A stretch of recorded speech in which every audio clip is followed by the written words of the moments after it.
Alrighty. Hello and welcome to my stream. We are on episode 5, Rise from the Ashes. We're on, according to this day 2, the ladder trial. We just had Angel Star testify. We found something in the muffler of the car where our victim was killed, and now we are waiting to see what said item in the muffler is. So welcome to my stream. I hope you have a good time watching Ace Attorney with me.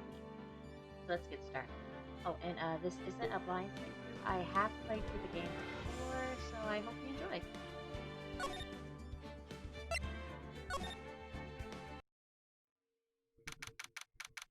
Let's go. February 23rd, 11:56 a.m. District Court Defendant Lobby number 2. Mr. Wright? Huh? What? Are trials always like this with you? Like you're swimming up from the bottom of the lake about to reach the surface, but no matter how hard you paddle, you never seem to get there? Yeah, pretty much. Pretty much, yeah, Phoenix. This is always how trials are with Phoenix. Except today, we're swimming quicksand. Yeah. So what happened to your sister anyway? Apparently she got called off to the judge's chambers. Probably something to do with that piece of cloth. So this is where we turn this trial around, right? Our only weapon, a tiny, insignificant piece of cloth. Way to put her in perspective, Emma. I'm the one who's starting to feel tiny and insignificant, to tell you the truth. Holla, partner. Holla. Holla? Holla? They say you show a red cloth to a bull, it'll fire up its temper. That's what they told me when I was a youngin', at least. Are your parents also cowboys and cowgirls? Officer Marshall. And just cow in general. I come take a look-see at how the trial's going. It looks like I'm late. Yeah, pretty much. They've got the home range locked down tighter than a fort in enemy territory. Not hard to slip out, huh? What's going on over there anyway? All the police I've seen these last 2 days have been really on edge. Well, yeah, an officer was kind of killed. Don't you got enough on your plate about worrying about other people, compadre? You could be worrying about the chief prosecutor's taste in mufflers, for example. Officer Marshall? The whole muffler thing didn't have anything to do with scarves. She wasn't even wearing a scarf. What do you think was in the muffler of the car, Emma? You don't say. Now, don't that just beat all? I've seen the red breeze blow at her slender neck many a time.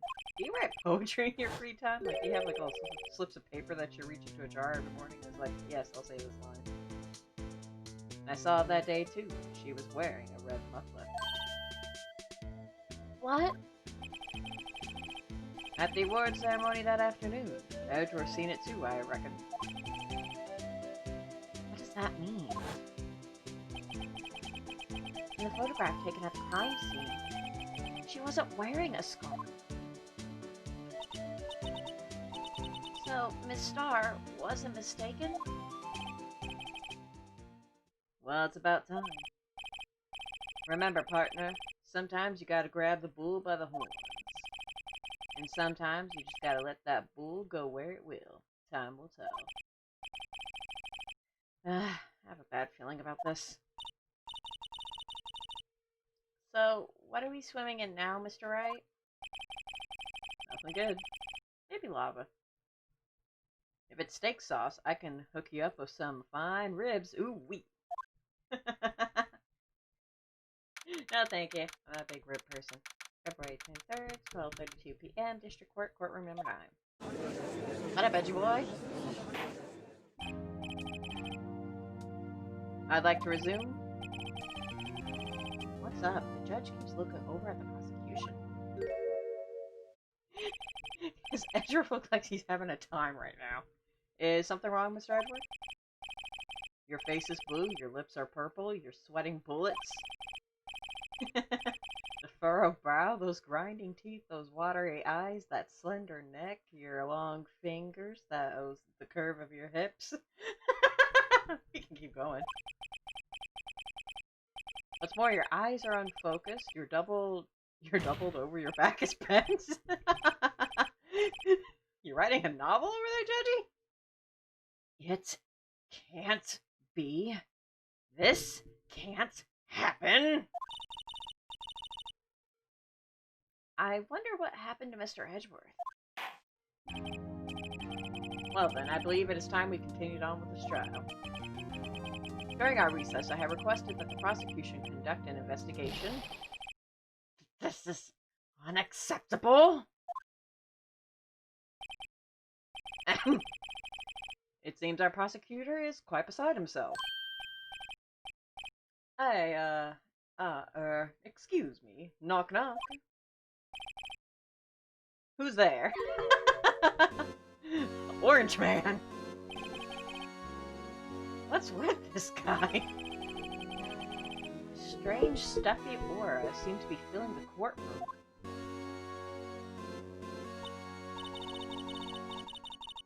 Hey, the temperature rose 5.7 degrees when that man came in. You got a thermometer or something? Who on earth is he? Staring into my soul currently. Ah, it's you! It'll stop! Like I'm... Oh, thank God he said something. Oh. Sorry I'm late, Udgy. The roads were packed. It's just me. Long time no see. Oh, Udgy. How ya been? Swim much these days? Hello. No, I've been so busy. Busy, smizzy, Udgy. My boy, you have to make time to relax. Yes, indeed.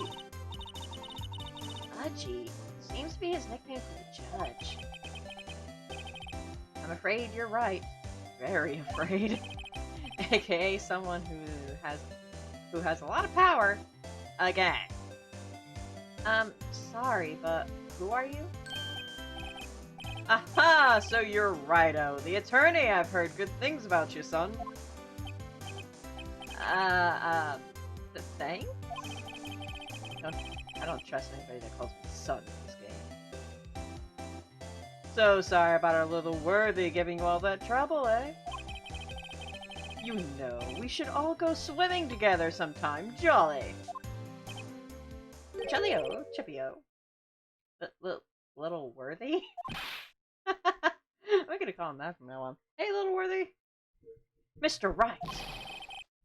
You don't know the district chief of police? I mean, he also didn't know who the chief of prosecutors were, so obviously now. Binks doesn't keep up with that. Chief of police? He's also the dude I stuck up on the left-hand corner there. He's the top-ranking police officer in the entire district. Who's also still staring at me. Name's Gant. Damon Gant. Pleased to meet you, everyone. Pleased to meet you too. So, to what do we owe this honor today? It's been over 2 years since you last came to this courtroom, hasn't it? Well, it's Worthy here. Look at the poor fellow. I just thought I'd help out by bringing this. Hey, that's my sister's muffler. So Miss Stark wasn't just seeing things. When the crime occurred, Miss Sky really was wearing that muffler. Nice. But to think that it was stuffed into that exhaust pipe. On Little Worthy's car, no less. That car. Poor Edgeworth. I'm right in the middle of that, too. I know! Why are you bringing that out? It's really quite embarrassing, even for us. Well, what's this? It's what you'd call a switchblade knife. Quite perplexing, this. You know, you with that stare and suddenly pulling out evidence, could you not do that? Please? For my sake?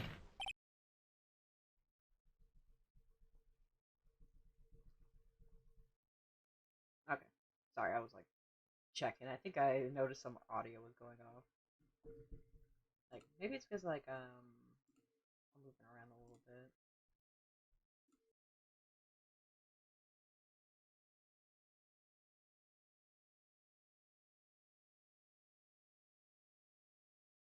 We're good. Alright. Chief, what kind of outfit are you running? An orange one. A very tacky orange one. What is with the garish suits in this game? But Mr. Edgeworth, how could they miss such a vital piece of evidence? If your investigators are this lax, how do you expect us to do our job? Now, wait a minute, Worthy. I've no desire to hear your excuses. I'm telling you to wait. Or didn't you hear me? That is never a good sign. Have a look at this document where it says person in charge of investigation. There's no mistaking that signature, is there, Miles Edgeworth? That's not fair. On the day of the crime, I had... You're head in the clouds because you got that award. I know how you feel. But you're the person in charge. I'll expect a written apology. What? Are you serious? Don't be too upset. We'll find a way to clean up this mess that you made. Okay. Sorry, check my audio level. I got a noise gate on. Like, sure what's getting too high. That just sounded really weird. This is the first time I see Mr. Edgeworth at a loss for words. This kind of major blunder is unlike you, Mr. Edgeworth. Ugh. The court accepts this new evidence. But I'd like to ask the defense a favor first. Yes? Just to be sure. I'd like to take a look at the blade on this knife. The blade, Your Honor? Well, I don't see why not. Could you open it for me, I wonder? Yes, well, I think all you have to do is push that switch and... If I cut my finger, Mr. Wright, I wouldn't be able to pound my gavel anymore. Yeah, but if I cut my finger, I wouldn't be able to point it at people anymore. I mean, sure you would. Just as long as you clean up the blood first. Come on, just hurry up and open it. I'll let the game do that for me. Yeah, I know how to access the evidence. Thank you, game. You could have gone the other way. I think I'm in control now.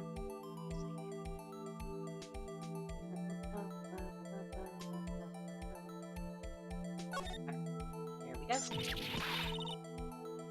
Ah! Don't scare me like that! I'm the one who's scared. That did suddenly pop up there. Look at this knife blade. The tip is broken off. In this dark red stain. Blood? I don't know if that's what the color of blood would be like after a while, but I ain't an expert. Found at the crime scene, wrapped in the defendant's muffler, small tag attached. This does not excuse the actions of the police department. That sounds stern and I'm flubbing. I'd like to hear an explanation from the chief of police himself. I'm terribly sorry, but could I ask you to testify for us? About the split between the prosecutors and the police, and this knife. Sure thing, not a problem, not even a little one, really. Yeah, just like one of those bosses that act a little too nice, and you just get weird vibes from him. This knife is special, but I can't say how here. Unless there's evidence to prove a connection between this knife and Goodman. That was a bad day for the department. We weren't in any shape to do an investigation. A detective was killed at the police department, see? What a mess. The time of the crime? 5:15. Scary coincidence, eh? It's not officially linked to this here case, so I can't talk much about it.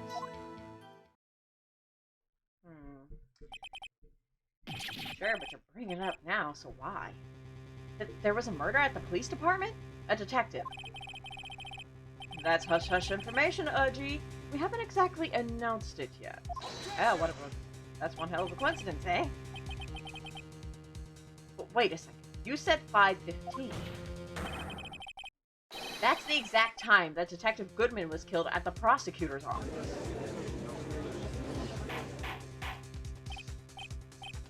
Order, order, order. Anyway, we at the department were all flustered, as you might well assume. We're in the middle of a top secret investigation. Don't tell anyone, okay? I think we understand the police department situation. Do we? Well, Miss Wright?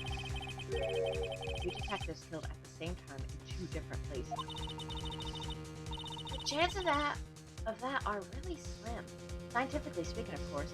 Yeah, 2 people being murdered in 2 different locations at the same time is already one coincidence, but the fact that they were relatively close to each other, I mean, 30 minutes away, and the fact that they were both detectives, yeah, you could probably run some math on how the chances of that would be, and it would be really, really slow. Really slim. I'd like to exercise my right to cross-examine the witness. Very well. However, keep your questions focused on the case at hand.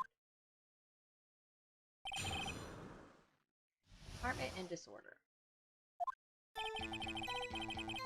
Snipe is special, but I can't say how. Good. Excuse me, special? Hard to come by this particular knife anywhere else. Might that special thing be this little tag? Oh, sorry, Raito, but I can't say that now. Not that.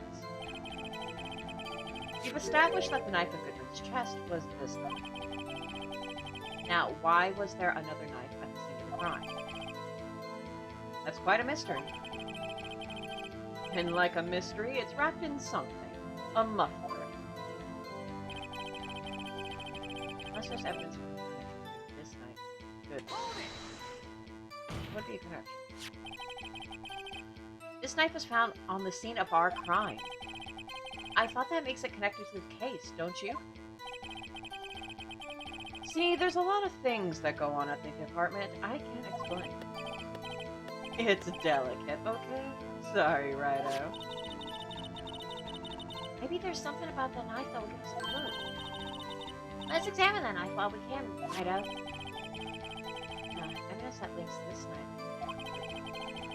I think perhaps the pieces have fallen into place. I should try presenting the piece of evidence that had me stumped all this time. So how were things down at the department? Okay, so I think they want us to...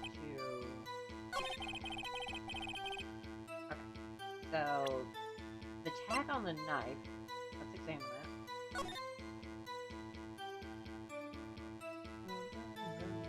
Come on, cursor, work with me. There we go.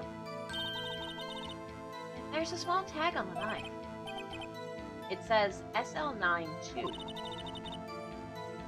What's that supposed to mean? I'm not sure, but it reminds me of a similar code. EL6. Maybe it's a case number. That's weird. What?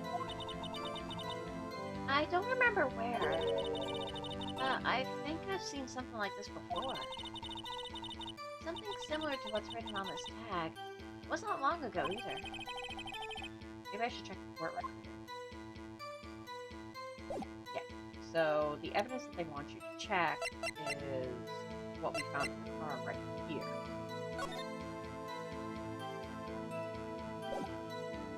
And you'll see why. Let me say real quick. I'm pretty sure. It's always a good idea to save, especially in a case like this because it can go for a while.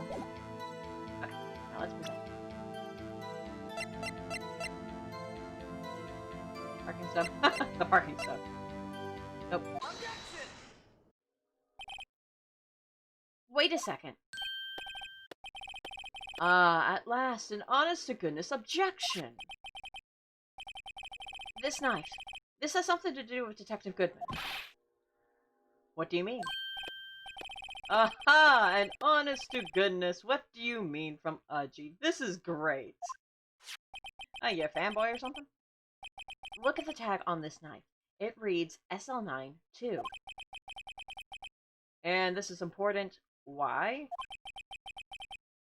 Over here, we also have a memo that was on the body of the victim. Oh, it was on the body of the victim. Well, I guess they did put it in the trunk. What's this? 6 minus S712-2. Your Honor, it's upside down. Upside. The printed name on the memo makes it look like it's right side up. But turn it around, and what do you get? The same number that was on that tag. Aha! Whoever wrote this note was holding the paper upside down. SL9. That's the same thing that's written on the knife's tag. Exactly. Order. Well, Chief. Well... I guess the cat's out of the bag. You win, righto. I win? Ah, what game is this guy playing? This knife was evidence in a case. It was stolen from the department's evidence room. So this knife was stolen? Yes, but on the day of the murder. It was evidence, you say. Was it in fact a murder weapon? I mean, that would be the natural conclusion. Nice. Good show, Littleworthy. It was a murder weapon, as it happens. It was evidence from a case long since solved. Why are you bringing it up now? So this knife was stolen on the day of the murder. And it was found in the exhaust pipe of Edgeworth's car? Hard to think there isn't a connection there. That was a bad day for the department. We weren't in any shape of investigation.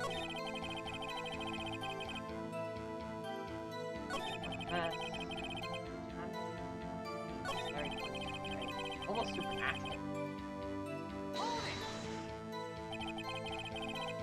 How can you say there's no connection? How? Because I'm the chief of police. I can't just say anything I please, Rido. You understand. Try to understand, Rido. We're being called Rido left and right. Well, if you can prove there's a connection, more power to you. Maybe there is something that ties the two murders together. Whatever it is, I'd better find it and get the office. Two detectives were killed at 5:15, one at the prosecutor's office, and one at the police department. It can't be a coincidence. And that knife. What was it doing there? I better check this knife out. Okay. So I think we need to get more information from it.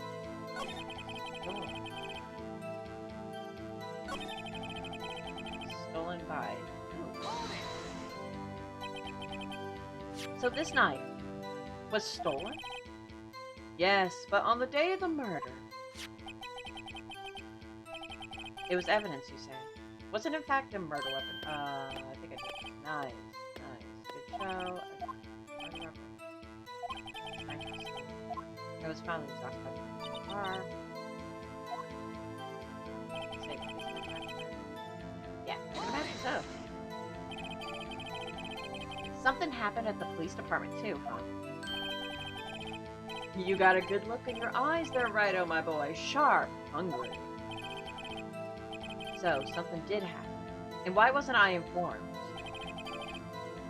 Why weren't you informed? Well, why didn't you ask? smartass. No matter, I understand you were busy. What with Lana's case and all. Well, what happened? What happened at the police department that day?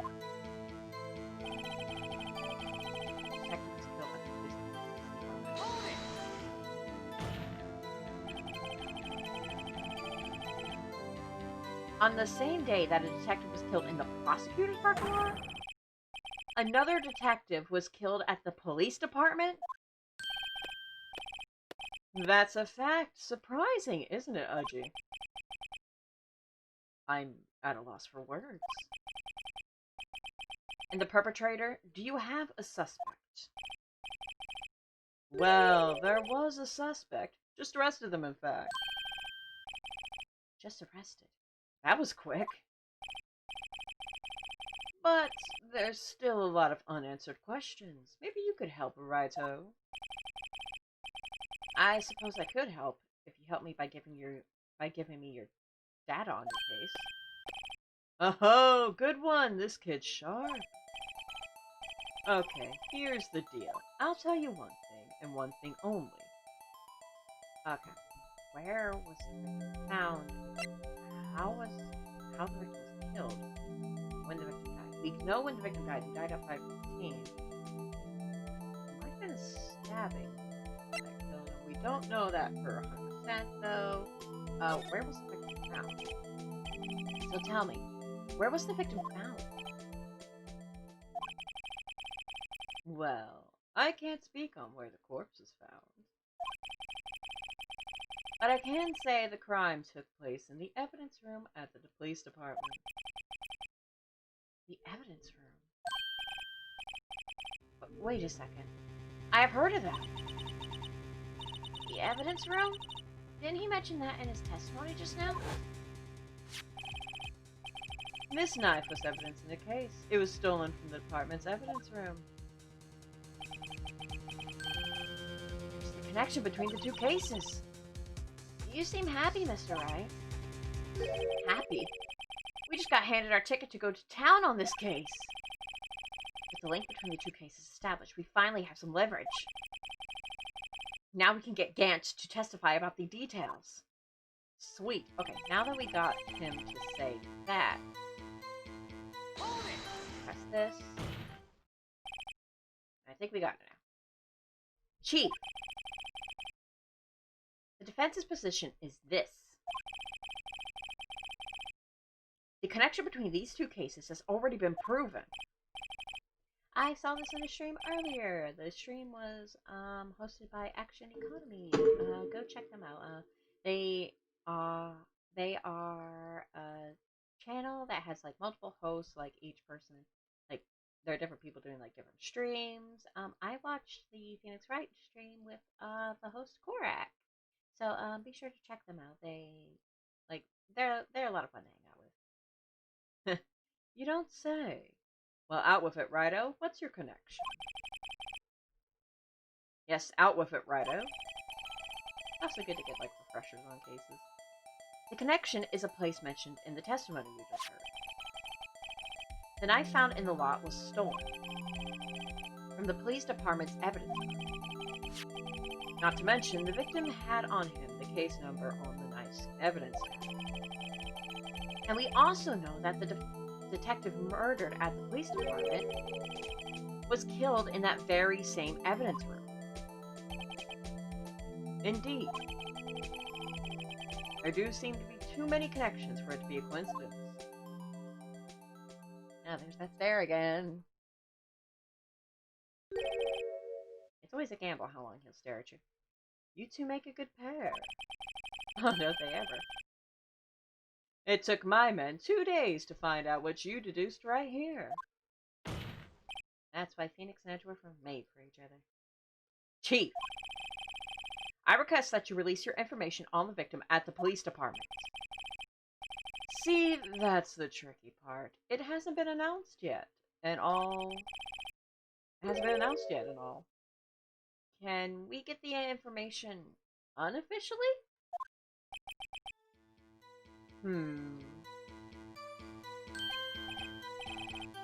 Sure, why not? It's unofficial after all. What? Really? Who would have guessed? Sometimes Phoenix just simply asking actually pays off. I'll cooperate. But I can't reveal the name of the victim of the apartment, okay? If you're going to tell us a little, why not tell us everything? So we don't need the name. We can figure it out other way. Well, case information is sticky stuff. You have to do everything properly. Oh well, I guess I might as well try to get what I can out of him. Vision, victim's ID number. Let's check this out. Because he already mentioned it was a detective.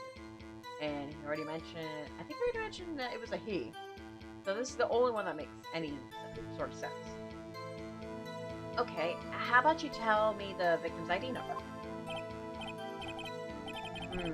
Sure, why not? It's not like you'll be able to tell who it is from that. Of course. You won't tell me their name after all. We keep a tight lid on ID numbers, so don't go getting your hopes up. The number is 58421889. Well, that's quite long. And we have to remember these. It drives me nuts. Jeez, I can imagine so. 82, I can't do it. You didn't even get the first number right. Judge, you wouldn't be up to the challenge. Well, Miss Wright, does this tell you anything? Oh, it tells me everything. ID number of the victim at the police department, 58421889. This tells me. Actually, it does, Your Honor. It does. I think. Meaning... it has to be what I think it is. What does this mean? Well, let's hear what the defense has to say. You say the ID number of the detective who was murdered at the police department? Tells you something. What does it tell you? It tells me... I'm getting a vision. It tells me that the officer was Detective Bruce Goodman. Or the detective, yeah. Witness. This is quite a revelation, though, because it's like, how? What is it, Mr. Wright? You're grinning like a schoolgirl on prom night. No, it's just, I got confused. And this is news? Oh, burn, Edward. Huh? Just come out with both guns blazing, like you always do. And that is true. Since when has being confused ever stopped you before, Phoenix?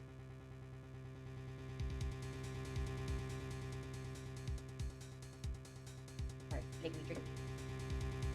The police department, the prosecutor's office.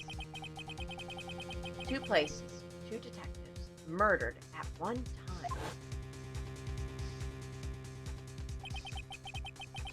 Actually, I happen to have a police ID number here. Oh-ho! Is it yours? This one was Phoenix a detective, or a police officer. No, Your Honor, I'm a defense attorney. Remember? That's why I'm here. This is the ID number of our victim, Detective Goodman. Shame on you, Rido. Personal IDs are top secret. Detective Goodman's ID number is 58421889.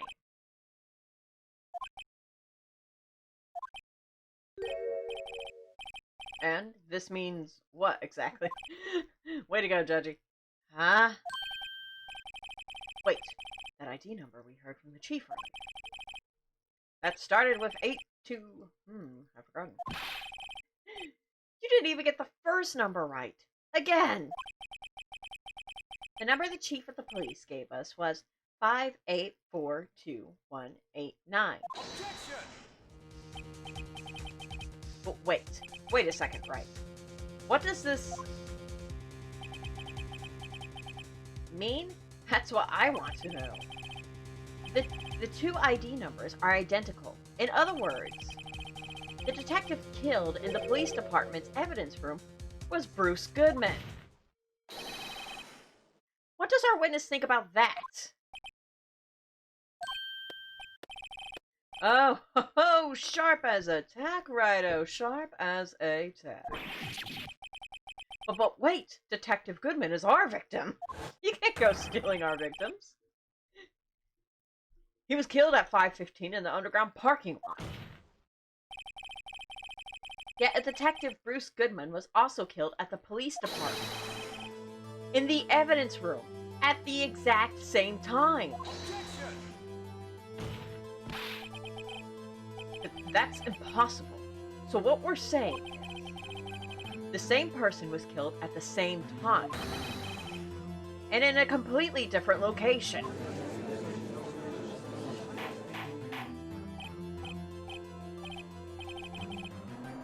Order! Order, order! Chief, what does this mean? No. What I want to know is why didn't I hear about this? Yes, it's top secret, fine, but I'm the prosecutor in charge of the case.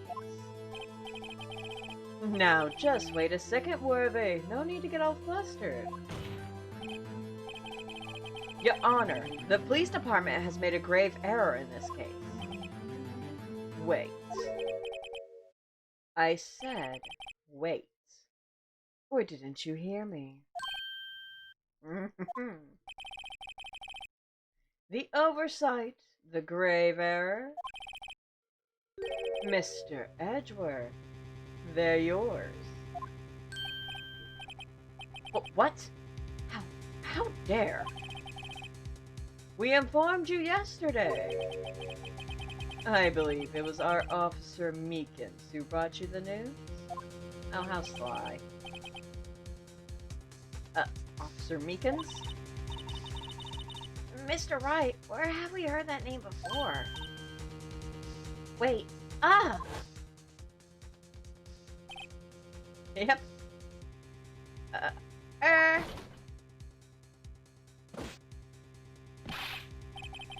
Excuse me, but is Mr. Edgeworth, anywhere on the premises? I'm here, sir, at the request of the chief, sir. I've got your report, sir.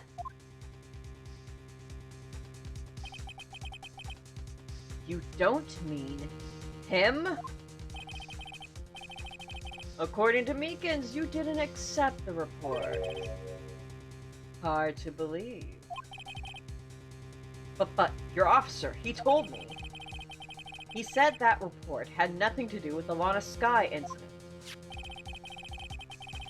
Detective Bruce Goodman, murdered in the police department evidence room. Mr. Edgeworth, the victim's name is written right at the top of the report.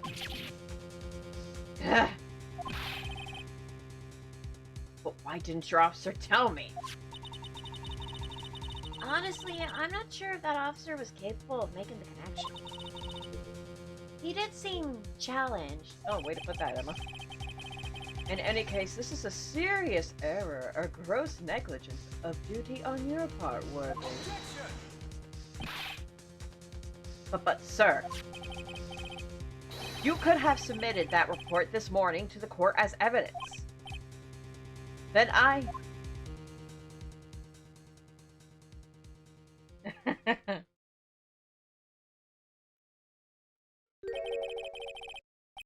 They really wanted to make the audience uncomfortable in this case, didn't they? No such luck this time, Worthy. Or should I say, unworthy. But what? Now, what was the second rule of evidence law? Well, Mr. Wright? Huh? Oh, well, it's, Rule 2. Unregistered evidence presented must be relevant to the case on trial. And how is this rule relevant? Normally, you submit a list of evidence to be used in court before the trial. Paperwork that I bet bottom dollar that Phoenix never does. This report wasn't on that list. I've accidentally defined. My bad. This. So, what does this mean? I couldn't submit this evidence until a connection was proven in court.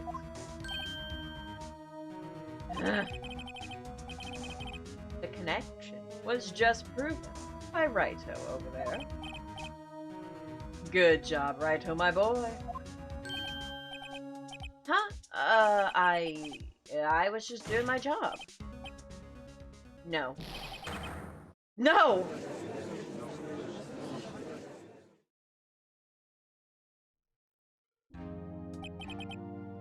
We're Edgeworth. It seems we have come to the end of the show. It's sly to make a mess up like that, too. I know you're going through a tough time, Worthy. What with all these rumors? You were even in the defendant's chair just this past December.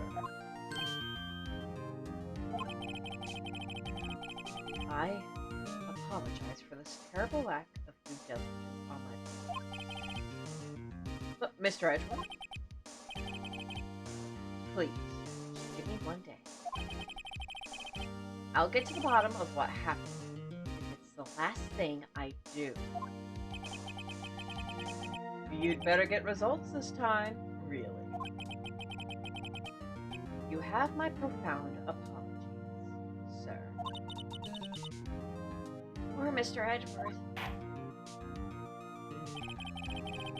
I don't think there's ever been an error this serious in the history of this court.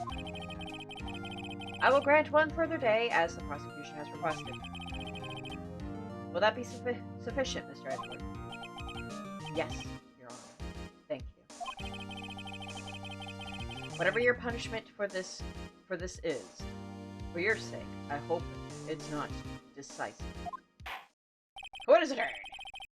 Very well. Court is adjourned. Yep. To be continued.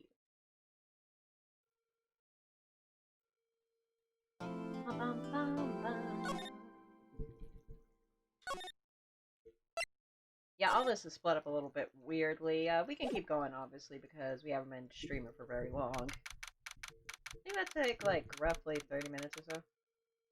February 23rd, 2:15 p.m. Rent and Cola offices. I might have been able to do that, like, yesterday's stream. I just wanted to be sure, like, I wasn't, like, going overtime. Plus, I was pretty tired for that stream. I need some time.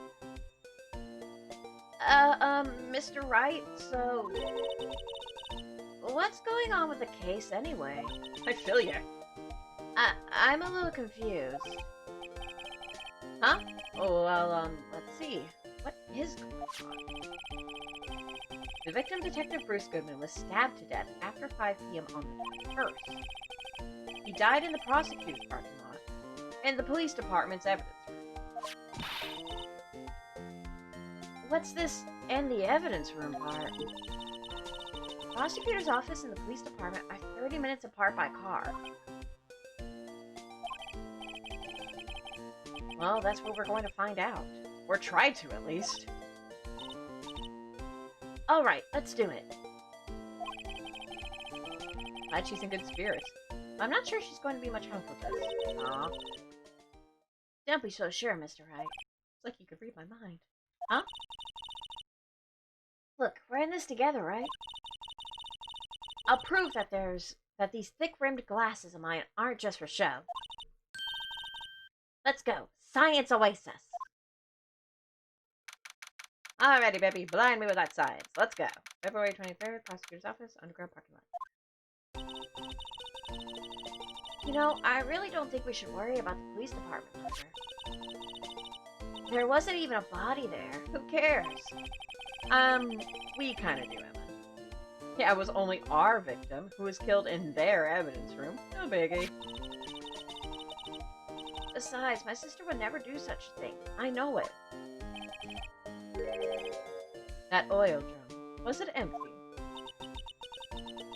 The oil drum kicked over by the chief prosecutor was brimming with water. sister erasing evidence at the crime scene? Never. Even though she says they don't get along, Emma really likes her sister. That's not it at all. Seriously, what? Can you read my mind? This is like the second time. It's just... we're both professionals at what we do, and I trust her. Big words for a high school student. Well, whether there was blood on the floor or not, the water in that oil drum washed it all away. Ignore the strength of my science at your own peril, Mr. Wright. Huh? What's that grin for? This situation calls for one thing, and that is luminol testing fluid. Luminol? Blood is sticky stuff, you know. You can't just wash it away with a little water. Yeah, that's true. Blood gets everywhere, and it's just... yeah, it's really hard to get out of clothing and whatnot. Don't ask me how I know. I haven't murdered anyone, if that's what you're asking. Even if you can't see it, it's still there. Much like the sins of our past. But wouldn't the police have already done those tests? Never trust anyone's eyes but your own, Mr. Wright. I mean, that's actually kind of good advice, considering that people could tamper with evidence. You never know. Just give it a try. But me? Why do I have to do it? I'm a minor. I can't even drink yet. And this has something to do with chemicals?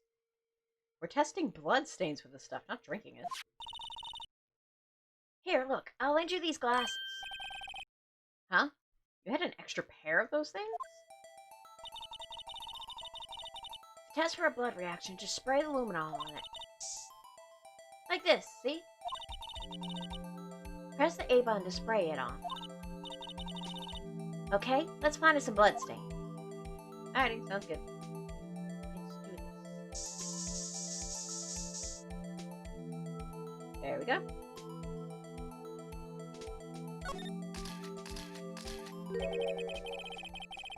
I can see her eyes shining behind those glasses. So, this is a blood stain? So is this a blood stain? It's so, Oh, come on, you've seen blood before. Emma, you're shaking. It's just, this is my first time seeing real blood. Scientific investigation in action. Okay. Well, we definitely know that this is a blood stain. But doesn't something strike you as odd? Scientifically speaking, of course. What's odd about this? Scientifically. Bloodstain's location, it's the amount of blood. Because bloodstain's location makes sense if she stabbed him here, but the perpetrator and Detective Goodman fought here, right? Don't you think there'd be a little more blood? I definitely think so. I mean, look at all the blood on the sole of the victim's shoe. It is pretty strange. If they fought here... sorry about that. Not too tired. It'd have to have been more blood than this. Hey, Mr. White. I'm gonna mark up the floor plans when we find a bloodstain, okay? Sounds good. Thanks, Emma. See, I'm pretty handy to have around, right? No. Yeah, and this stuff's pretty handy too. And it will come back into a pile of justice because these games were originally made for the Game Boy Advance. I saved up my allowance to buy that. I wonder what they look like in Game Boy Advance. Actually, I haven't seen it because I think there were Japan-only Game Boy Advance games. Solution used for scientific investigation finds blood traces for use. Can't be sure that the police will reveal all their evidence in court. Sometimes they fail to mention evidence that doesn't fit with their view of the case. True. So let's drag that hidden evidence out into the light of day. Yeah. It feels like we're really investigating a crime now, doesn't it? Guess I should get this spray on anything suspicious.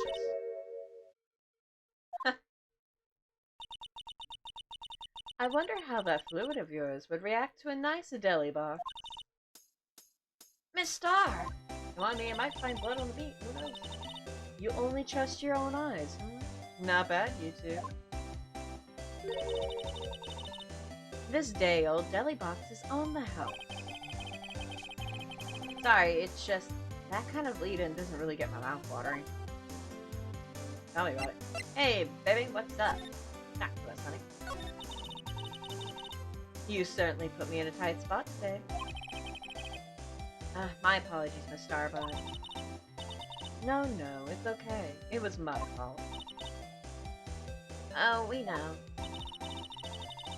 I witnessed everything from the security room right there.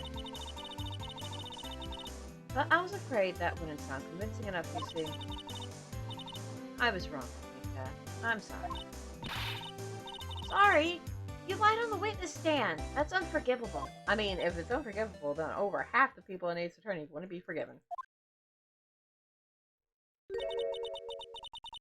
Little girl, don't forget what's important here. Even if the place I witnessed the events from was different, I still saw what I saw.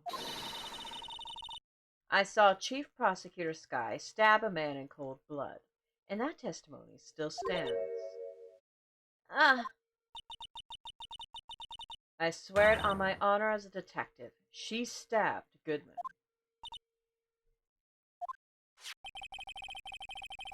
I know this photograph has something important to tell us, but what? Detective Star.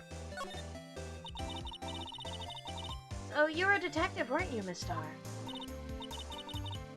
Yes, it was a long time ago. Well, 2 years ago. No matter how hardened the criminal when they faced me, they coughed it up. Nice. Coughed it up? They confessed. They babbled like babies. You know, I may seem like a demon sometimes, but I can be an angel too. I wouldn't doubt it. That is your name. Every day I drag the dirt out of the mouth of suspect after suspect. And before long they called me the Cough-Up Queen. Oh, and here I thought someone had gotten food poisoning from your lunches. Nice thing to say, Emma. And you were let go? Fired? I thought that I'd found my dream job when I became an investigator. And if those prim and proper prosecutors hadn't let me go, I'd still be one today. It's all because of that case. The SL9 incident. SL9? Wait, she doesn't mean... Yep. Same written on that note.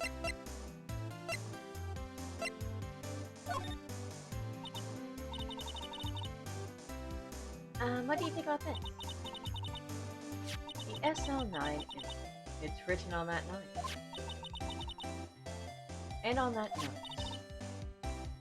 Goodman. Goodman was the head detective on that case, you know. Really? That knife was evidence from that case, the murder weapon. It was due for transferal the very day that Goodman was killed. As I suspected. SL9 isn't over. Not yet. Do you think you could tell us more about the SL9 incident? Parking lot. Also, about this photograph in the shoe. If you think about it, I could have taken that photo from the guard room. But even I get flustered sometimes. So you went straight to the scene of the crime? I rushed towards the chain-link fence in an effort to stop the murder. That's when I took this photo, yes? In other words, 5 minutes after the crime? Those 5 minutes are the whole problem. The hole in my testimony, as it were.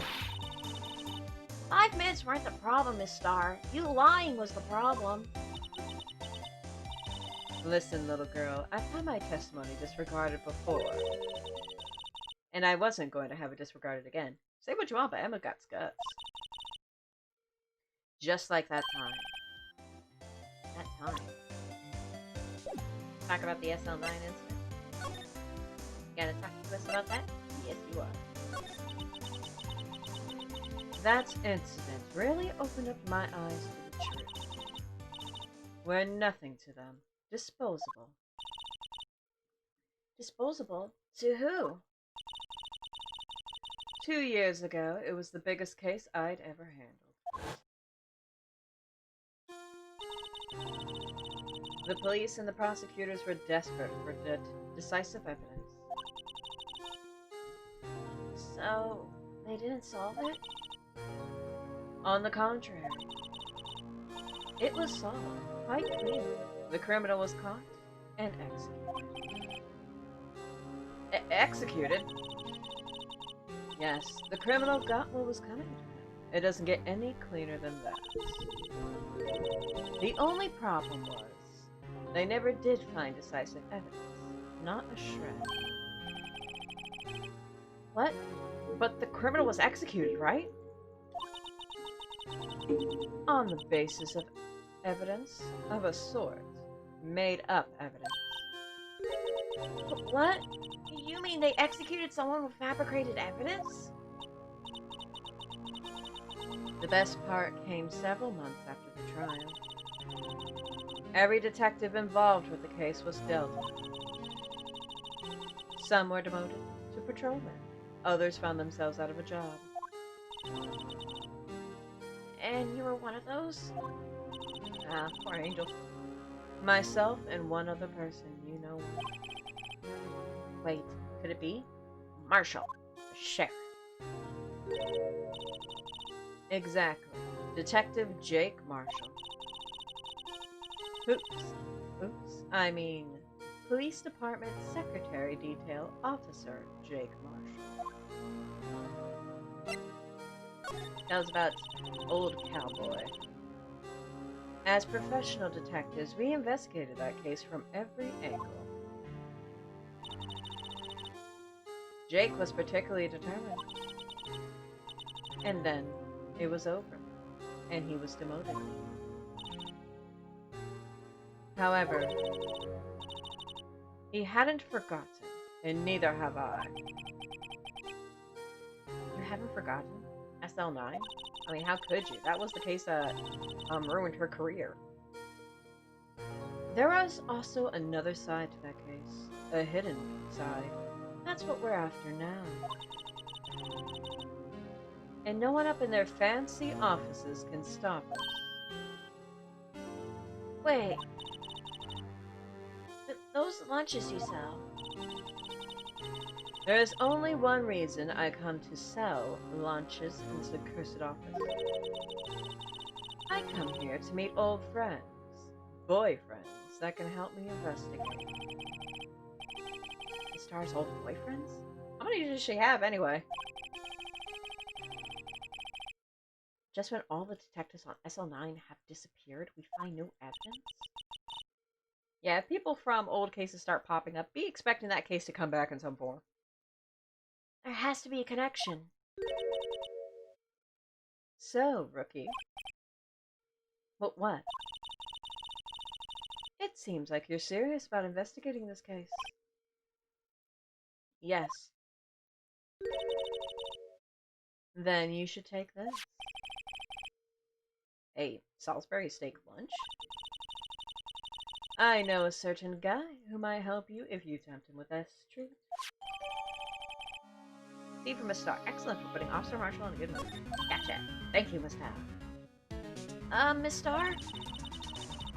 Officer Marshall, is he your, are you his... Are you going out? Why do you want to know? I was just wondering what happened to him. A long time ago, when he was helping my sister do cases, he was so nice. He got along so well with my sister. It made me jealous. And He was nice to me too back then. This would be when Officer Marshall was a detective. But now he's so cold. Jake and I are merely cooperating on this investigation. We're putting the past to rest, as it were. Nothing more than that. I see. Thank you. Oh, Officer Jake Marshall. I'll have to talk to old Jakey boy at some point, but in the meantime, let's go to the High Prosecutor's office. Let's see if Edgy's in.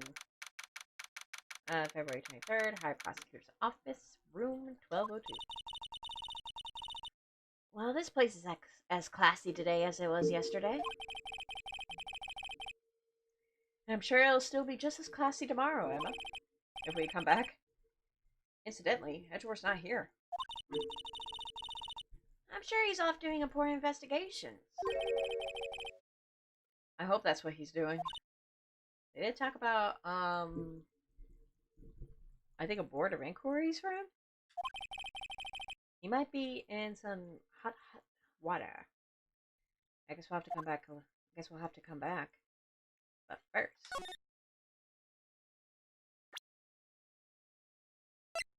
we see... It's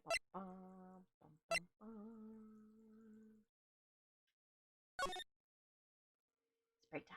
Let's see if Edgeworth's got any secrets around.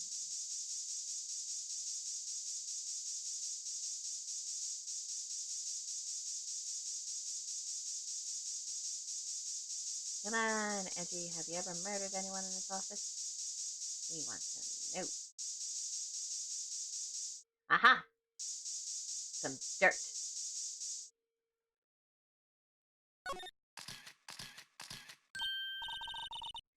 What? It looks like some blood has dripped down here. Judging by the amount, my guess is it's from a nosebleed. A nosebleed, huh? Maybe in his wrath? Maybe in his wrath. Mr. Edgeworth slapped someone for their incompetence. Why does Detective Gumshoe's face come to mind? So Edgeworth at some point slapped a Gumshoe so hard that he got a nosebleed? Oh, that doesn't sound nice at all. Like, Edgeworth wouldn't do that. Maybe he goes finger, I don't know. Okay, Center. Police Department, let's go. February 23rd, Police Department, entrance. It's even busier here today than it was yesterday. The detectives are running around so fast they're blurring. I suppose it makes sense. The detective did get killed here after all. So, the evidence room. The scene of the crime? According to the pamphlet we got at the front desk... They have pamphlets? Here it is. They also contain maps? She's like a kid at an amusement park. Ooh, a real crime scene. Let's go take a look. Let's go, crime scene. Whee! Why aren't you feeling dizzy at the sight of blood, Emma? Why would you want to go and see a crime scene? The evidence room entrance. Guard station. What's with the decor in this place? It's very eccentric. According to the pamphlet, this is the guard station for the evidence room. So beyond that door is the evidence room, the scene of the crime. Sure seems that way. Oh! What's wrong? It's those cacti. They're so prickly, so imposing. It's hard to think straight. If you can't handle the cacti, stay out of the desert. What I want to know is, if there's a guard station, where's the guard? I have a feeling I know who he is already. Yeah, I think we know. No clues here, but it's a cacti. Can't look at the cacti? What about this cactus over here? Yipes, those sure are prickly. It must be the real deal. I would think just one big one would be sufficient. These cacti are a lot like my sister, actually. How so? Encased in a cold, rigid shell with spines pointing in every direction. Just like her. Aw, Emma. I'm not so sure I see the resemblance. Even a phoenix. It's more of an attitude thing than a physical similarity. Needs to bring some levity to the situation.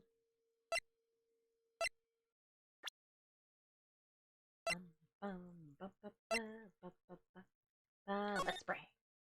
Let's see what some secrets that old Jakey's been hiding.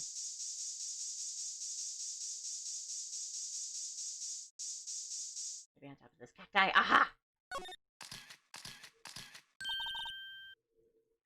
Wow, we got a reaction. There's clearly blood around the spines here. This room's pretty messy. Someone must have tripped over something. And planted their hand right on those spines. I think that might be more painful than being murdered. Yeah, but being murdered is more permanent. So I think I'd take, accidentally hitting a cacti.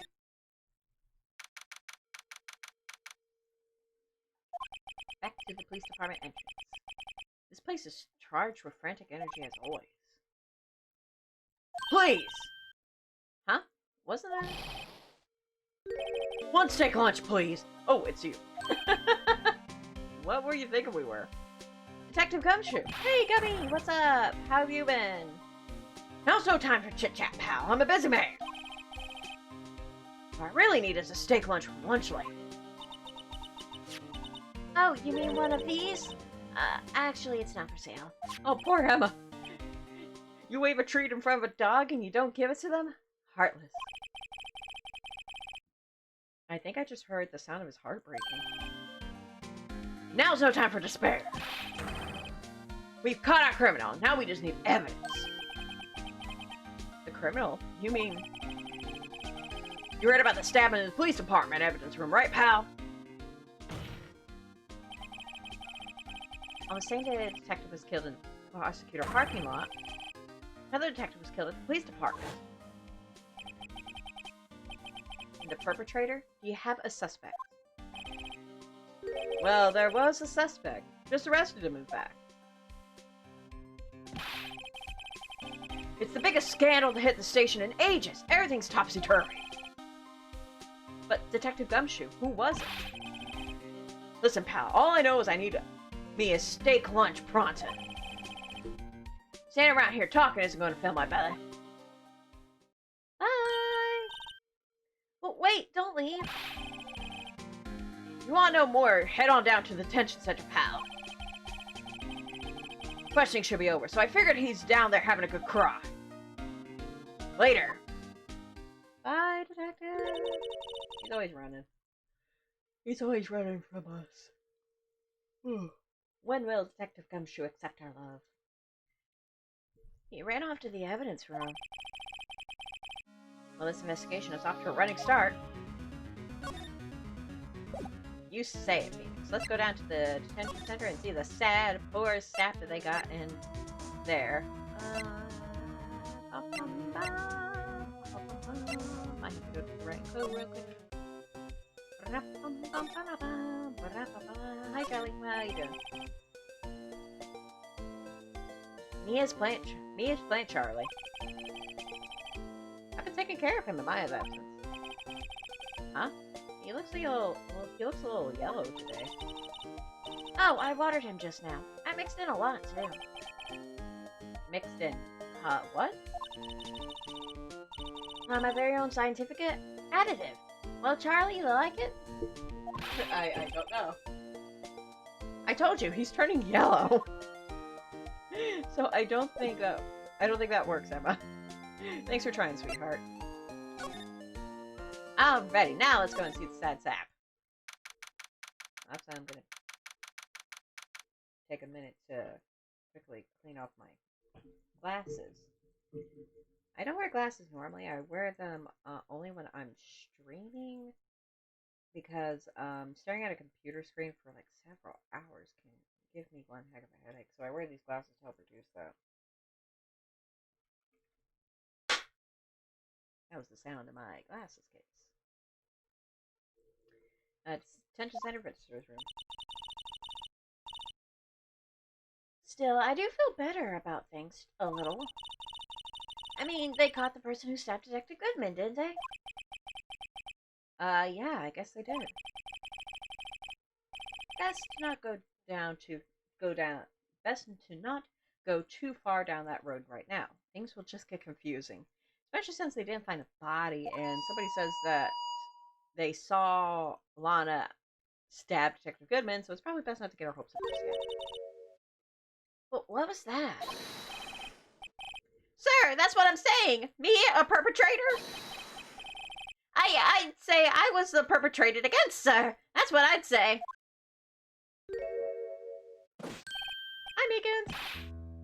Hi, greetings, sir! Wait, I know who you are.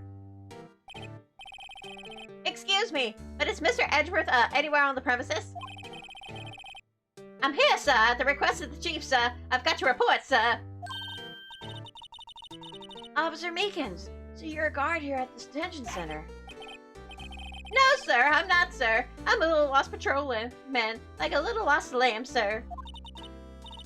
Oh, I get it. You're here to deliver a report.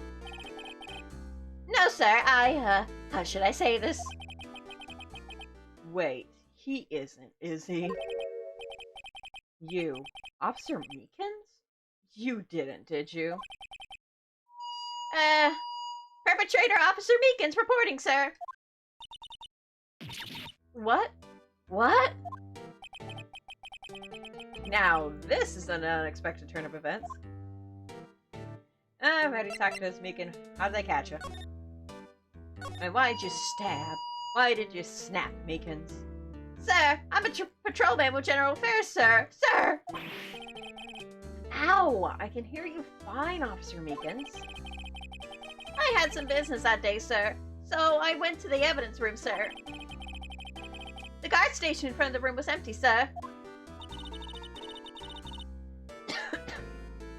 So, normally there's a guard at the evidence room? That's right, sir, because evidence is kept in the evidence room, sir. Now, the security office was none other than Officer Marshall. But Marshall?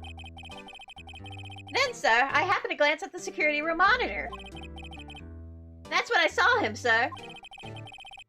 A suspicious person in the evidence room. A suspicious person, sir. A suspicious person, yow! What the heck is this guy doing? Nearly murdering himself in front of us, that's what. So what happened then? After that, sir, everything went white. I saw red. I blacked out. And when I came to, I was here in the detention center. How long were you out? Days? Might I ask, what happened to your hand? Sir, there was no one to bandage me, sir.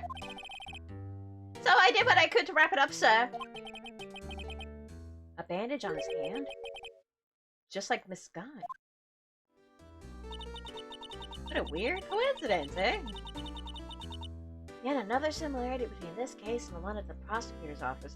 It's like anytime somebody tries to stab Goodman, like, it somehow, like, stabs them back. First things first, tell us how you hurt your hand. Okay, the victim. I don't mean to pry, but you are the perpetrator, correct? You killed Detective Bruce Goodman in the evidence room, right? Sir, please don't look at me with those sad puppy dog eyes, sir. If you have to label me as a perpetrator or victim, sir, then label me victim. I would, but you happen to be in detention. And alive. And well at that. Yes, well, that's true, sir. I suppose you could say that. Does anybody believe that this guy actually murdered Detective Goodman? Did you know the victim, Detective Goodman? Well, sir, if I had to label him as a stranger or a total stranger, then I'd say he leans heavily on the total stranger side. So, you didn't know him? Sir, I work in a tiny department devoid of light and other creature comforts. I don't know any detectives. So if he was a total stranger, then why did you stab him? Sir, I had no intention of killing him, sir. None. Nor do I have any recollection of killing him, sir. At least someone around here is more confused than I am. For once, Phoenix. I'm just kidding. Sometimes Phoenix gets it before majority he is confused. Just like us, the audience.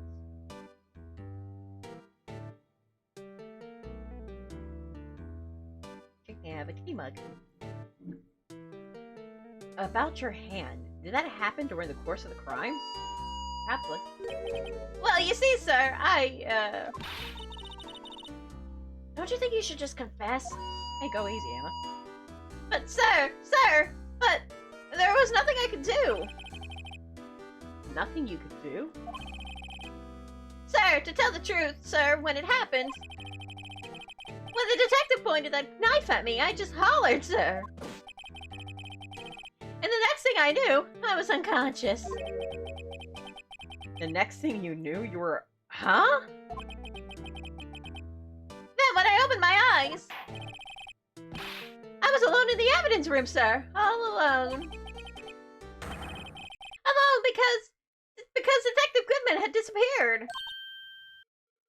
What? Then, when I looked down, I was gushing blood from my hands, sir. Oh, the shock! Oh, the sorrow, sir! Can you imagine how I felt? The victim's body disappeared? I mean, it was found in the prosecutor's lot, like, definitively, so it had to have been moved from the evidence room to the lot somehow. That's some story. I mean, you do got evidence that at least what he's saying at that point is probably true.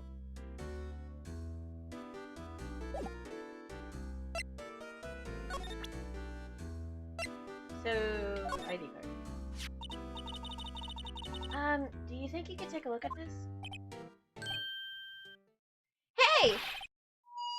That's it, sir! That's it! That's it! That's what? My head was a blank until this very moment. I mean, I'm sure that's a pretty natural state for your head to be in.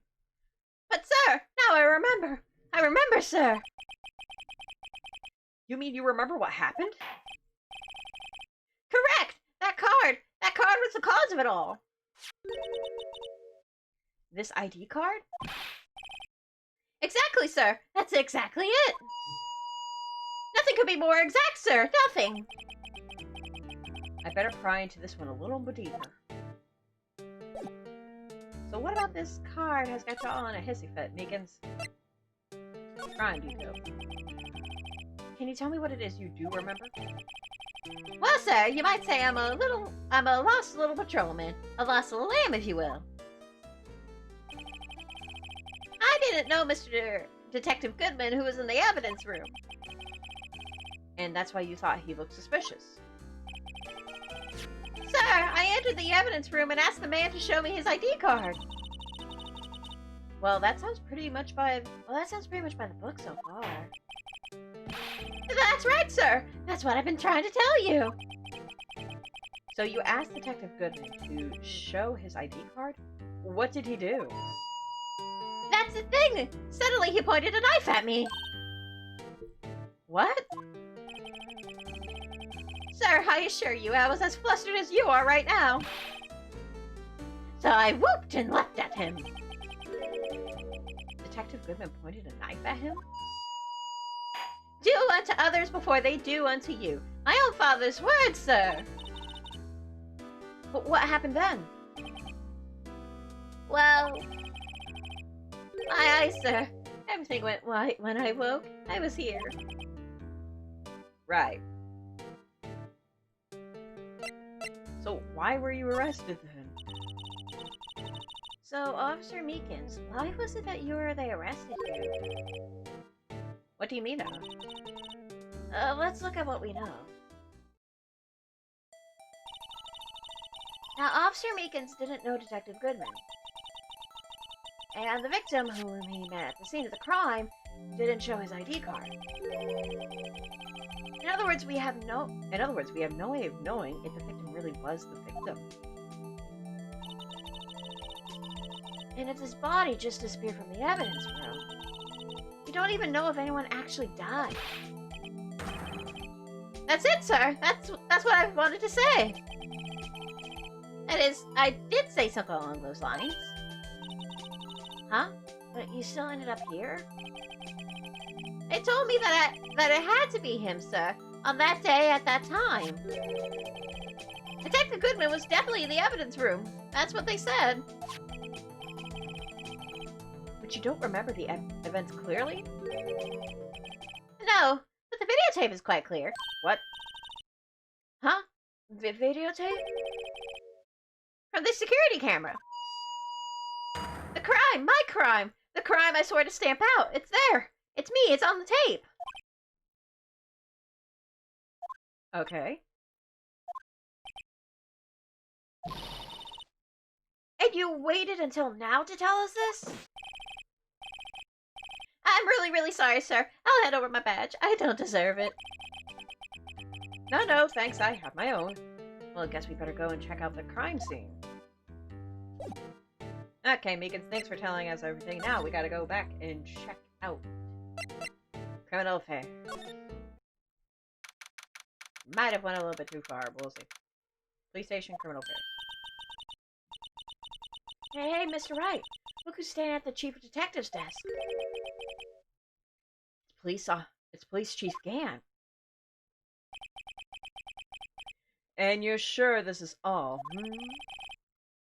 You know what it means if there's anything missing.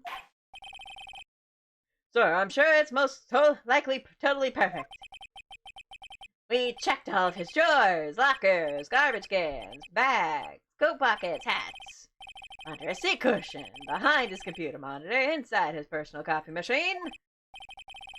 I see. Well, if anything does turn up, you call me right away. Deal? Yes, sir! We'll scour the place again, sir. Chief of Detectives looks a little flustered. I mean, Gant is kind of an intimidating looking dude. Ha-ha! Righto, my boy! How have you been? Swim much? Ho-ho! Chief Gant reporting for duty, sir. Why are you saluting him, Mr. Wright? So, Ganty boy, what's up? Edgeworth. Can you tell us about our Edgy boy? Is Edgeworth going to be okay? Worthy? Oh, you know they're doing a little inquiry committee with him. Sounds like an inquisition. Yep, well, they've had no end of trouble with the boy since last year. You mean the incident on Ford Lake? It doesn't look good having a top prosecutor sit in the defendant's seat, does it? And you got someone else found guilty in that case, right, Righto? Not just someone else. We got Von Karma. A legend he was, undefeated in his 40-year career. But in court, you fixed it so he was caught for forging evidence. You make it sound like we did something wrong. Yeah, like what Wright says. But wait, I didn't do anything. He did forge evidence. In any case, the prosecutor's office is in a bit of turmoil, you might say.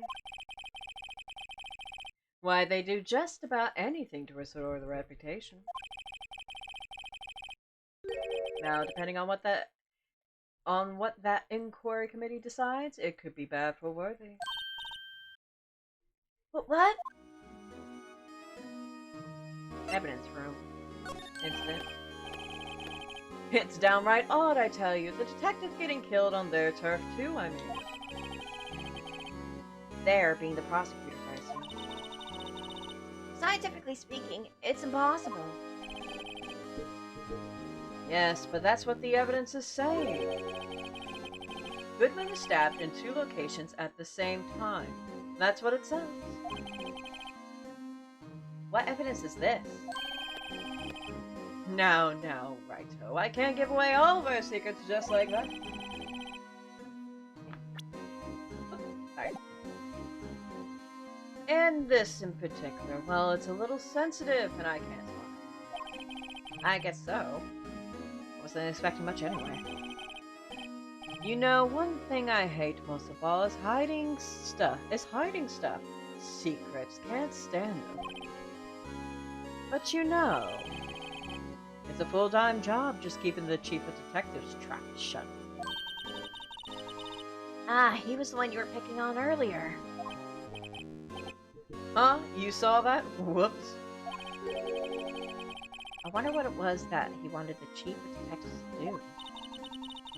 Well, it looks like they were scouring Detective Goodman's stuff. Let's see if we can kind of discreetly ask him. I mean, I don't know if we're talking to Gumshoe here. But, yeah, I don't think he wants to take lunch. I was wondering, could you take a look at this?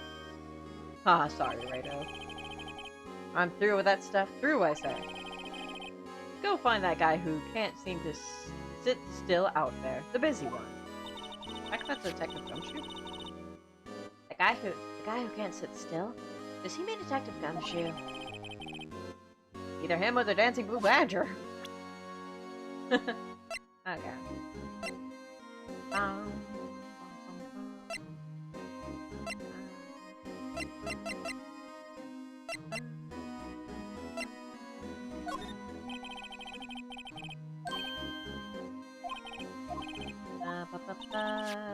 Let's see if I can get it.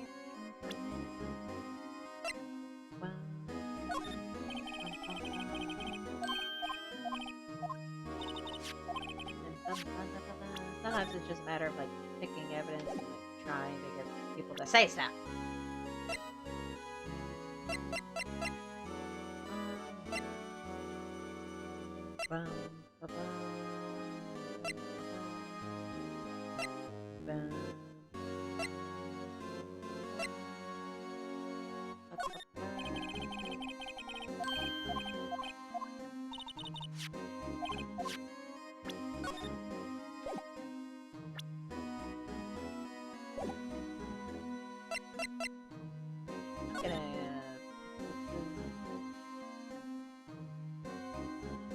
Hey, buddy. Oh, sorry you had to see that. What exactly did the chief of police want you to do? Well, see over there? That's Goodman's desk. He wanted me to check it for anything that might be a clue. They took away every last piece of garbage in the trash can. So, nothing belonging to Detective Goodman is still here? Of course not. Well, except for this. What? You kept something? Sure, why not? It's not important. He didn't even finish writing it. It's a lost item report, but it's only half complete. Lost item? Did Detective Goodman lose something? The date on it is February 21st. Better make a note of that. Only submitted to the chief of police. I really should get back to investigating the police department crime scene.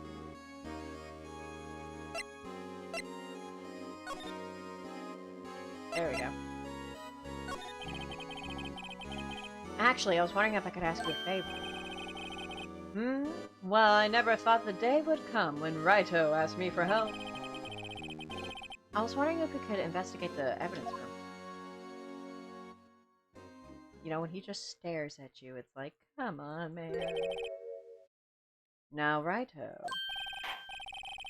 Actually, I'm sorry. I don't need to investigate at all, after all. Raito, please, do I look like a selfish man? I mean, kind of. I don't know. I can't hear you over the sound of your suit. Huh? Also, I think I hit my desk, sorry. Heck, if anyone asked me, sir, can I borrow $50? I'd give them $50, no problem. Can you give me $50? Actually, make that $1,000. I kinda need money. So go ahead, investigate that room to your heart's content. Knock yourself out. It just goes to show you never know until you ask. And for you, here, you can borrow this. Huh? Hey, this is a detective's ID card, isn't it? That's a special card for guests, so don't lose it. Yes, sir. It's an honor. You just run along and do your best now. Later, folks. Bye. See you, Gant. Yeah, loud orange dude. It looks pretty cool on my lapel, doesn't it? Just think, a real ID. You seem happy. Yes, sir, because, sir, we get to go into the evidence room now, sir. Wow, Meekins is contagious. I think this place is a bad influence on the girl. Okay. Now let us go to the police department entrance. And to the guard station. Now we can investigate the crime scene to our heart's content.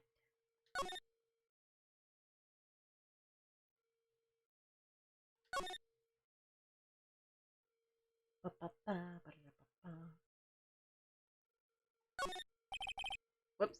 No clues here. Of course there's not. It's just a wall. If only the walls could speak. You know, actually, if you were a detective, like, even if you got the superpower to listen to the walls, that would actually be very useful. And this room is beyond the door. Until something might happen outside, and then it's like, dang. And we have the ID card from Chief Gant. Let's just walk in. It won't open. Aha! The card reader is turned off, I see. What is that security guard thinking? That nobody will ever enter. Howdy, partners. Well, well. What's made my Bambina sky so gray? The fact that you're not here, buddy boy. What's up? How are you, Sheriff? Officer Marshall. Why does that have to be him? Because the room screams him, that's what. What's that? Why does it have to be him, look for? Ha! Gotcha. As you may have surmised, this here's my saloon. We're here to investigate the crime scene. Yeehaw! That card you got there on your chest? That's better than a sheriff's badge in these parts. Yeehaw? I mean, he's a cowboy. Well, what are you standing there for? Get along, little doggies. The crime scene's awaiting. Looks like the card reader's on again. While we're here, I was wondering if we could ask you some questions. Sorry, cowboy, but I got no mind to tangle with you, hombres. You're busy then? Did I say that? I only said I didn't wish to speak.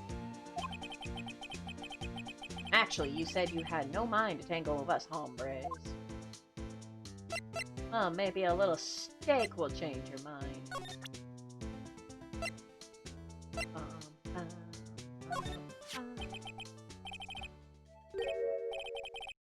That smell. Ah, reminds me of Texas. You've never been to Texas! So, Officer Marshall, you're from Texas? We've already explained this. No, I just saw a special on the television the other day. Is this from my baby?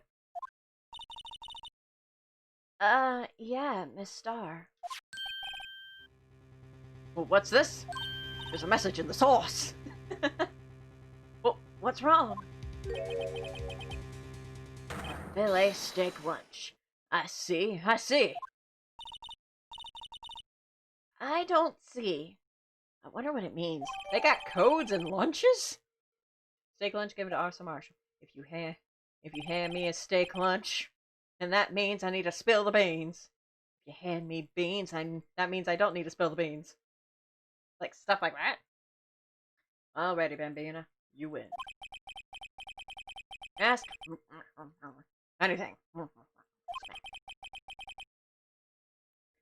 Finally, it seems like He's willing to talk. Alrighty, hombre. We need to get your thoughts on SL9 and a whole bunch of other stuff. Officer Marshall, you're in charge of the security for the evidence room, right? You got good eyes, partner. It's an easy job, and I'm grateful for it. Actually, Officer Meekins at the detention center told us. Ah, that poor little doggy. Although I think we could have figured that out. Poor guy. I keep forgetting his name wrong. I keep getting his name wrong and calling him Meekly. You wouldn't be exactly wrong on that. He told us something. He said that when the stabbing occurred, you weren't at your station. Well, maybe I shouldn't be telling you this. But since I got demoted from detective 2 years ago... Well, it might not look it, but I lost my fire for the job, you know? So, what were you doing around 5:15 when the murder took place? Well... I reckon I was galloping down the highway on the back of my steed, Zippy. Say, a motorcycle guy or something? No, he's riding down the highway on his horse named Zippy. Although if you actually had a horse, that'd be pretty rad. There's no need for people here anyhow. These newfangled machines do a bang-up job of keeping an eye on the place. You mean the security camera system? I don't take to machines, nah, much. Kinda like that stewed broccoli they sneak in next to your steak, you know? Yeah, I hate broccoli too, brother, I feel you. Miss Starr told us something. She said that you were a detective until 2 years ago. It was always my dream to be a rawhide wrangler on the scene of the crime. That's all gone now, like a drinking hole in a prairie fire. Oh. You're still investigating the SL9 incident with Miss Starr, aren't you? I kind of feel sorry for these guys because they were just investigating a crime and then they suddenly get demoted or fired from the job that they like. It's like, huh. That was my case. It's all solved on the record books, but it smells like a bad game of poker. I can't let it go. That's all there is to it. What kind of case was it anyway? We've heard the name so many times, but no one tells us what actually happened. There are some things you're better off not knowing, Bambino. Anyway, that case is officially dead as of 2 days ago. 2 days ago.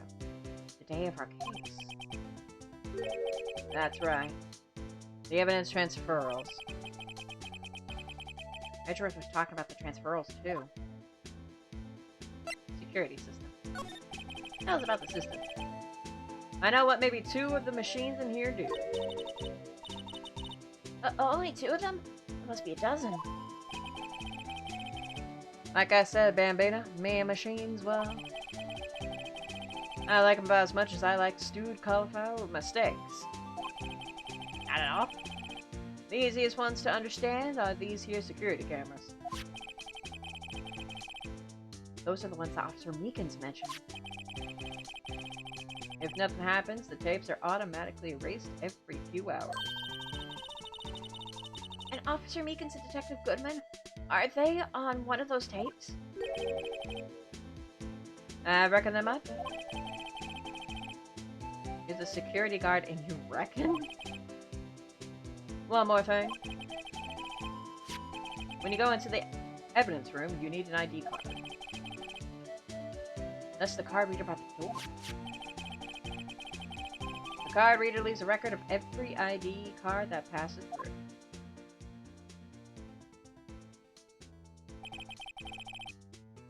So it's the ID card record. Okay, place your bets. Who are some of these numbers? The top one looks very specific. Hey, I've seen that somewhere before. Sorry, Bambi Man. I can't show you more than that. Yay. Oh, sorry, I was thinking about something. Huh? Yeah, like I said, sometimes I can't control what's going on sometimes. I haven't heard whether this is related to the case yet. That's right, I saw a number on that record just now. I've seen that number before. Maybe there's some way I could prove that record is tied to the stabbing. Transferal. Sorry, but could you explain what this whole transferal thing is about? We keep only evidence from solved cases in this room. They're kept here under the presiding detective's supervision for 2 years.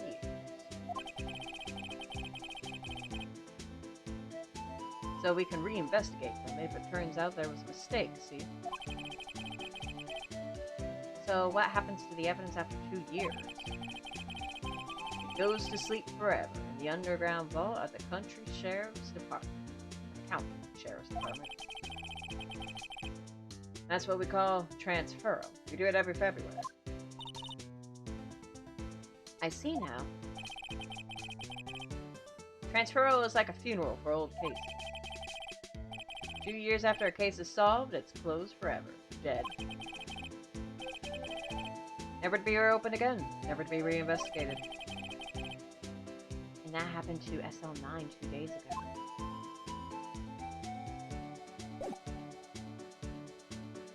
Alrighty, officer.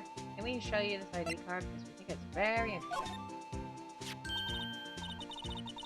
See this? This is the victim's ID card. Ah, the one that was on the ground in the parking lot? The number on this is 5842189. Officer Marshall, show us that ID card record again.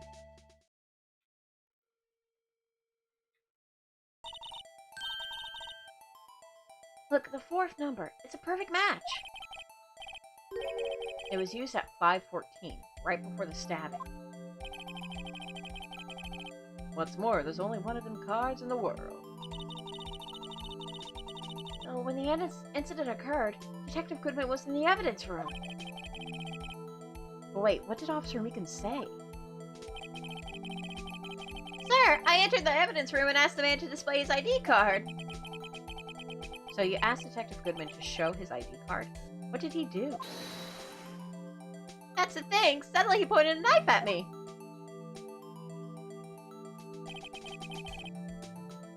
If he had his ID card then, why would he have pointed a knife at Officer Meekin? Alright, compadre, you win. I guess I can give you this ID card record. Thank you. IDs of all who entered the evidence room on 2/21. I've got an idea. Maybe I should show this list to other people with IDs here. Good idea. Alright, now we can move into the evidence room because I think we've asked Detective Marshall everything we need. So here we go. Alrighty, February 23rd, evidence room, Sector 3. It's quiet. The investigation must be over. Must be over here. So this is the evidence room. It really is kind of like a graveyard. Graveyards are supposed to have grass and trees. This feels more like a morgue. Nice try, Mr. Wright. You can't scare me. I bet. Eek! Whoa!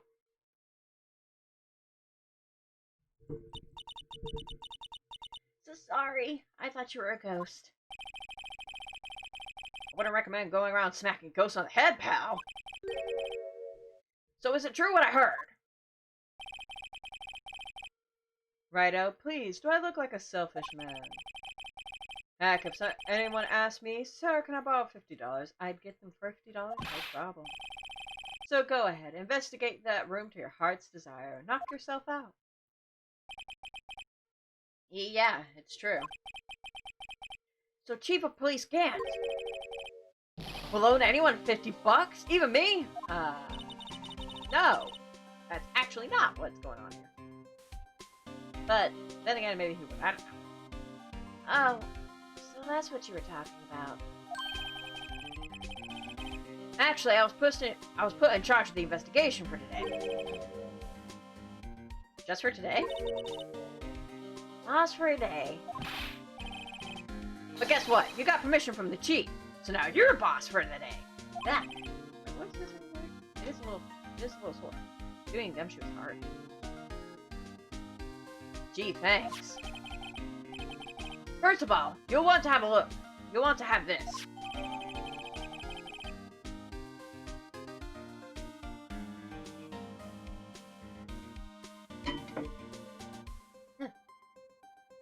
Scene of the stabbing of a detective at PhD. Okay, Detective Gumshoe, talk to me. So, Detective Gumshoe, you're boss for the day? That's right. It's an honor. After all, the murder took place right here in the police department.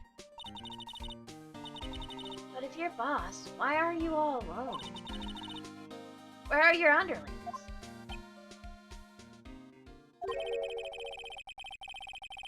They're using yesterday's findings to prepare for tomorrow's trial. Oh, in other words, you got kicked out of the investigation again.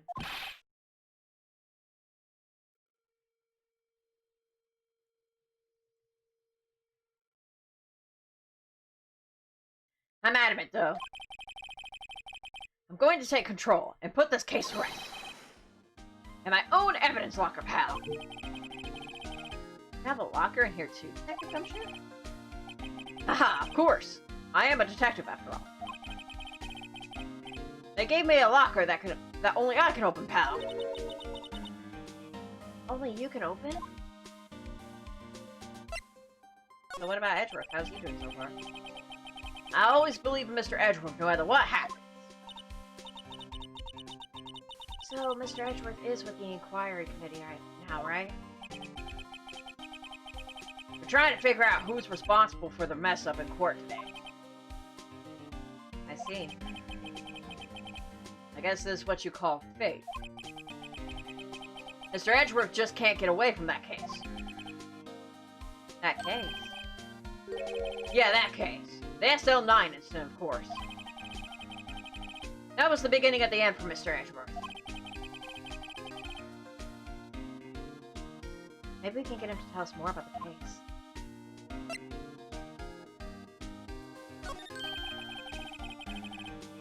This place is more high-tech than you might think. Every locker is fixed that only one detective can open it. Using their ID card? Well, that's the thing, pal. ID cards can be lost. Why, I'm on my third card since entering the force already. Yeah, that check out. That sounds like a lot. Yeah, but even I can't lose my own right hand. Right hand? Oh, you mean your fingerprint? Exactly, pal. The lock for each locker is coded with a fingerprint. So the only locker we can open is our own. Funny, they look like normal lockers.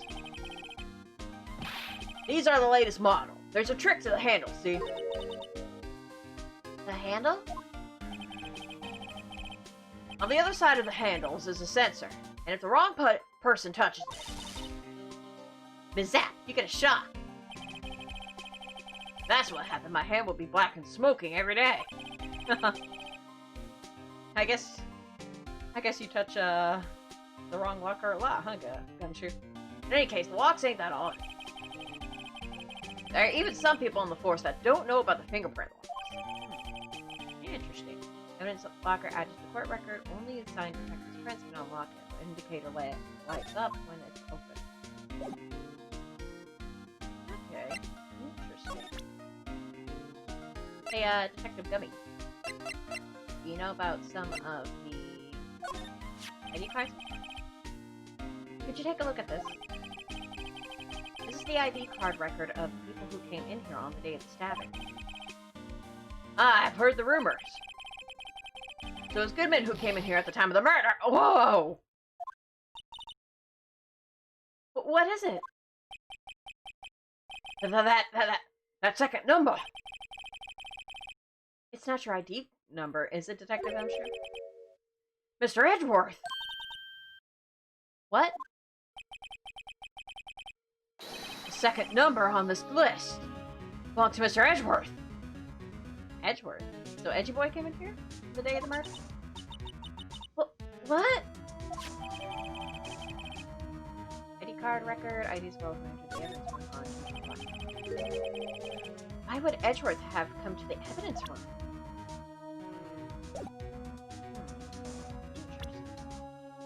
Oh, now we gotta slide on by.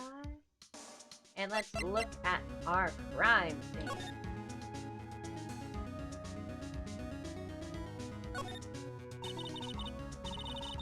Look, this one's open, and the red indicator light above the door is lit.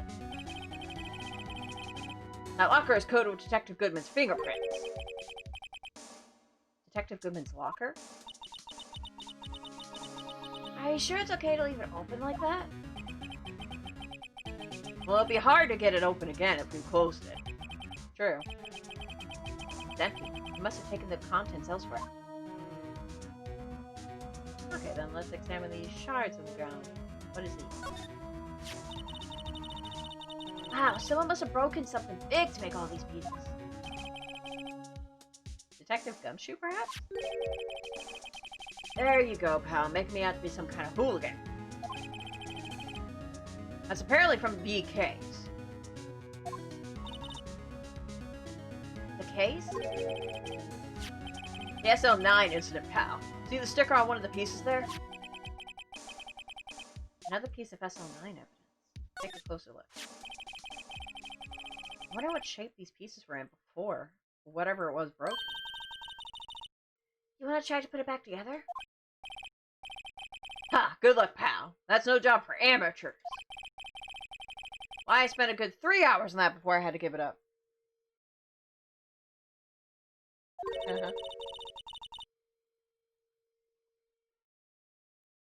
That's why I always carry around a tub of glue. Well, this piece looks like the bottom. Let's try putting the rest in place. Ooh, puzzle time. Like Zero Escape. Let's do this. Okay.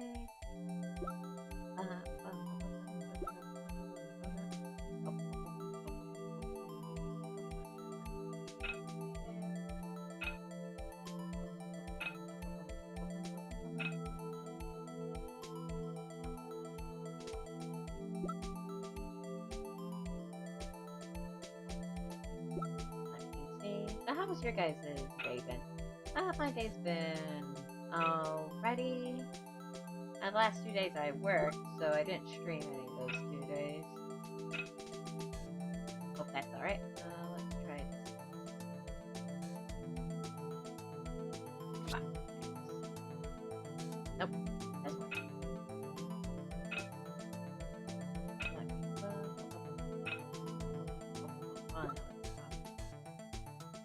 Like, streaming when you don't have work the next day is nice.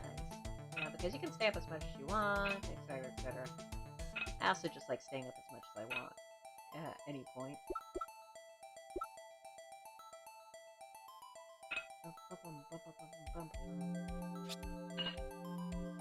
Aha! Found it. Owl threats. I'm mostly a night owl.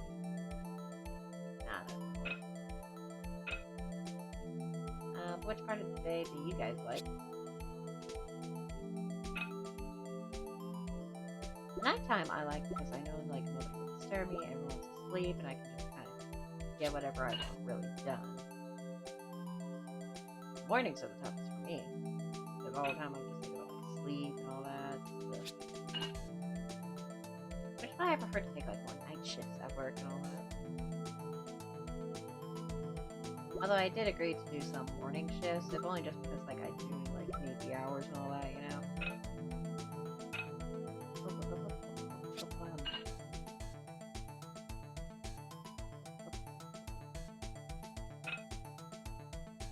I have been reading this book lately. It's a really fascinating book. It's about writing horror novels.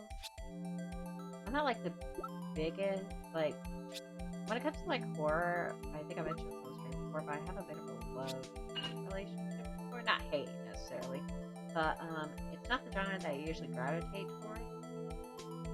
This one goes right here. Never mind, I had it.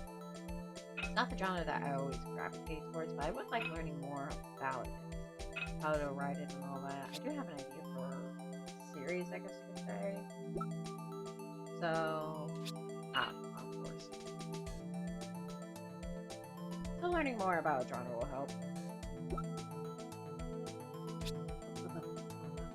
Of course, I just gotta get down and dirty and write something. Writing is so hard. I'd love to do it someday, like just write consistently. Oh, there we go. And we're missing one big gapping piece. Uh-huh. Well, I think we did it, but some of the pieces are missing. Yeah, I got that far too in 2 minutes myself. The problem is finishing it. Were some pieces stolen? I bet they were missing to begin with. Still, it doesn't look like the most stable kind of jar. I kind of understand how it got broken. Tell me about it. Unstable jar, jar piece back together from fragments found at the crime scene. Piece missing. Alright.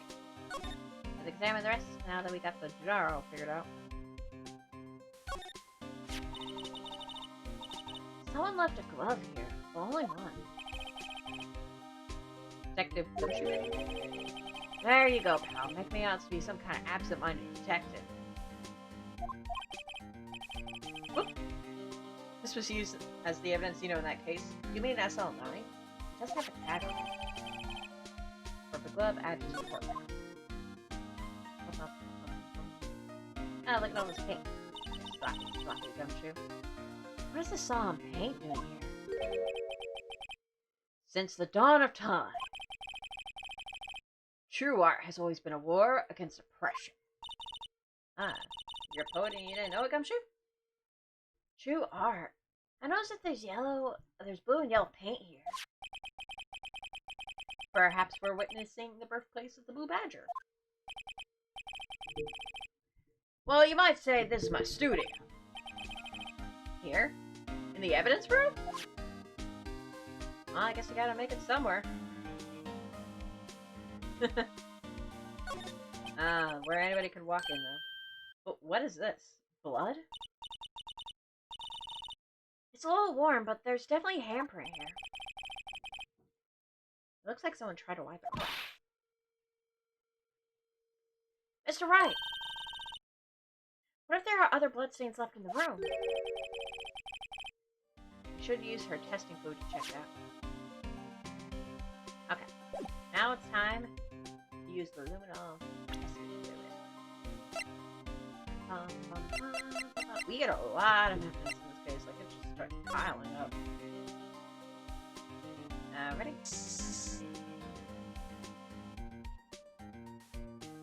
What up? Quite a bit of blood.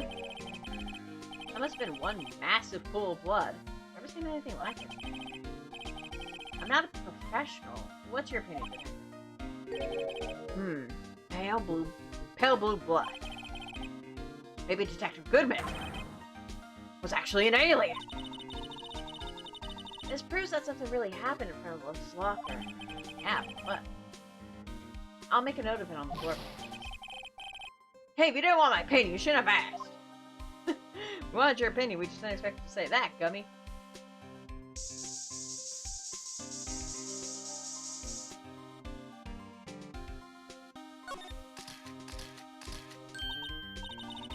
I knew it! This is someone's right hand.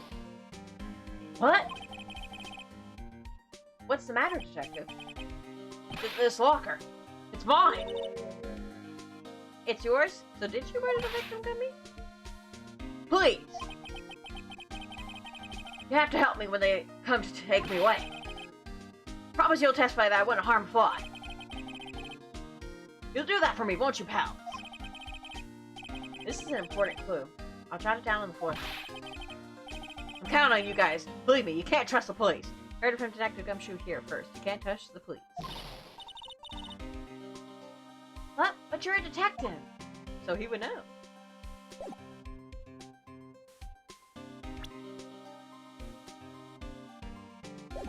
Alright, drinking some water and accidentally clicking stuff in the process. Anyway, Gummy, out of the way.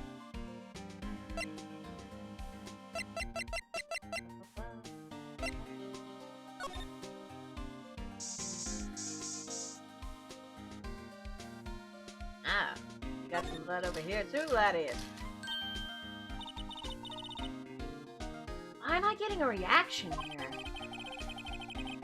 There's no reason for the murderer to touch this spot if he fled out the door, especially in that angle. This might be something significant. Hey! That's some pretty amazing stuff you got there, pal. What, this? It's called luminol testing kit. Where'd you get your hands on that? Huh? I'd like it to get some too. I'll just borrow $50 from the chief. What are you saying? You don't got this at the... as police officers, you don't have this?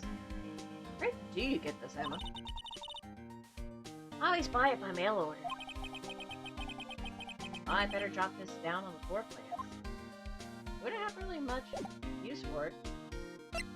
Aside from, you know, this very specific situation.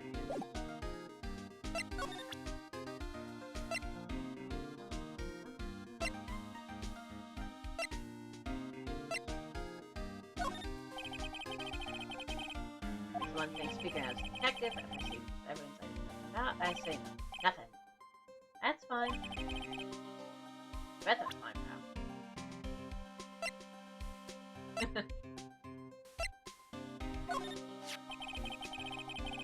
You can't open these lockers if your fingerprint doesn't match. If you can open it, they'll give you 50 cents.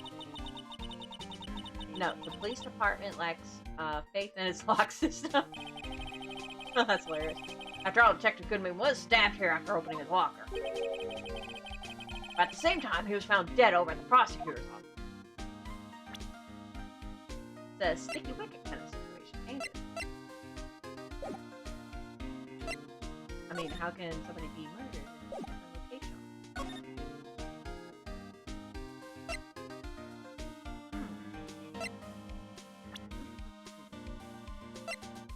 Pum, pum, pum, pum, pum.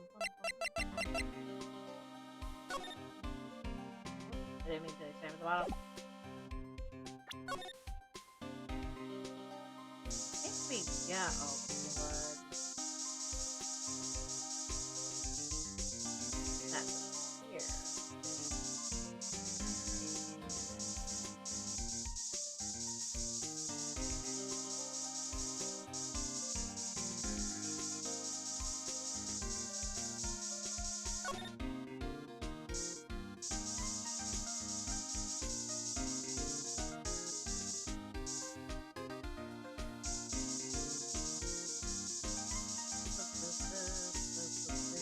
Yep, we are good on the testing fluid. It's just making sure that we didn't miss anything at the crime. I think we got a lot of stuff here too. Yeah, we'll fix the jar all back up.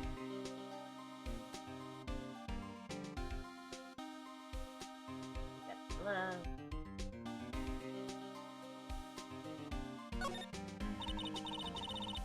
This place is stuffed with evidence. Stuffed with James. I'm not so sure about the drink. Well, open. Did you really think it would could? I mean, you could try. Hey, pal, our security is high tech around here.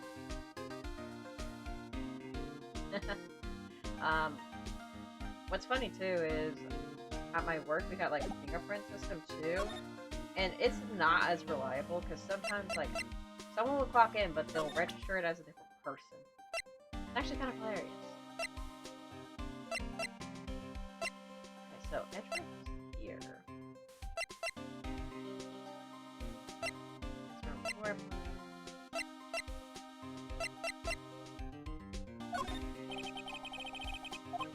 One thing, detective. Okay.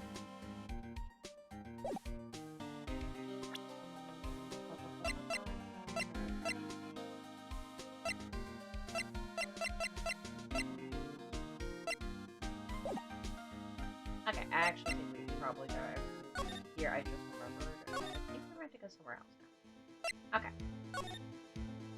So for now, let us go to the police department. Let us go. I also got a new video game today. It's called Golf Story. It's one I've been interested in a bit, and I thought I'd give it a shot. I played a little bit today, and so far I'm actually enjoying it. Probably one of those games that I'll just kind of lay back and watch. Okay. Hi, so Edgy's not here. We really want to talk to you about something, Edgy.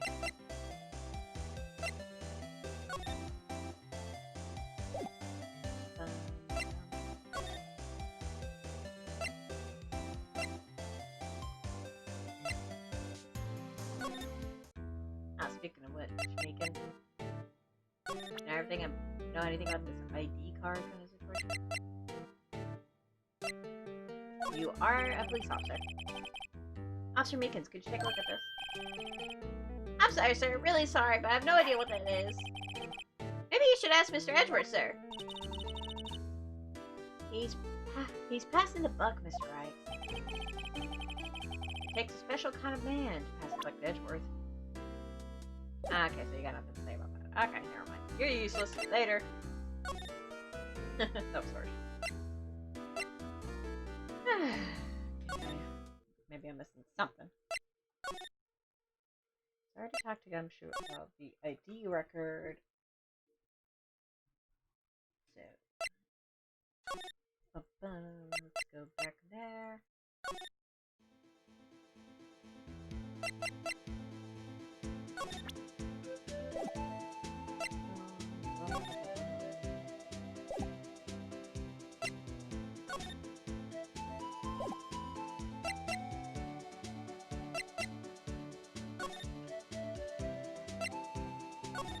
So what are we missing here? Oh, I think we're missing this here. There's something sticking out of here.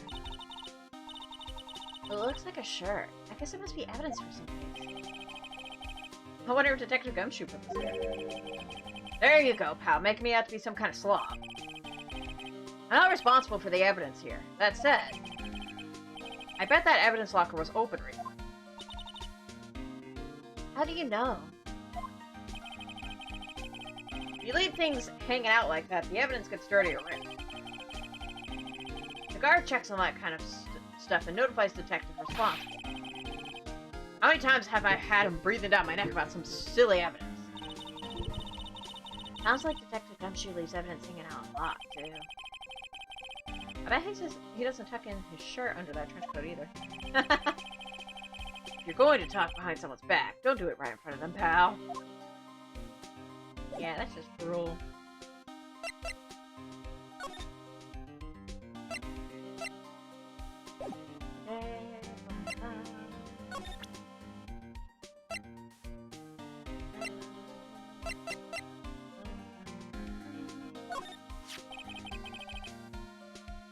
Take a look at this. This ID card. Stabbing. I heard the rumors, so I was Goodman. Whoa. Second number, it's not your ID card. Mr. Edgeworth. What? Why would Edgeworth have evidence for it?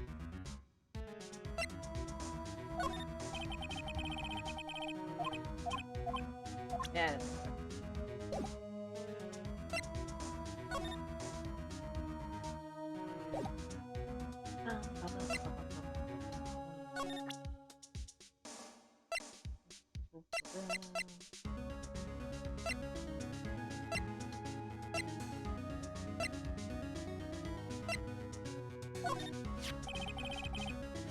Check Goodman's note, and that switchblade knife. I bet Edgeworth was the most surprised of anyone. Okay, yeah, we have to show that, because we have to do the whole SL9 thing. Ha! Sometimes I even forget about stuff.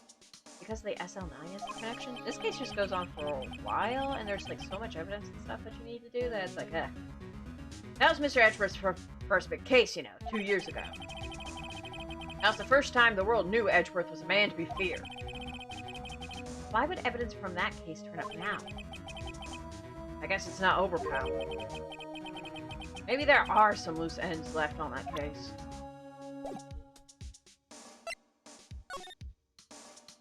There we go.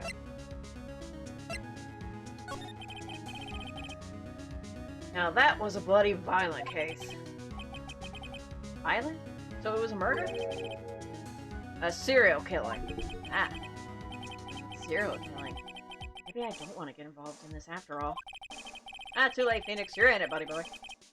But the killer made a mistake, and Mr. Edgeworth built his case around that to nab him. And this was 2 years ago? That put Mr. Edgeworth right in the spot. And started the rumor mill. Yeah. Rumors about forged evidence? It was supposed to be all cleaned up with the transferal the other day. It was the last job he ever did. Detective Goodman, that is. Huh? What do you mean? Detective Goodman was the detective in charge of the SL9 incident, see? So that switchblade knife. The victim took the knife out of the evidence locker himself?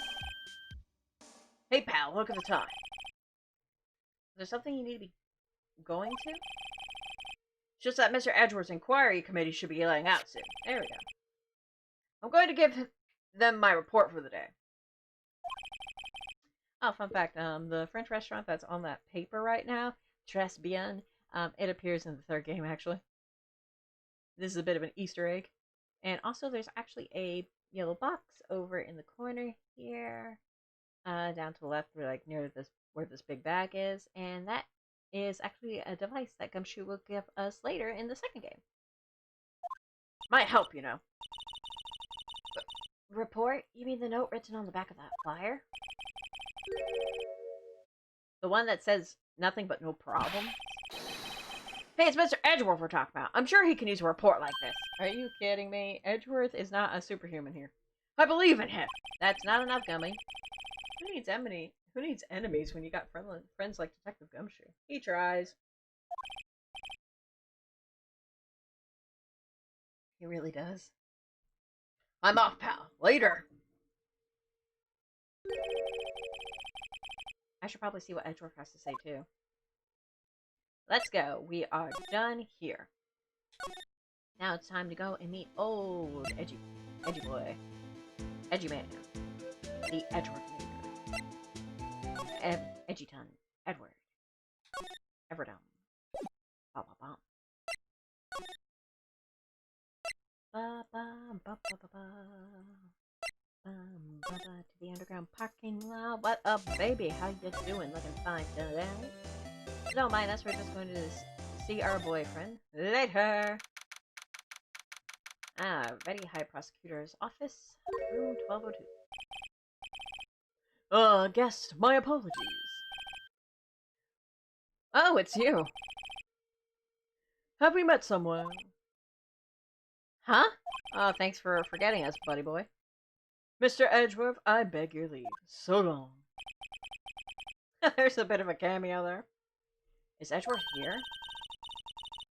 There, standing by the window, a teacup in his hand. As broody as ever. Right.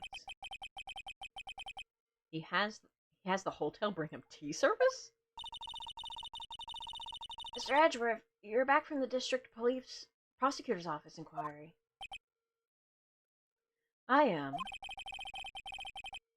By the way, Detective Gumshoe was looking for you. Ah, yes. He brought me the latest information, it seems. Really? Was it helpful? Apparently a new French restaurant is opening near here. I think he was trying to console me somehow. The real information is on the other side, Edgeworth. I know you don't flip stuff over considering you didn't know what the receipt was back in the second case, but still. Poor Mr. Edgeworth. I think this whole thing has really taken a toll on him. Nah, he just really doesn't flip papers over. That's him normally. Okay, Edgeworth. What up? Talk to me, baby. Inquiry committee? So, how did the inquiry committee go? Actually, they decided to treat this not as a case of concealing evidence, but as a communications error during the investigation. Concealing evidence? Yes, apparently there are some who believe that I concealed evidence. is not the case.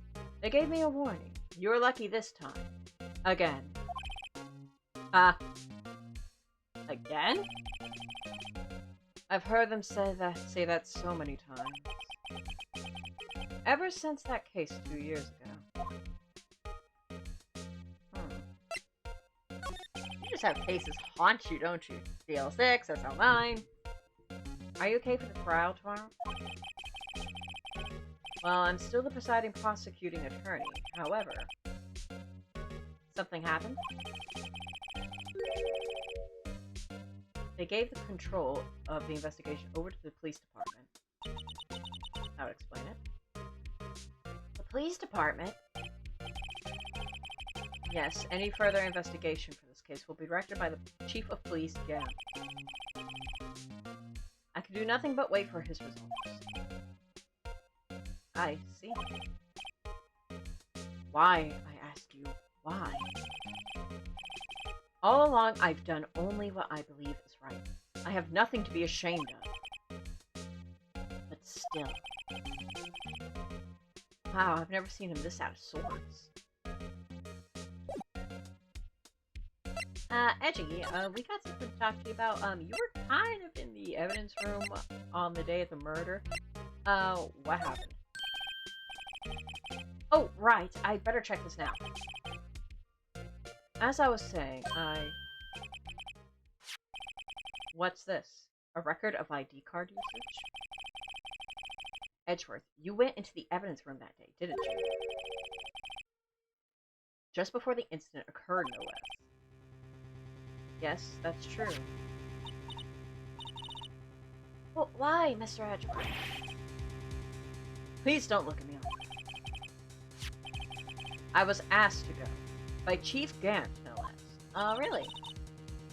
Ganty Man asked you. Chief of Police? He wanted evidence for a case that wrapped up half a year ago. He told me he wanted me to keep it here in the prosecutor's office. Why? Seems weird. But it was solved, right?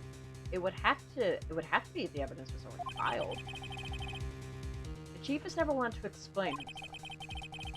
In any case, on the day of the stabbing, I brought this back here. Can I ask what kind of case it was? I can't say. It really has nothing to do with the current case.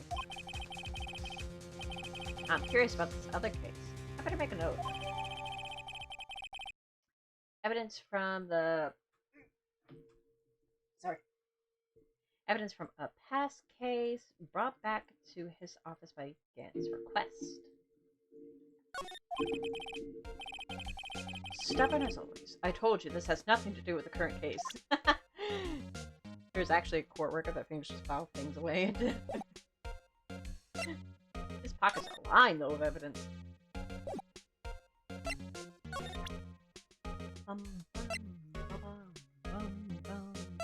Speaking of which, we need to get your thoughts on the SL9 incident. What about that case?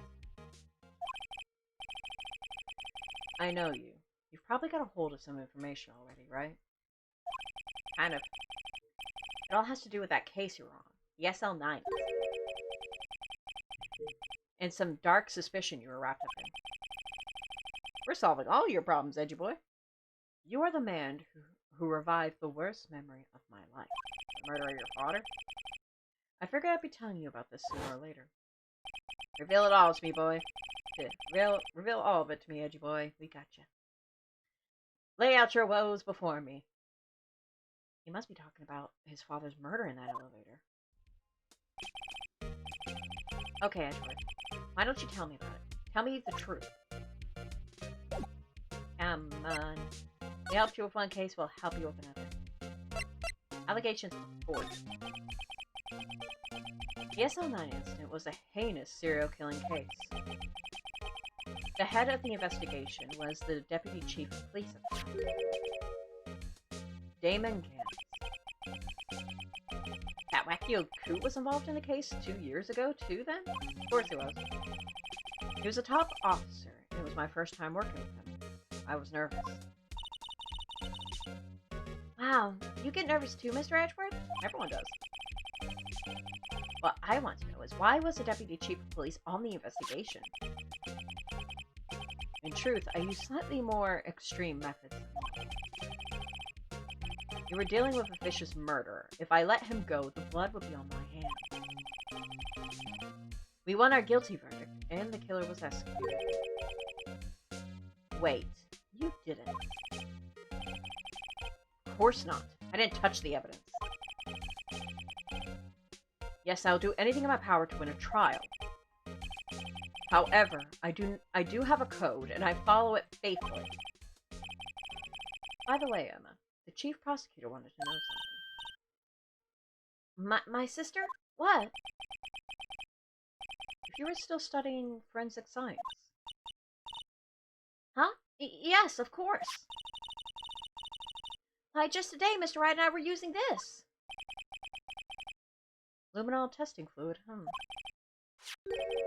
Well then, you might have use for this. Aluminum powder for taking fingerprints? It's been chemically treated for better adhesion. For me? Are you sure? We are the enemy, you know. I've no say in today's investigation. Do as you will. Edgeworth, I'm really... No need to thank me. Here, take your powder and these fingerprint files for everyone involved. Thank you, Edry. That's so nice of you. Thanks. How about giving these Detective Gumshoe as well? You know, actually, yeah, that's a good point. Fingerprinting set and fingerprint file received. Well, let's get going. One last investigation. Right. I do seem to remember seeing a suspicious handprint. Heck yeah. Let us go back, boys. Back to the evidence room. Ah, Angel's gone. Bye.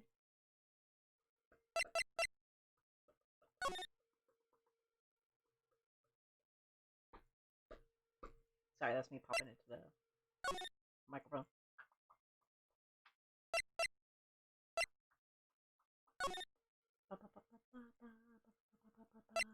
And Marshall's gone. Why? Like, when did the apocalypse happen while we were in Edger's office? Like, everyone's gone. Evidence room, second 3. Our investigation turned up a suspicious handprint. Here, in this blood on the detective's evidence locker. Let's use the secret weapon we just borrowed. Right, let's get started. First, choose a finger. A finger? Each finger leans behind a slightly different imprint. So let's choose a finger that will have left behind the clearest print. I really can't tell the difference at a glance. Quit procrastinating and choose a finger. The middle finger for you, Emma. Just for you. I'm just kidding. I actually don't mind Emma. Some people find her annoying or forced, but I'm like, ah, she's fine. She's a kid. Okay, now's the time to check the prints. Let me show you how it's done. Emma's starting to get that sparkle in her eyes. First, we sprinkle aluminum powder around. Huh? How do we do that? How do you do that? With the A button. With the A button, see? Ah! It looks like that did the trick. The aluminum powder adheres completely to the print. Once the powder is well spread, just blow away the excess. Huh? How do you do that? With the X button. Exciting, I know. Alrighty. Imagine you're blowing out the candles on that birthday cake. See? Wow, that looks like fun. It might take some getting used to, though. It's fine. It won't go up your nose or anything. You just pour the powder on thick and blow away the extra. Are you sure? It looks like something that could go up the nose. And it might actually make us feel good, if you know what I mean? Those are the basics of fingerprinting, Mr. Wright. I guess I better give it a try. Let's do this. Spreading the powder around is actually a lot of fun. Anytime anybody streams this game, they spread it on like the whole screen. My sister covered the whole screen, like made it completely white when I played this with her. It was so funny because we're like, Autumn, you can stop, and she's like, no, it must all be filled.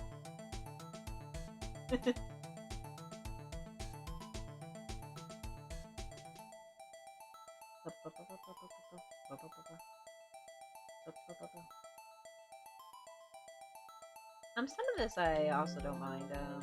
They do like some of this stuff in Apollo Justice, but I think this is also kind of like the testing ground for mechanics like these. Okay, I think we pretty much got the fingerprint.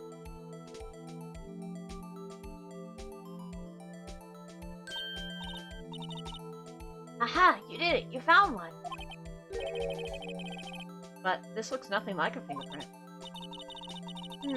Now that you mention it, I guess it doesn't. What does it mean? I think it means we're out of luck. Out of luck? The person who left his handprint must have worn gloves. Don't tell me we've been wasting our time here. Hey, calm down. That's just the way it goes sometimes with the scientific investigations. True. You test something, sometimes it just doesn't work. But it does seem a shame. While we're at it, why don't we look for other prints? Other prints?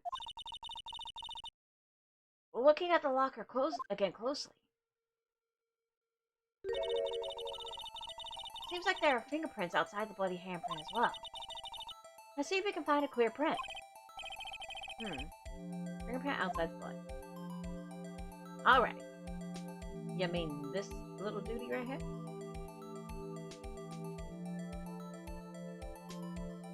Alrighty. Spreading the powder so that I may snort it up later. Ah, that's the good stuff. Right there.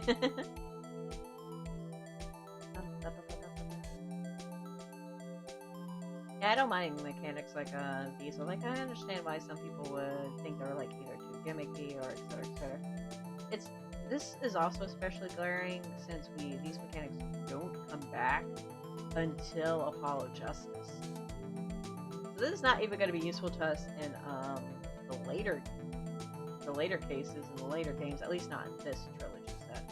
I'm also interested in the other games like Investigations, etc., etc., and how they handle mechanics like these. I'm also super interested in the Gakusaben one, which I know is just Ace Attorney in Japanese, but the one that basically contains Sherlock Holmes. Yay, a print so clear it's dazzling. I want to see how I can get that to work on my computer. It's dazzling. Anyway, this print took a lot of effort to find. Let's match it up right away. So we're not done yet. This is quite a process. Well, there's no point in finding a fingerprint. And not knowing who the owner is, right? I guess she's right. Look at the fingerprint data we got from Mr. Edgeworth. And point out the person you think left these prints. Huh? How am I supposed to know who it is? I can make a pretty good guess. Yeah, I could too. The bloody handprint and fingerprints are in different places, right? That means that the prints probably didn't have anything to do with our case. So, whose fingerprint would we most likely find on this evidence locker?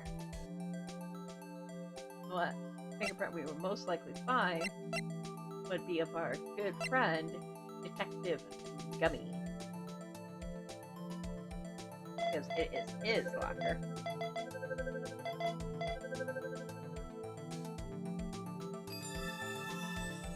Ooh, match found. Aha! So these prints belong to Detective Gumshoe. Something wrong, Mr. Wright? You gave me this so what look. I guess it's probably because I was thinking, so what? Okay, so we came up with nothing this time, but there's always next time.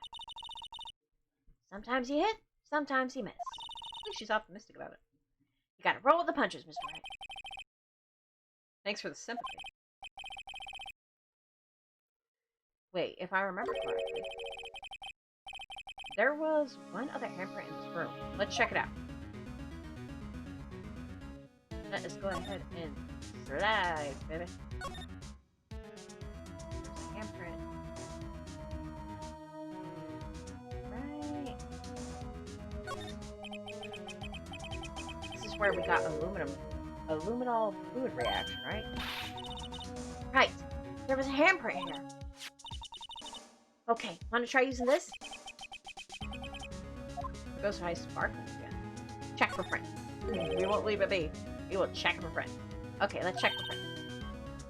That's the spirit. Oh, but I have to warn you about something first. What? The area with the blood was wiped away, right? We only ended up finding it using chemical means. Any prints in that area will have been wiped away too. Oh, right. So that means no prints. Would you say the probability of your hypothesis is high? Don't ask me. Anyway, you must try to find prints that weren't wiped away. Prints other than ones left by the bloody hand.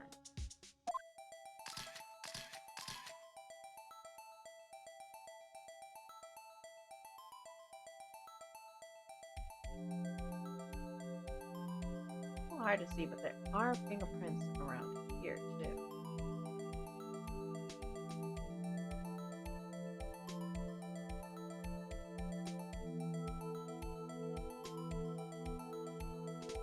Okay, let's see if we can't get a reaction out of this.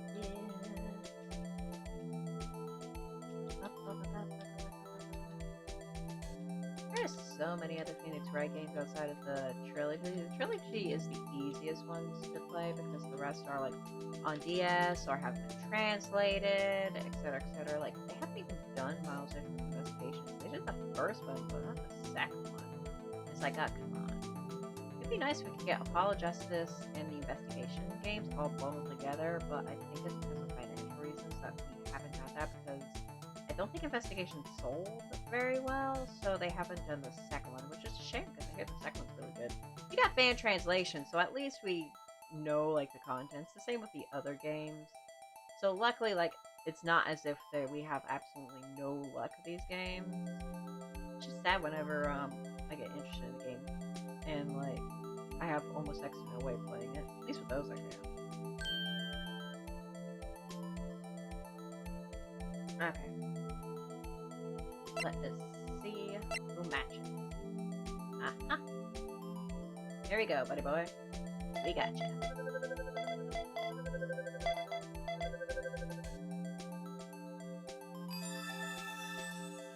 Match found. Hey, those fingerprints, Whose are they? Whose? Is it someone I know? It's Officer Marshall. Huh? Officer Jake Marshall? Marshall's fingerprints add to the court record. That's gotta be a coincidence. He's not involved in the crime. Emma. This is decidedly different from Detective Gumshoe's prints. Try to hide it. They've been wiped away after all. Luminol reaction, the blood and the fingerprints are in the same place. Oh. So we have Jake Marshall's fingerprints on a white blood stain.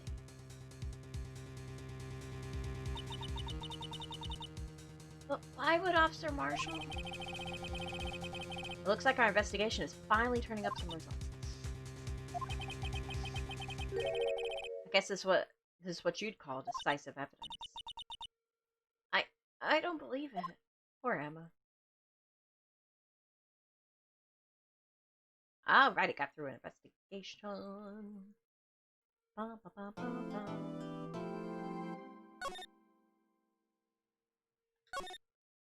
Alrighty, I've been streaming for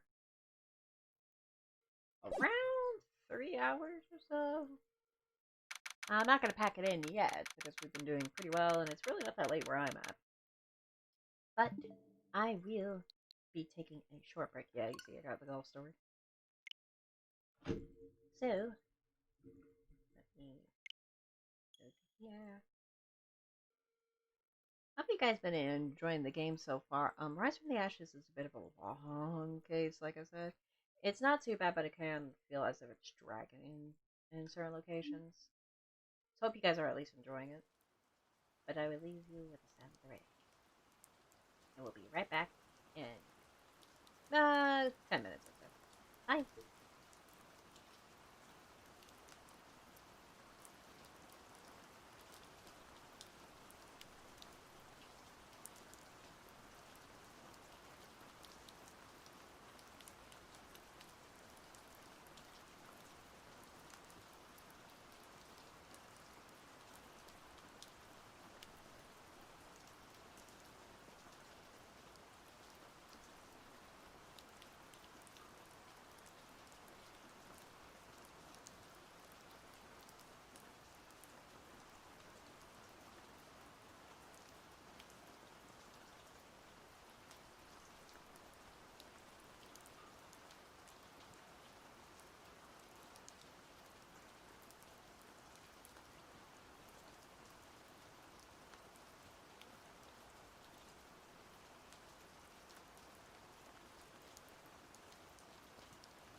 And we are back after that little break. And now we will go into another trial sequence.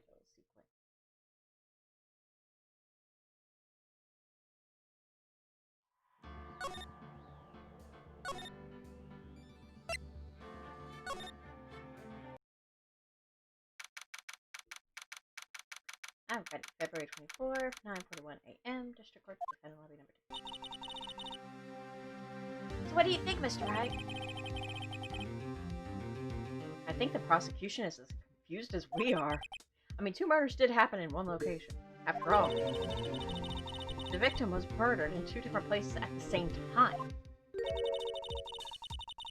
And a different suspect was arrested at each of the crime scenes. Lana! Good morning, Mr. Wright. Apologize for yesterday. I was indisposed. I can imagine so. Hopefully they didn't hold you too long for questioning.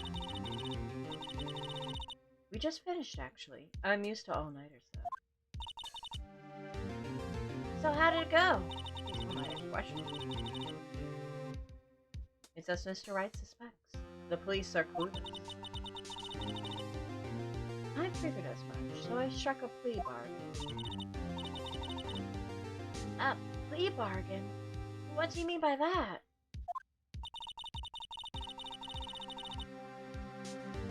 We agreed that if I told them the truth behind the simultaneous murder,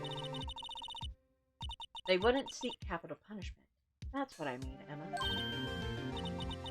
But Lana, don't tell me you... Much to my regret. I'm as much in the dark about this as you are.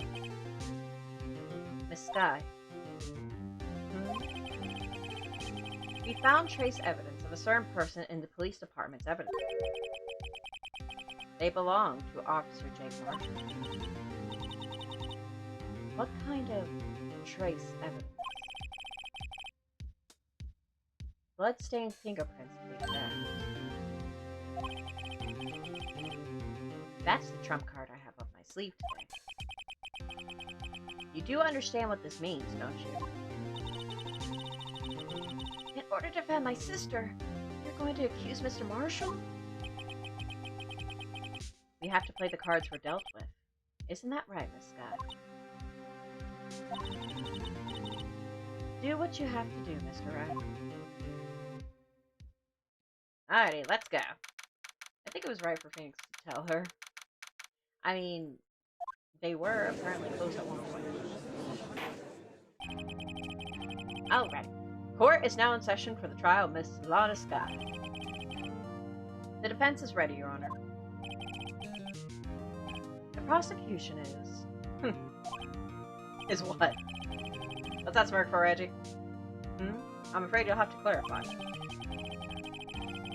It takes 30 minutes by car to reach the police department from the prosecutor's office. Yet the victim, Bruce Goodman, was slain at both places at the same time. But that's not physically possible, is it? What's more, I hear the victim from the evidence room just disappeared. Yes, and the body eventually appeared in the trunk of Mr. Edgeworth's car. Wow, this is one messed up trial. Yeah, I'd say so. One of my duties as prosecutor is to present impartial evidence. Today, I will present evidence relating to the murder at the police department. In doing so, I believe the way in which we should proceed will reveal itself. Now that's what sets Mr. Edgeworth apart. He sounds so on top of things. Even though he doesn't know what's going on himself. So he's good at lying. And that's supposed to be an admirable trait? To be fair, you bullcrap your way through a lot of stuff too, Phoenix. You tell us. Very well, let the trial resume. On the day of the crime, what exactly transpired at the police department? Mr. Edgeworth, you may call your first witness of the day to the stand. For its first witness, the prosecution calls the suspect of the murder that occurred at the police department. Ah, Negan. The suspect? You mean the so-called murderer? Oh boy. Things are getting wild from the get-go. What up, Miki? Will the witness please state his name and occupation? Oh, this is gonna be wild. Yes, sir. I am Officer Mike Meekin, sir. Oh, well, you gave that away actually pretty quickly.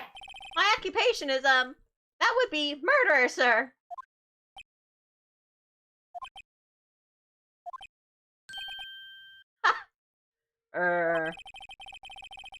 So you're telling us you're a professional killer? I guess?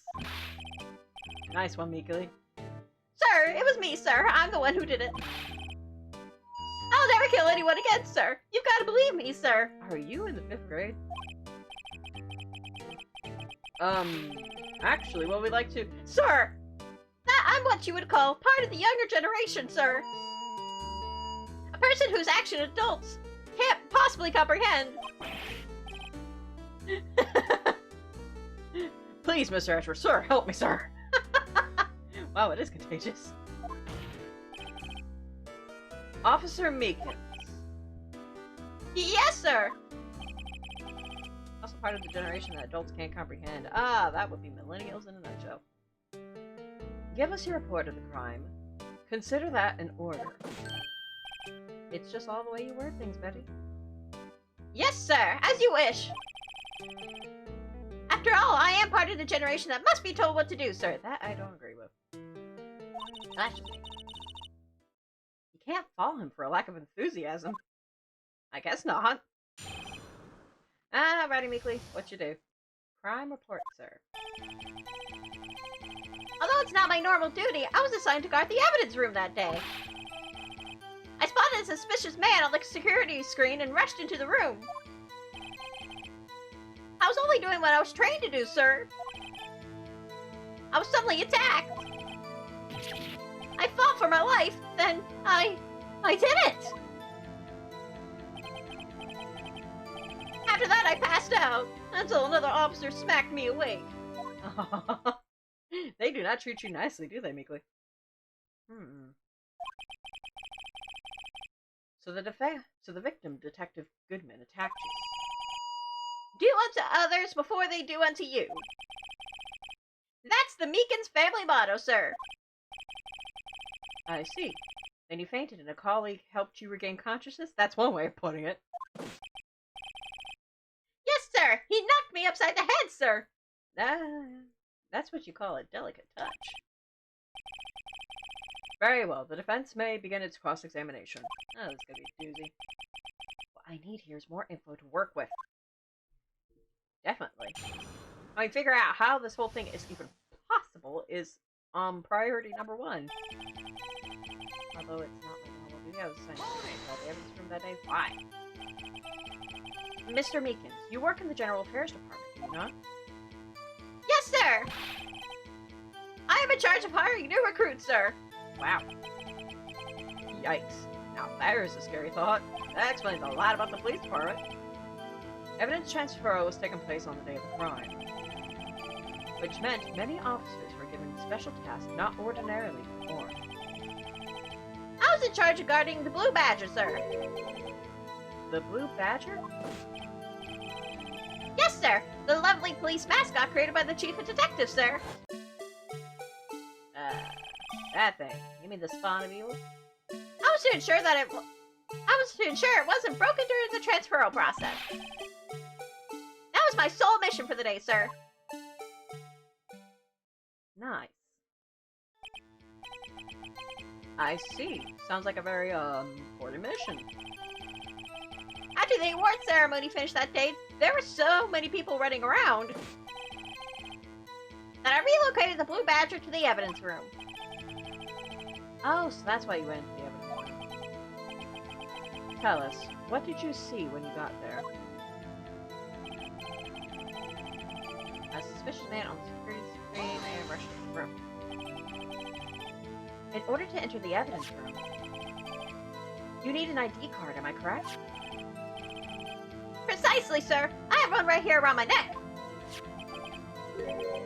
So then, your ID number should be listed on here, right?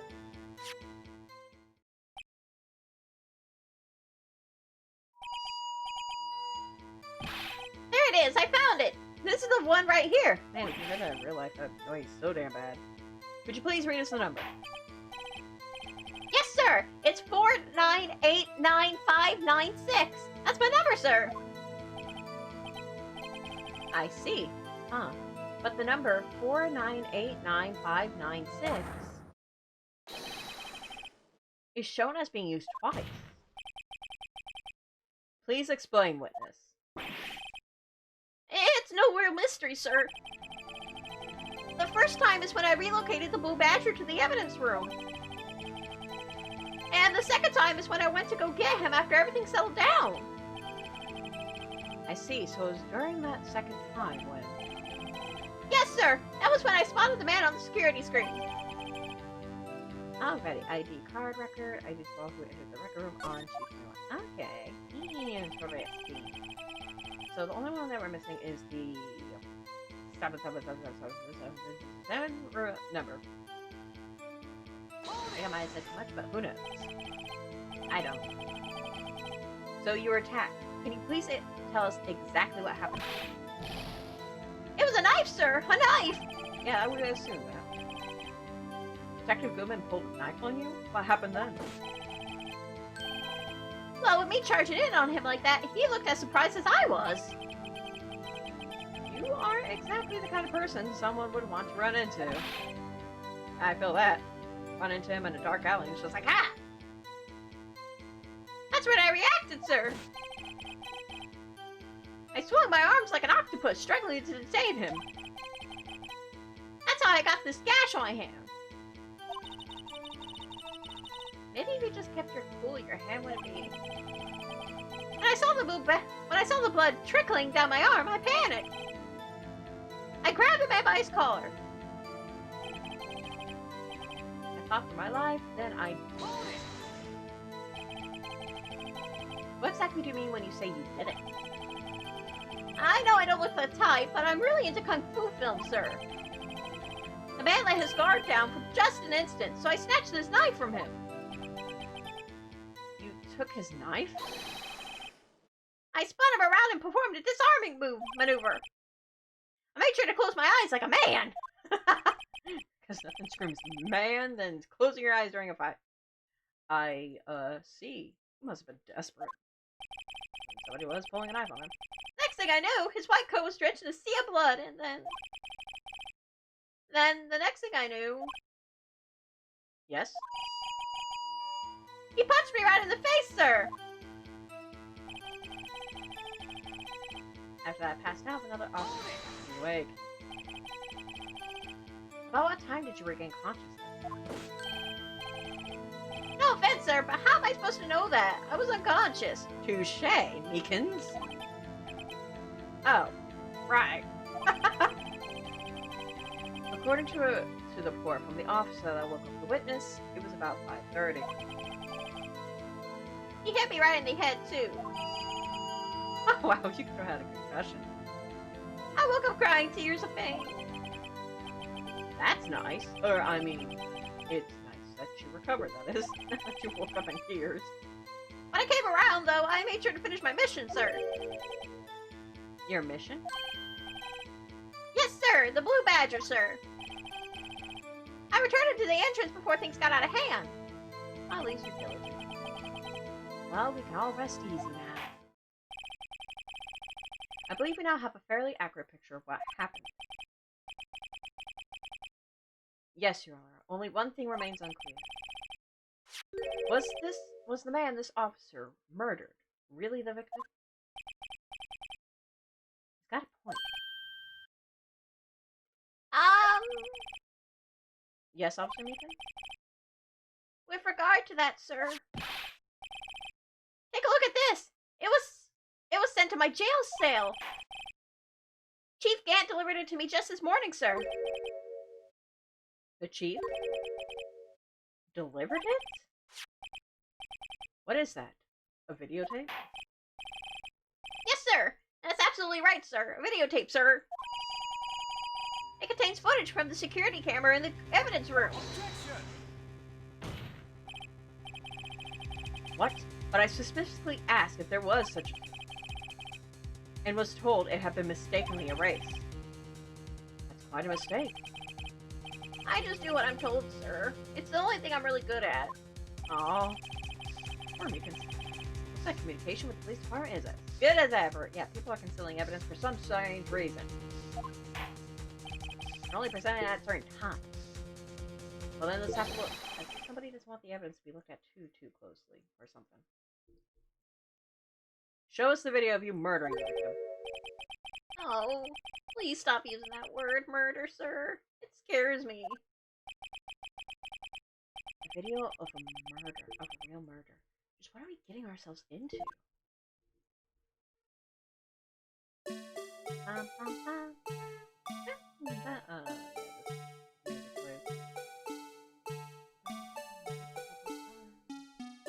Hi.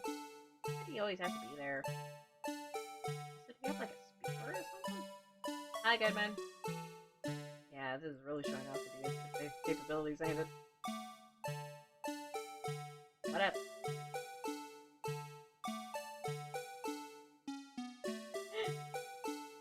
Really is just so lucky that you never get to see his face. And there's Meekins. I assume he asked for the card. The attack. The struggle. Again, like... You can't see him.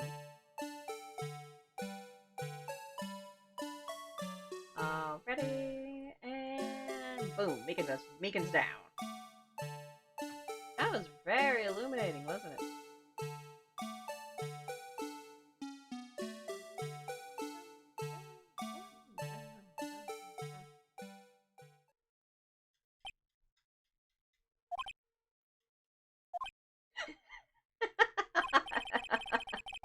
Well, I believe we're all thinking the same thing. How can we deal with these unsettling feelings starting within us? I agree. That video was great, if only just for the reactions. What the hell was that wriggling piece of plywood? Sir, that's the pride and joy of the entire criminal affairs department, sir. Created by Dick Gumshoe. It's a blue badger, sir. You all want to be careful about what you call the pride and joy. Why am I not surprised this isn't going smoothly? I mean, we're talking about a murder that apparently happened in 2 different locations. Video with security camera placed in the evidence. Yes, well, anyway.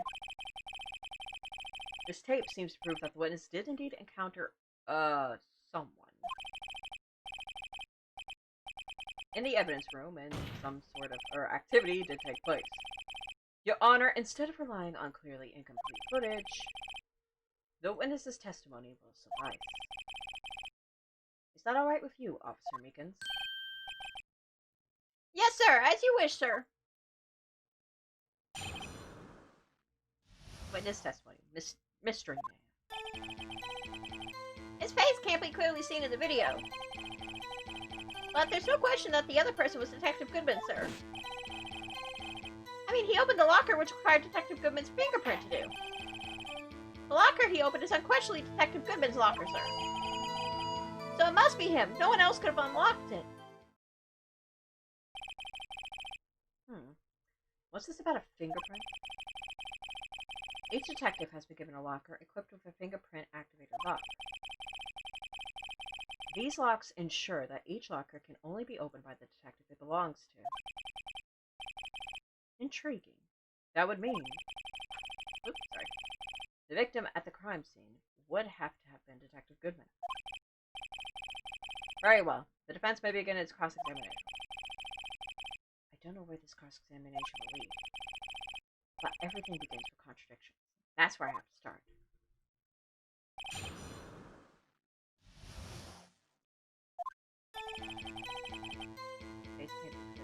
Video. That is true. That was a lot of information in the last one.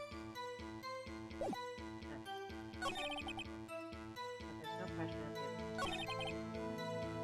You open the locker.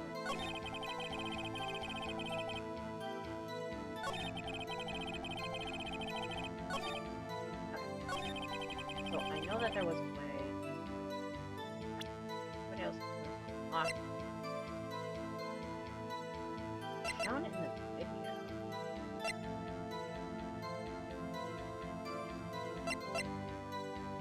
I don't know if we present the video yet, but let's try.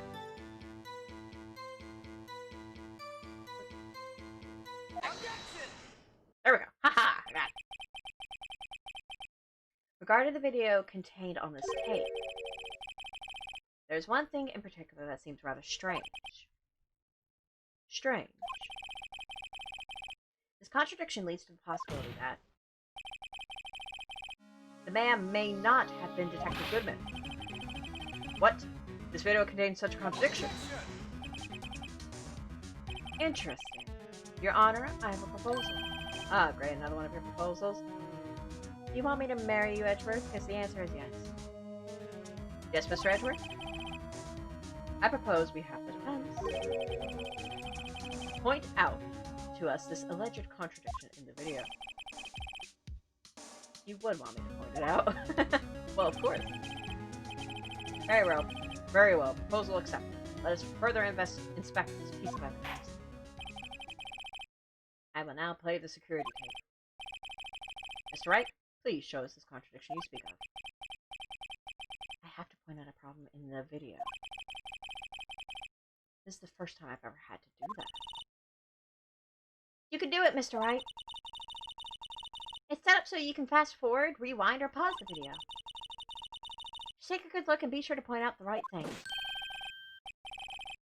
Please don't play it too many times. I can't stand watching this video. I can understand that. How did this guy ever become a police officer? Now then, Mr. Wright, please enlighten us. Pretty easy to become a police officer, actually. More easier than you think. Where's the contradiction that indicates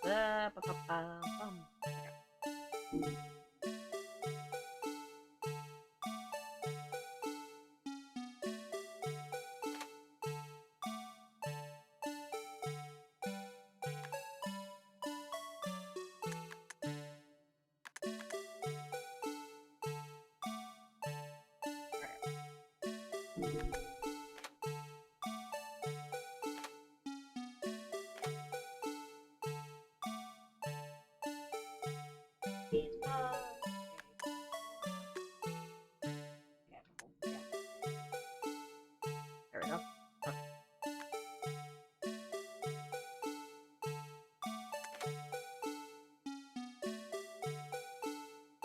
Let me see if I can. Sorry, I'm getting used to the controls. Sorry, I keep hitting the mic. The mic's in the opposition for me. Sorry about that. Okay. Let's rewind.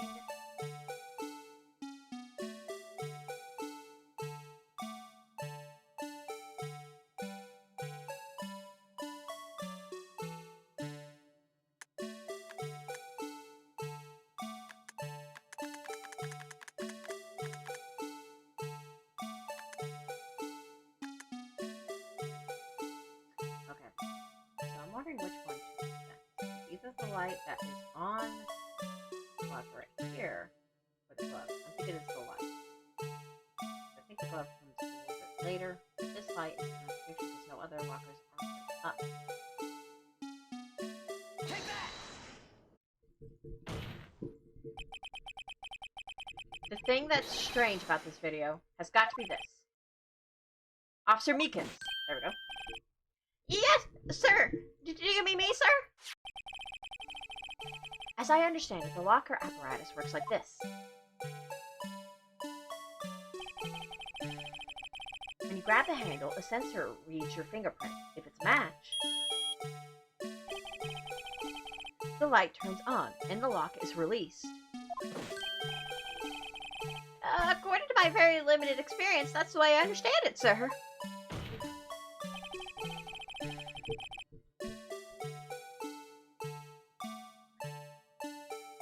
If so, then something is seriously wrong with this picture.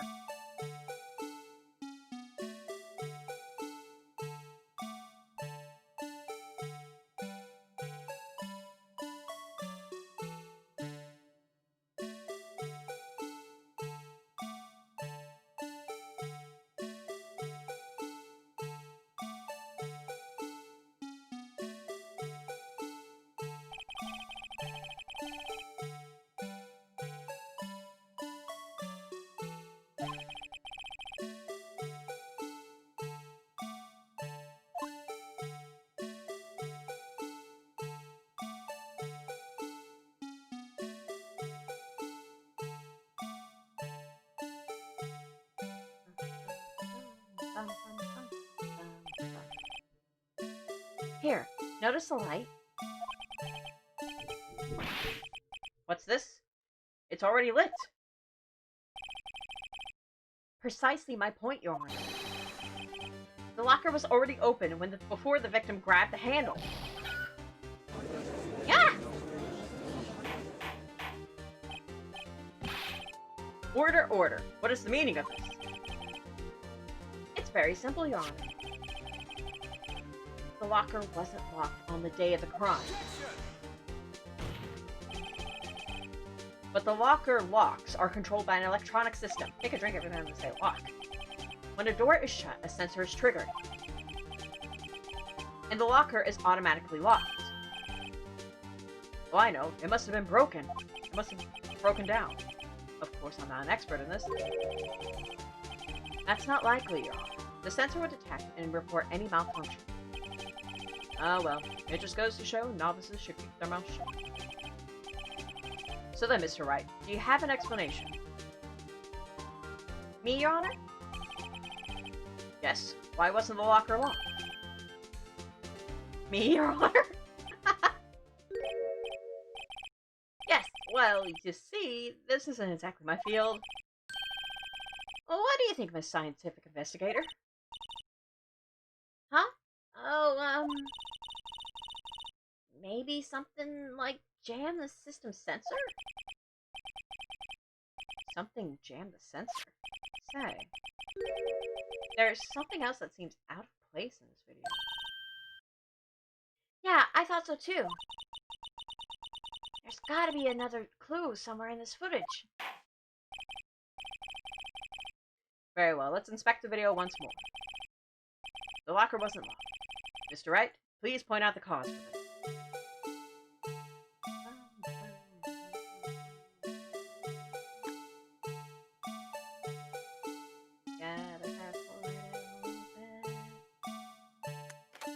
Whoop.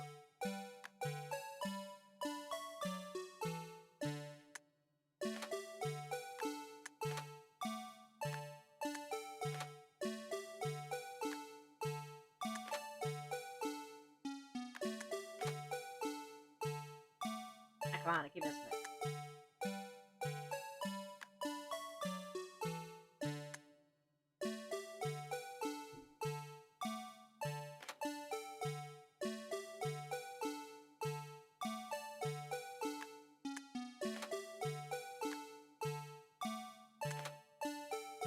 Kind of hard to write.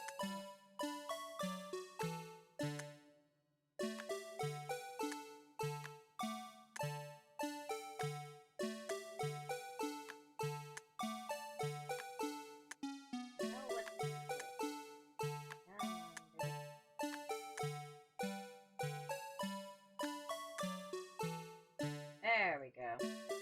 That's what I was trying to look at.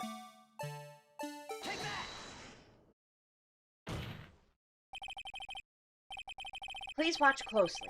This is the continuation of the part I showed you earlier. We have to watch this video like several times during this case. A lot of people don't really like this part of the case for that reason. I can kind of understand. Although I think the pointing out the contradictions in the video is kind of interesting. What's that? What's this? Something white fell out of the locker. But sir, it's been my experience that things fall out when doors are opened. I often fall out and roll great distances when I open my car door, sir. You can't be sure. That item was completely inside the locker to begin with. What do you mean? The sensor triggers the lock when the door is shut. What if something was inserted, say, between the sensor and the door? Inserted. Yep.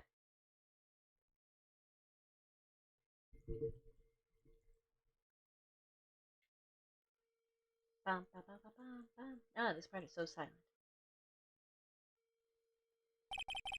There we go. This white thing wasn't inside the locker. It was stuck between the door and the sensor. Oh, I understand now, sir. It's just like my tie. 2 out of 3 times it gets stuck in the door when I get out of my patrol vehicle, sir. Instead of the door closing. But the object would have to be extremely thin to fit in the door. Not only that, it would also have to block electrical currents. It would need to be an insulator. Yes, an insulator. But at the crime scene, there just might have been something that fits the description. So, sir, by insulator, you don't mean... I think I finally got this figured out. Very well. Will the defense please present the relevant evidence?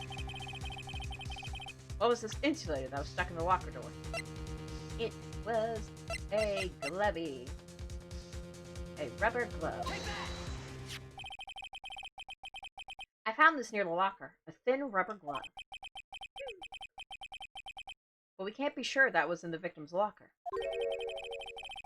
It has a tag that says SL9 incident.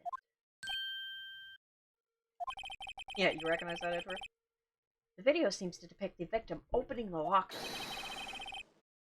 But that isn't the case. The lit lamp attests to this. On the day of the crime, even I could have opened that locker. Is this not so, Officer Meekins? Sir! It would appear so, sir! Order, order, order. So are we to believe, then, that the victim, whom this witness stabbed in the evidence room, was not Detective Goodman? Do not be misled, Your Honor. What do you mean, Mr. Edward? The defense has merely demonstrated that possibility and nothing more. The victim in the video was indeed Bruce Goodman. The prosecution will offer one more testimony to prove this. What? Officer Meekins, please testify about this. Sir? Me, sir? I'm not sure what you're referring to, sir. Edward just glared at him. Oh, you mean that, sir? Of course, sir. Is this a joke? Very well, begin your testimony.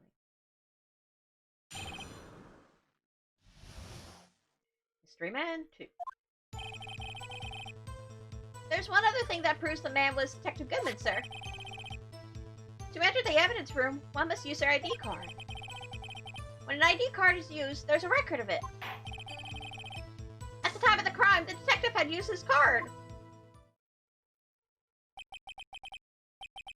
An ID card record, I see. I have the ID card record right here, Your Honor.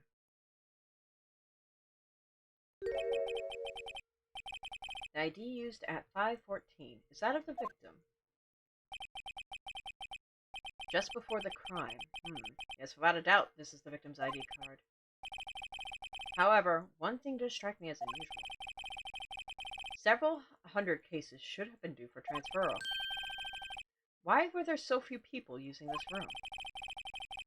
This particular evidence room is only used for storing certain special cases. Special cases? Extremely violent cases involving police staff. Just hearing that makes my hair stand on end. Me too, although it doesn't make much of a difference. There are only a few cases up for transferal there, and most were cleared up by noon.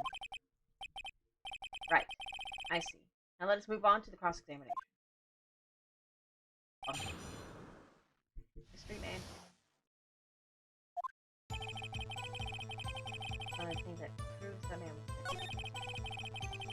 To enter the evidence room will use their ID card. To use this right.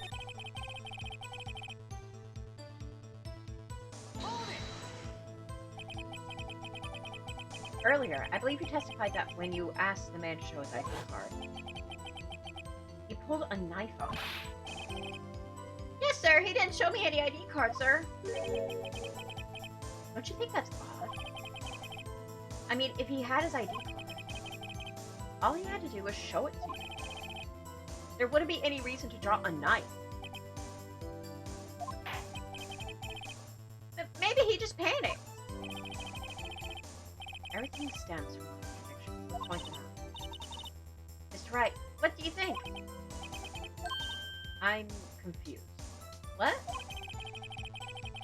The problem is the ID card has been parking lot. It's not like Edgeworth missed something like this. You're thinking too hard about it. Come on, let's show them what we got.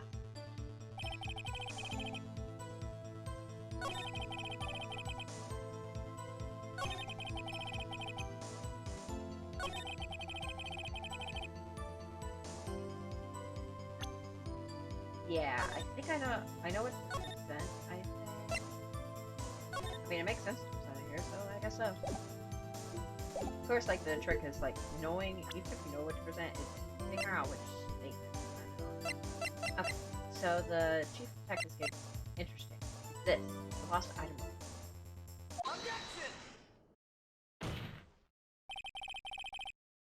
Wait one moment, Officer Meekin. I'm not good at waiting, sir. I have the victim's ID card right here. I found it at the crime scene. That makes sense. When I say crime scene, I'm not referring to the evidence room at the police department. I mean the other crime scene. The underground parking lot at the prosecutor's office. Your Honor, I have one more piece of evidence to present. It's a very important clue regarding the victim's ID card. A lost item. It's only half complete. But it shows that Detective Goodman had lost something on the day of the crime. Something important enough to fill out this report. Let me guess. You believe this something could be his ID card, right? I can't say for sure, but there is a high possibility. On the day of the crime, Detective Goodman was not carrying his card. Order, order. So now, what does this all mean? It can only mean one thing. It doesn't even require much thought. The man Officer Meekins encountered in the evidence room was not Detective Goodman, but rather the man who stole his ID card. Order, order, order! Does the prosecution have a response? I have only one thing to say to the defense. Bravo, Mr. Wright. Bravo. Allow me to summarize the defense's argument. At 5:15 p.m. on the day of the crime, the man in the evidence room Officer Meekins encountered was not Detective Goodman. There are two grounds to support this. First, the locker in the evidence room was already unlocked. Second, the victim lost his ID card. Am I correct so far, Mr. Wright? Yes. Let's see that. That being the case, we must inevitably arrive at a single conclusion. If the victim in this video is a fake, then the murderer in the evidence room is also fake. In other words, security camera does not show the instant of the murder. That is, well, I guess that's right. Is something wrong, Mr. Wright? Only moments ago, you seemed content to be pointing your finger around. This isn't going to end well. Well, well, it seems you finally realized exactly what you've gone to such lengths to prove. Explain yourself, Mr. Edward. The defense has already done the explaining for me. The victim in this video is a fake, which means a murder did not take place. At the police department at 5:15 on the day of the crime. So the real crime could only take place at one location. The underground parking lot. In other words, we spun right back into where we were in the first day of the trial. At the prosecutor's office, the murderer being Miss Lana Skye, the defendant. The evidence is compelling. A trustworthy witness. Observe the moment the defendant used the murder weapon. Ah!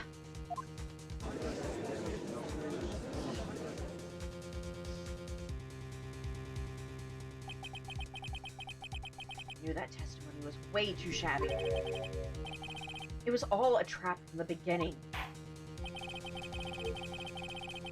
The activity in the evidence room still leaves many questions unanswered.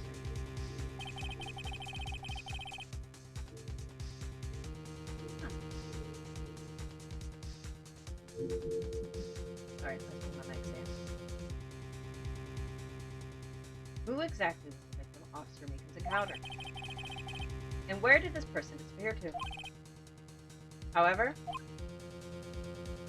this trial's purpose is to examine only the murder of Detective Goodman. Just so, Your Honor. But Mr. Wright, you have to do something, or else Lana. What do I do? How am I supposed to get myself out of this mess? Jack. Objection! One moment, Your Honor. What now, Mr. Wright? Don't tell me you're objecting to what you've just proven. Of course not. But I almost walked right into the prosecution's trap. What are you talking about? This cross-examination has proven one thing and one thing only. The security video did not show the actual murder. Yep.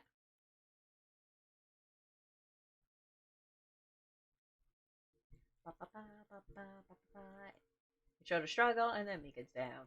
It also explains why there wasn't a body there, since there wouldn't be a body to discover if the murder didn't take place at least there. At least at that time.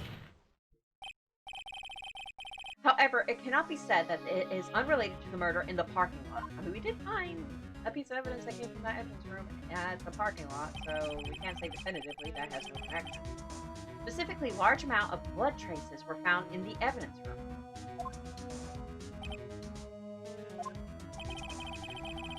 The defense demands further examination into the truth of the matter. Mr. Edgeworth? Yes, Your Honor? If this court were to examine this further, other witnesses will be necessary. Is the prosecution prepared? I'm sorry. The prosecution considered the incident at the police department to be unrelated. We have not prepared any other witnesses for this incident. Oh, but we have. This just might be my chance. Time to call a certain Texas Ranger to the stand. Miss Angel Star, get back here! Mr. Wright, do you mean? Your Honor? The defense would like to request a specific witness. Oh, whom do you have in mind? Someone we have reason to believe knows the truth. The truth behind the activities that took place in the evidence room. The prosecution requests to hear this person's name before deciding whether or not to comply. Very well then, Mr. Wright. This person whom you would have testified. What is his or her name? Chief Meekins. It's Bruce Goodman. Now y'all know. Officer Jake Marshall. Why him? Can't let Edgeworth know everything just yet. He's in charge of the evidence. I feel we should hear what he has to say. The prosecution agrees with the defense's request. Since he was responsible for guarding the room, we should hear his testimony. Fortunately, he works in the police department. We shouldn't need longer than 20 minutes to prepare. Very well. The court will take a 30-minute recess while the witness is subpoenaed. Will the prosecution please prepare the witness during this time? We will, Your Honor. Court is now in recess. Woo!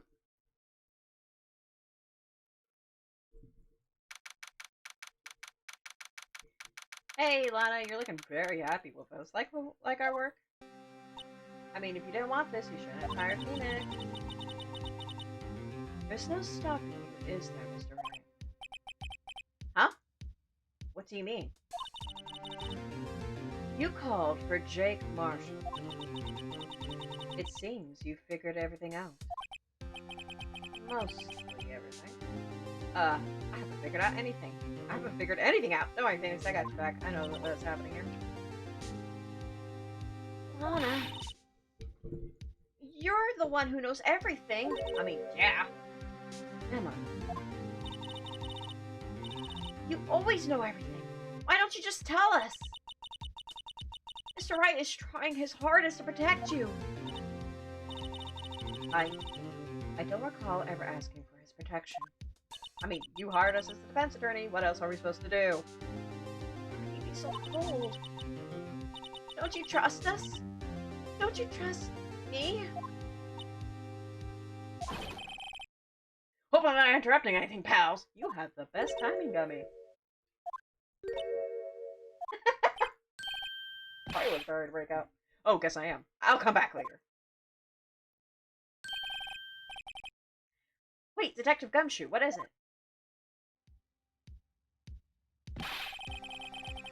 You've got a lot of nerve, pal, making a detective run around while on duty.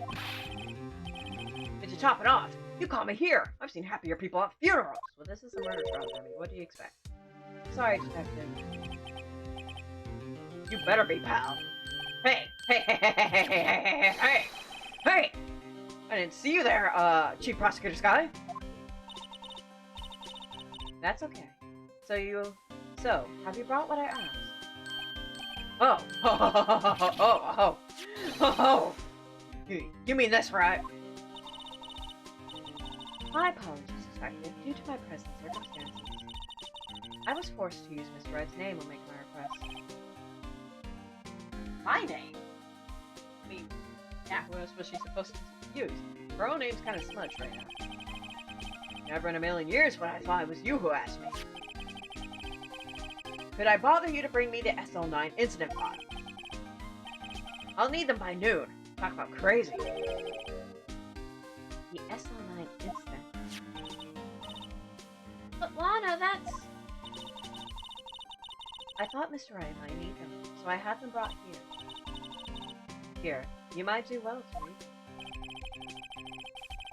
Can't believe you, the chief prosecutor or a witness in that case. Miss Sky was a witness? For the Joe Dart killings held 2 years ago. Take it from me, you don't want anything to do with the serial murderers. Oh, what? Now that I brought you your stuff, you're just gonna ignore me? Emma? But why? Why is your name in here? What? My name's in there? I don't know. Unless... No, it couldn't be. Lana, this SL9 incident, is that... That's the classification number the police filed it under. 2 years ago, the rest of the world knew it as the Joe Dark killing. Badass name. Joe Dark? No. No, Lana! That's over with! No! Emma, wait! She ran away. You know what? I just remembered. I gotta be somewhere. Hey, don't bail on us too, Gummy. Sorry, pal, but I'm out of here. Choo-choo! Jake Marshall, Angel Star, Damien Gant, Miles Edgeworth. Not to mention, Lana and Emma? The gang's all here. Everyone involved in this case is connected to those killings 2 years ago. This can't be just coincidence.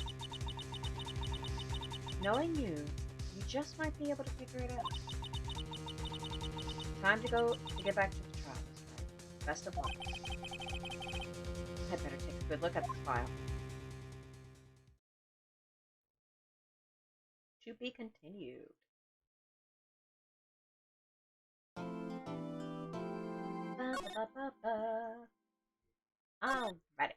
We got a bit more time on our hands, so let us continue the trial and at least get through this segment. How does that sound? Ready? February 24th, 214, District Court, courtroom number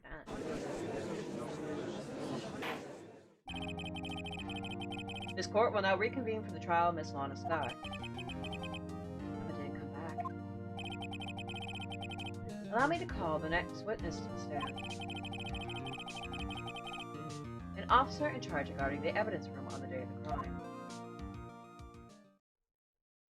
Yo, Jakey, what's up? Witness, please state your name and occupation.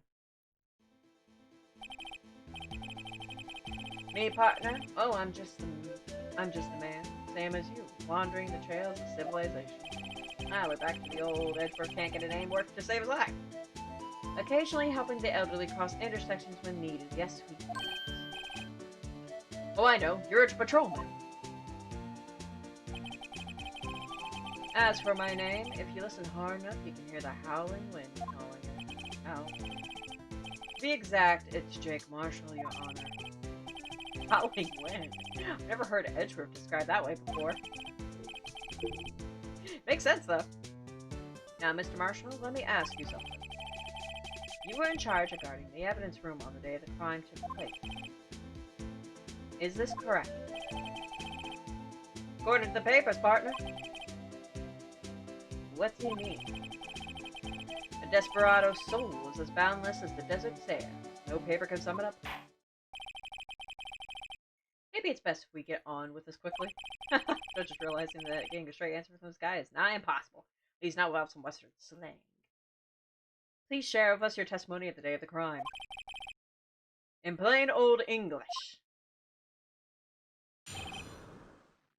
Day of the crime. My job was to keep a wary eye on that bone orchard. They said I was supposed to make rounds 3 times a day, but that ain't my style. Besides, the room's protected by 2 security systems anyway. If I remember right, I was at a street-side saloon at the time it went down. I'm just an innocent traveling man, so if you're out of ammo, it's time I hit the trail. I can't say I particularly care for your attitude. I can't say I care for your beard, but you don't see me complaining. Wait a minute. What do you mean by 2 security systems? I mean the security cameras and the ID card reader. I reckon even a cowpoke like you knows about those. Yes, well, what about the fingerprint activator locks on the evidence lockers? Fingerprint activator locks? What kind of newfangled doohickeys are those? He's not being very helpful. Expect anything less? He's not that good with machines or with following orders. Everyone's got their weaknesses now, don't they, Mr. Prosecutor? This one seems like trouble. Okay, Mr. Wright, he's all yours. Ha, thanks a lot. This one seems like trouble. Okay, Mr. Wright, you can do it. Smacks you those. Give a slight pat on the bum, and off we go. Okay, so... This has nothing to do with this case.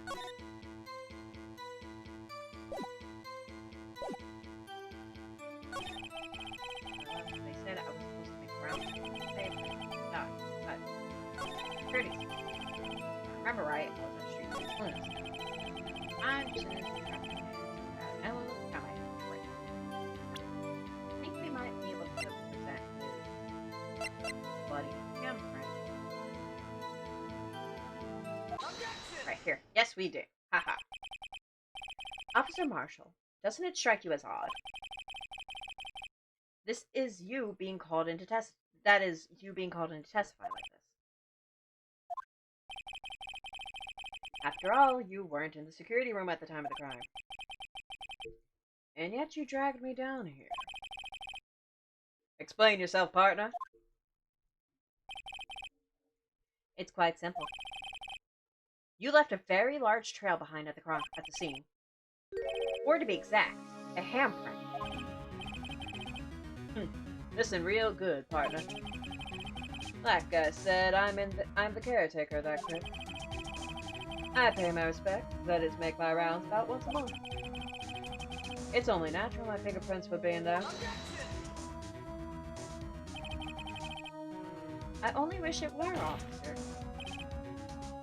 But you see, your fingerprints were covered in blood. Very unusual. You're sus right now, man. Sus. Witness, what's the meaning of this? Your blood-stained fingerprints were at the crime scene. The blood was wiped away, however. A luminal test clearly revealed this. Well, Officer Marshall? It seems to me there ain't a person in this room with a head on his shoulder. I take it you have an explanation, then, Officer Marshall? About the blood-stained fingerprints? Very well, you may begin your testimony about your fingerprints. Found at the scene of the crime.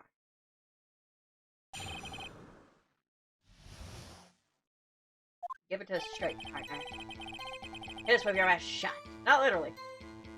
Like I said, it's only natural for my fingerprints to be in that evidence room.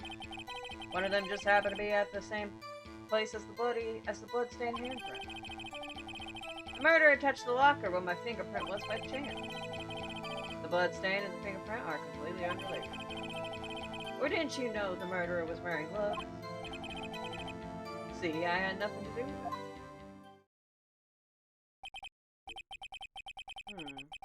The witness's explanation appears valid.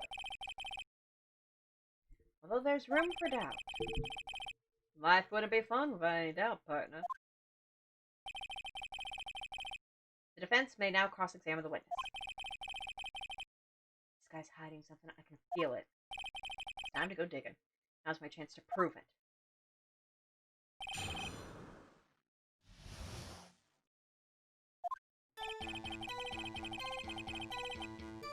In the evidence room, one of them just happened to be the same bloody handprint. So then, what about the bloody handprint? Wasn't mine. It's no mystery. Please explain. My locker is covered by fingerprints. Just so happened. Murderer touched the locker on my fingerprint. The chances of that happening are 1,000,000 to 1. On the contrary, one could argue just the opposite. The chances of that not happening are 1,000,000 to 1. Get one thing straight, partner. You ain't gonna get no reward for me with a mere damn fingerprint. You wanna know why? Let's stay in the fingerprint. Related. Unrelated? They're as different as night and day. Kinda like cereal and cereal. One's got to do with breakfast, while the other's a type of murder. He's right. Although seemingly alike, they're totally different. I don't see what homonyms are.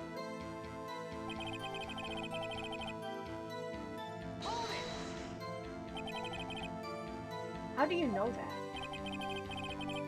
I may be a loner, but I still do my job. I keep up on the report. There was a blood stain at the scene, thought to be left by the murder. That's right. It was found on the redemption's locker. However, no fingerprints were detected on that handprint. Oh yeah, I think we tried that too.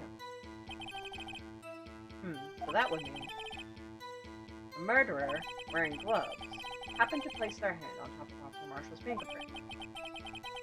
That's the only logical conclusion. That's something decisive to tackle.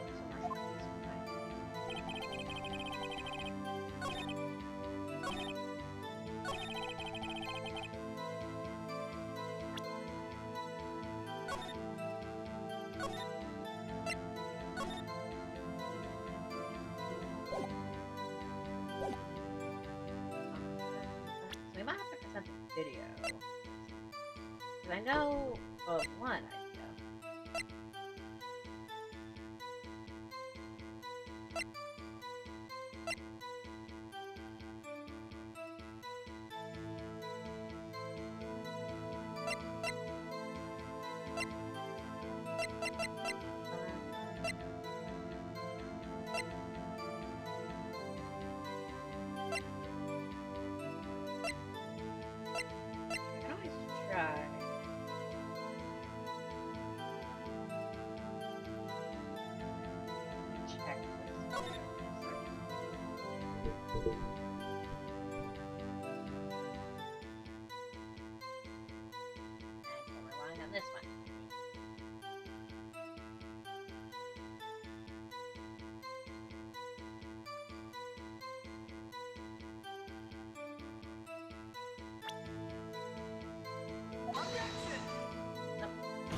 That's because you... How did you put it? Pay your respects once a month.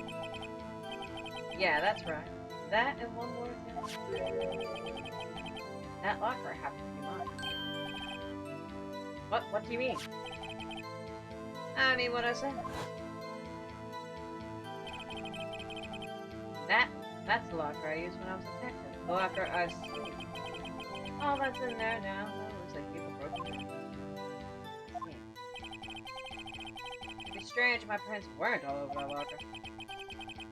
Apparently his fingerprint data was never okay. I must have been using that fingerprint lock all this time without even knowing it. Ah,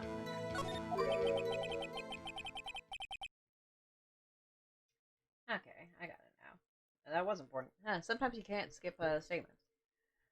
Are you starting to get the picture, partner? The picture? This seal of blood in the desert, it's just food for the buzzards. There's only one reality, and that's this. The security tape. So long as my trail isn't in there, you can't say otherwise. This isn't getting us anywhere, Mr. Hyde. Please consider carefully where you're going with this cross-examination. Yes, Your Honor. Now then, continue your testimony, Osmar.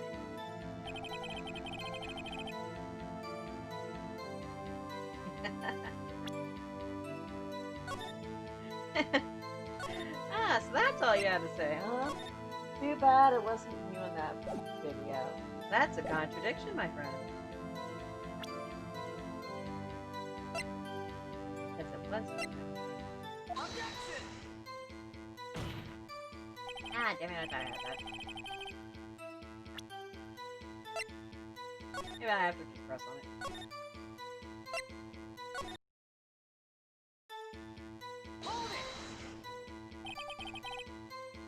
What do you mean by that?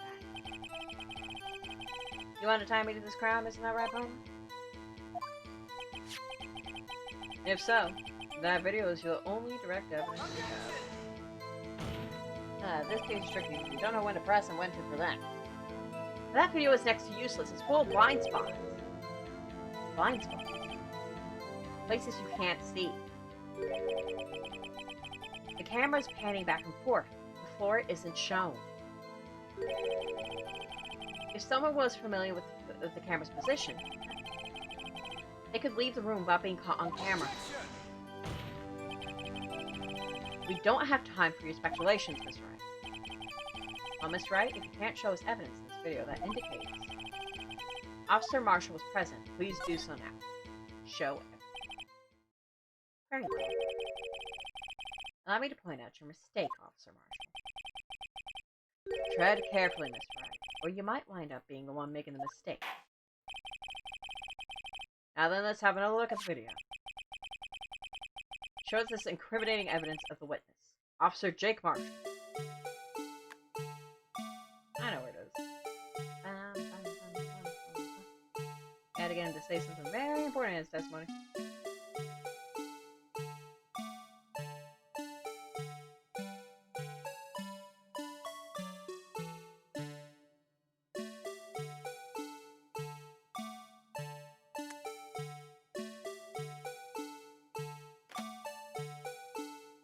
It's this.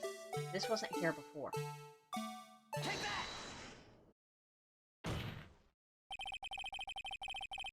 Bringing our attention back to the security cameras Is a mistake I'm afraid you'll not soon forget, Officer Marshall. The days are short in Texas, and so are our tempers. Could you sum up what you have to say in 8 words or less? Very well. You can clearly be seen in this video. Exactly 8 words. Not bad, partner. The key lies in a certain locker shown in the video.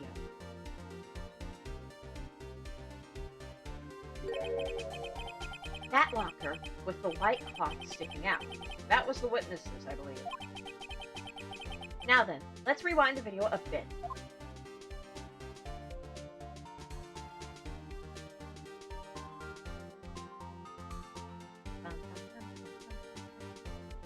Has to take a moment, give it a moment. And now we're panning back. And... boom. Oh, the white cloth. It's gone. What's the meaning of this, Officer Marshall? When the crime took place, the white cloth wasn't there. Then it suddenly appeared. There's only one explanation. Officer Marshall, you were in the evidence room at the time of the crime. What's more, you opened your locker when the camera was turned away. Order, order. It would be seen that's only, hold your horses, sorry partner, but you got the wrong man. So what if my locker was open? That doesn't mean I'm the one who opened it. The murderer needed to hide something, so he opened a locker and stuck it in. It's not my fault, he happened to choose mine. What he's gonna tell him? Why is everyone staring at me like I'm a wanted man?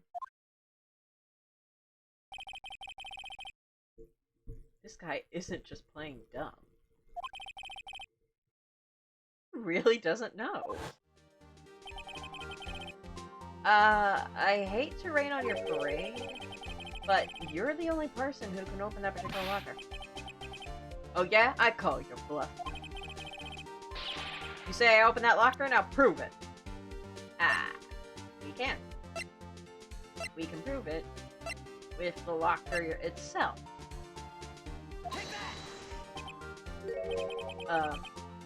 Fingerprint sensor? We talked about this earlier today. The lockers can only be opened by the detectives they belong to. What kind of crazy talk is this? Well, Detective Gumshoe? Well, Detective Gumshoe did mention something about this. In any case, the locks aren't that obvious. There are even some people on the force that don't know about the fingerprint locks. So, Sheriff, what do you have to say in 8 words or less? I only got one word for you, partner. No!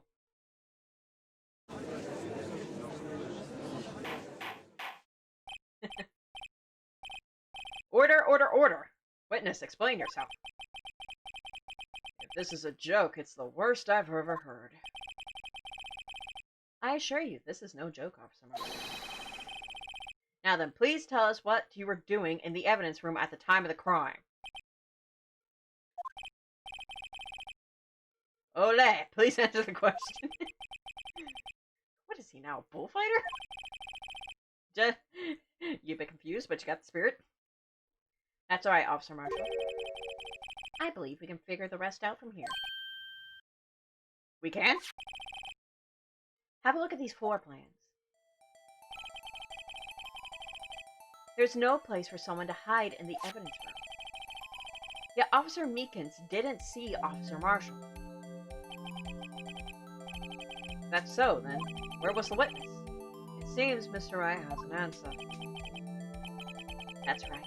The only possible conclusion. Well then, let's hear it. Where was Officer Marshall at the time of the crime? Simple. There was only one place he could have been. He was standing, right? Here, take that! Officer Marshall was standing right here. There? Well, that's where the victim, Detective Goodman, was. Correct. Unless the man wasn't Detective Goodman. I believe the victim in the video is Officer Marshall. It was you dressed up like Detective Goodman.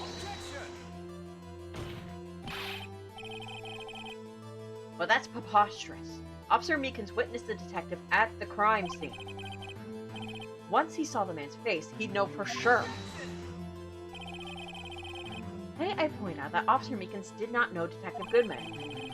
He also testified about the man's reaction when confronted. When I entered the evidence room, I asked him to show his card, sir. Yes, then how did Detective Goodman respond? He suddenly pulled a knife on me. Something about the officer's story puzzled me. If the man had his ID card, why didn't he just show it? Yes, he would have needed to enter the evidence room, so he must have been carrying it. The answer is simple. He could not show it. As you can see, Detective Goodman's picture is on his ID card. Oh, I get it. If he showed that, his cover would have been blown. Officer Meekins would have realized the man wasn't Detective Goodman. Do you have anything to say to this, Officer Marshall? You've got quite an imagination, partner. You've got a term for that. It's called circumstantial evidence. Circumstantial evidence? He's still denying it. You're gonna have to do better than that to break a detective. Unless you have hard evidence proving that I dressed up as a detective. I can't say I particularly care for your uncooperative disposition. I can say I care for your beard, but you don't see me complaining. Almost right. Do you have any evidence proving beyond a shadow of a doubt? Hold that thought.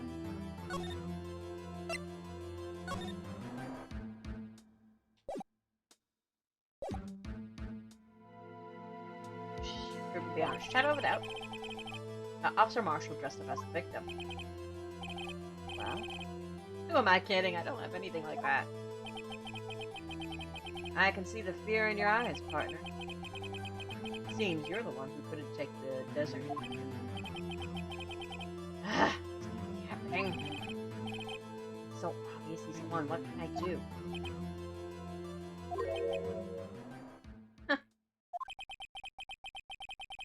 It looks like your lack of experience has finally been exposed.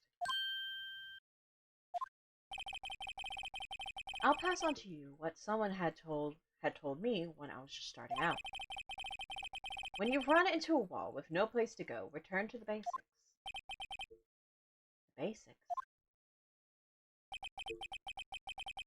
For me, that would be what Mia used to tell me. Phoenix, try thinking outside of the box. I shouldn't look for proof that Officer Marshall was in disguise. But rather, I should look for evidence that came about because he was in disguise. Why do you think this locker was opened in the first place? What do you mean? There's no reason for Officer Marshall to open his locker at the time of the crime. Yet he did, despite the chance it might be discovered later, as it has been. Which means he didn't originally plan to open his locker. According to the defense's argument, Officer Jake Marshall dressed up as Detective Goodman at the time of the crime. Then after the crime was committed, he opened his own locker for some unknown reason. The fact that a white cloth is sticking out of the locker seems to indicate that he opened it in order to put the cloth inside. So, just what exactly is this piece of cloth? Perhaps the video is the key to all of our unanswered questions. I don't have any evidence, so this video is my only shot. Very well. Let's take yet another look at the security tape. After committing the crime, the witness opened the locker to put away the white cloth. These show us why the witness had to open his locker. The reason is because what happened during the struggle.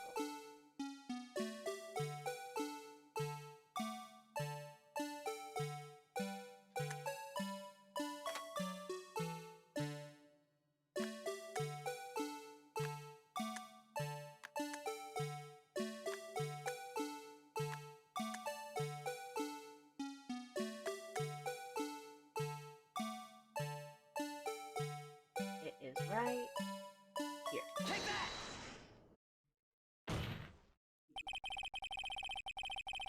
For some reason, you disguised yourself as Detective Goodman and entered the evidence room, although I don't know to what end yet.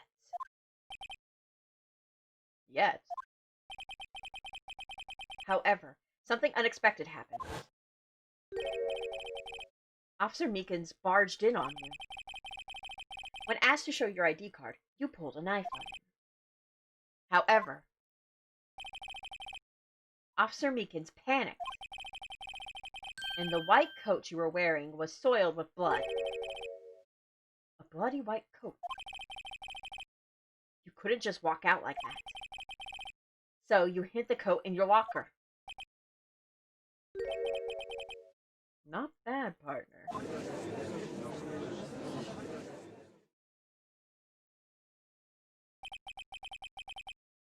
Now then, Officer Marshall, are you ready to tell us the truth?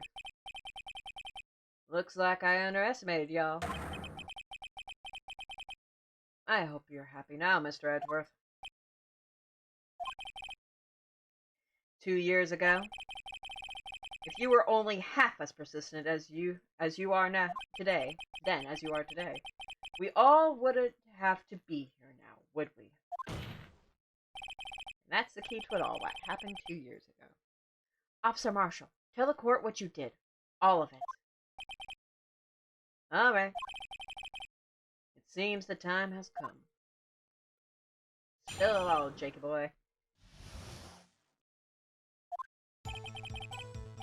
I had to do it that day. I couldn't just stand by and let it die. I stole the detective's ID and dressed like him. I planned to take out the evidence. I wasn't expecting Officer Meekins. I wasn't expecting Officer Meekins. I knocked him out. I managed to escape. I knew which areas wouldn't be caught on the camera. There wasn't any murder in the evidence room at 5:15. So the supposed victim was really you. But there's one thing I still don't understand. Traces of a large quantity of blood were found on the floor of the evidence room. If no one was murdered, then how could that be? Officer Meekins managed to cut his own hand. My guess is he's the donor. It was way too much blood for such a small donation. Keep that in mind for later. Alright, time to get the info out of you. Because there's a lot of spaces we don't know about. When you say it, you mean... Do you even have to ask, partner? the SL9 incident. 2 years have passed since that case was closed. It was going to completely end with the transferal that day. Not if I had anything to do with it. That incident's not over. What did you hope to accomplish by sneaking into the evidence room? When a case is closed, only that case's lead detective can look through the evidence. I wanted to have a look at it myself, one more time. No matter what the cost. I don't care what anyone says, partner. That case is mine. But Officer Marshall wasn't in charge of that investigation. Why does he care so much about it? That day was my last chance. That's why I stole the detective's ID and dressed like him, then take out the evidence. Why did you disguise yourself as Detective Goodman?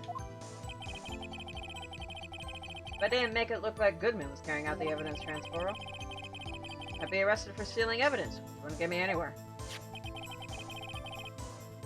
So you did it to fool the security cameras. And the detective's ID card. I stole that the morning of the incident. That really was why Goodman started filing out that lost item report. I returned his ID card. I left it on the floor in the prosecutor's office parking lot. The ID card I found was left there by Officer Marshall. Not likely returning it, is it? So essentially, you managed to succeed, despite your lack of foresight. What do you mean, partner? I mean the fingerprint activated lock, of course. No matter how well you disguise yourself, you can't change your fingerprint. Under normal circumstances, you wouldn't have been able to open that locker yourself. But he could because the rubber glove just happened to get stuck in the door. That means Detective Goodman must have opened the locker before Officer Marshall. Was expecting Officer Meekins. You pulled a knife on Officer Meekins and tried to drive him off? Let's just say I was a little surprised. I only planned on being in the evidence room for no more than 5 minutes. I didn't think anyone would actually come in during that short time. Officer Meekins certainly is a 1 in a million type of person. Not in a good way. Mistaking a detective for an intruder and demanding to be shown his ID. I'll have to think a little more about his raise this year. When did Edgeworth get so much influence? Anyway, he threw himself at me and I ended up cutting my hand slightly. I'm sorry it had to be that way. It had to turn out that way. Me knocking him out and everything. By the way, what happened to your knife? Oh, you mean this one? I don't know what to say. He used his own knife. So you knocked Officer Meekins out, man. Were you planning on getting rid of that knife? I mean, you did get blood. It does have Meekins' blood on it, doesn't it? I guess you cleaned it, but still. So, you did your research beforehand. Those who go into the desert unprepared don't live long, partner. I didn't think it would make a difference, though. Security tape is erased every 6 hours. If all had gone as planned, no footage would have been left. However, you bloodied your coat in your struggle with Officer Meekins. If someone was in the security room when I came out, the jig would have been up. I opened my locker and stashed it in there. What was Officer Meekins doing during that time? What else? Just sleeping like a baby. What you're saying is on that day.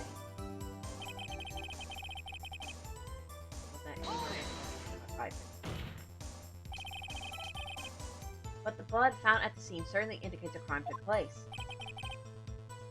What, are you blind? The victim shown on that tape is me, and I'm not dead yet, partner. So you stole the evidence from the locker. Actually, no, I didn't. Why not?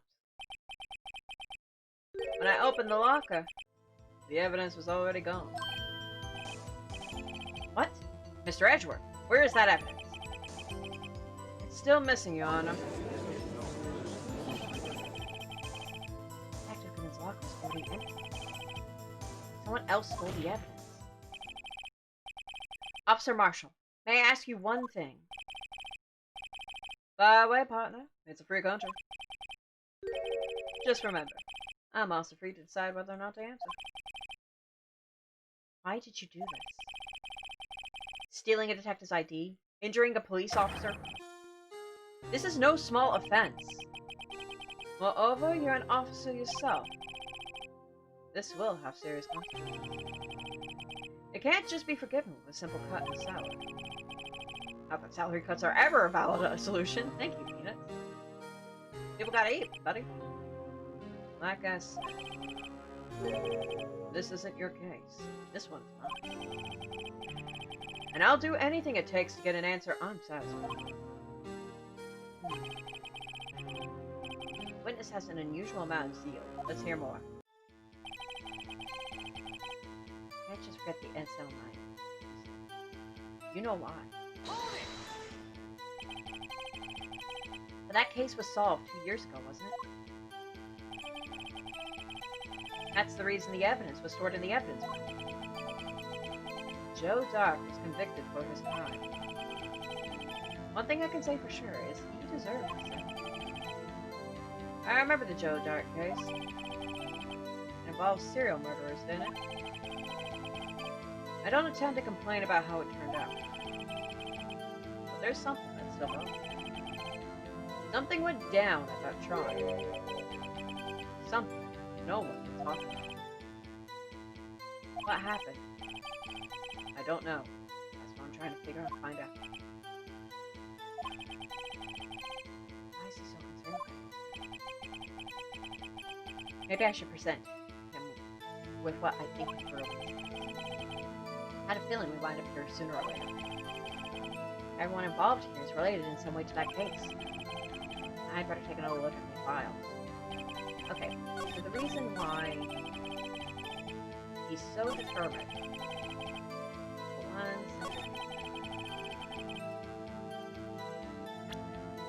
If we go to the file that Sky gave us and check it, we'll see the perpetrator, Joe Dart, crime, serial murder, sentence death. Victims, Edward Jones, Edith Kirby, Jed Bates. I wonder if some of these are like Easter eggs. Jason Knight, Rachel Moss, Neil Marshall. Doesn't that sound familiar? And for the rest of the page, trial data, head prosecutor Miles Edgeworth, witnesses on Sky, Emma Sky, investigation task force, executive investigator Danny Gant, Lana Sky, head investigator Bruce Goodman, investigators Jake Marshall and Star.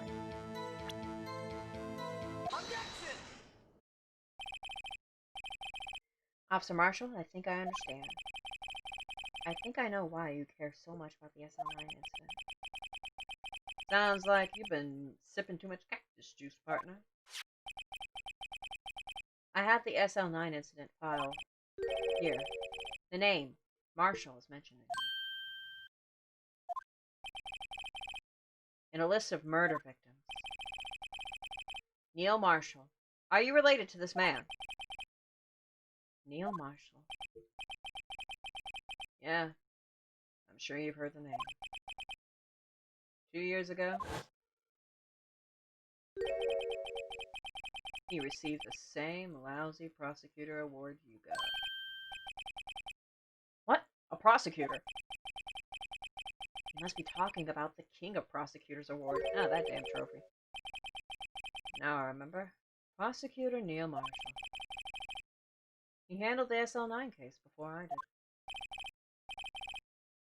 That's right. He was killed. And the case fell into your hands. Well, what's his relation to you?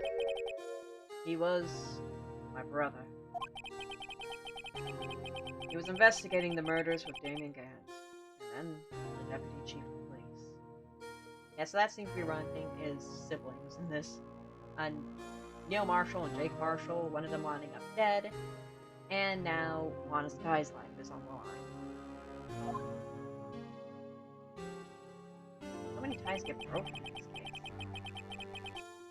The group of detectives I was part of worked under them. We were desperate to prosecute the murders.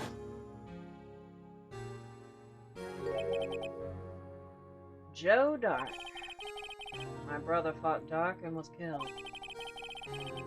That was the first time Dark left behind any evidence. That was all we needed.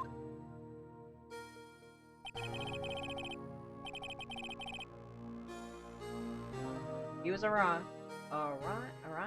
He was arraigned and incarcerated. The case was finally closed. At least, according to the public records.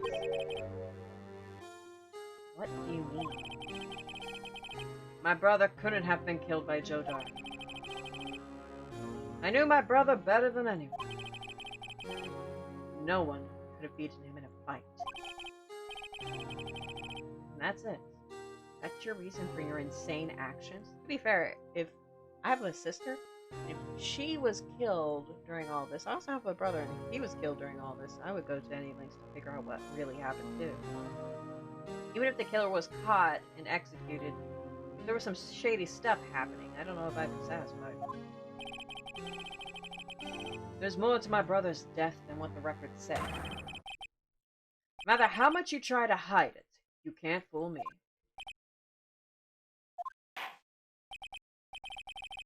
Well, at least one thing's for certain. Now we know what happened at the police department on the day of the crime. That was the last day the SL9 case could be reopened. Not satisfied with its resolution, Officer Marshall plans to steal the evidence. Disguising himself as Detective Goodman, he entered the evidence room. Officer Meekins confronted him, so he rendered him unconscious and fled. Yes, this mystery has finally been cleared. No murder took place at the police department that day. Which also means Lana's back in the hot water. Things that happened by chance never cease to amaze. At exactly the same time as the murder at the prosecutor's office, this fake murder was going on at the police department. Chance? It's gotta be more than just that. So if no one was murdered at the police department on the day of the crime, that means the murderer in the prosecutor's office parking lot was the real one. Which in turn means only one person could have committed the crime. Chief Prosecutor Lana Stubbs. But wait! A verdict wasn't reached in yesterday's trial. Which is why we examine the incident at the police department today. But there's only one reason the defendant was not convicted yesterday. There yet remained the mystery of the simultaneous murder at the police department. It seems to me this boy's got the draw on you, partner. All of the mysteries at the police department have been resolved, no doubt about it. Our sole murder took place at the prosecutor's office. The only suspect is Lana Skye, and the testimony of one Miss Angel Starr is completely incontestable. You have a response. Make it a single word on this. Ah! I rest my case. Oh boy. It seems this trial has reached its conclusion. There's no room for doubt. Well done, Mr. Wright. Thanks to you, I didn't need to waste my time.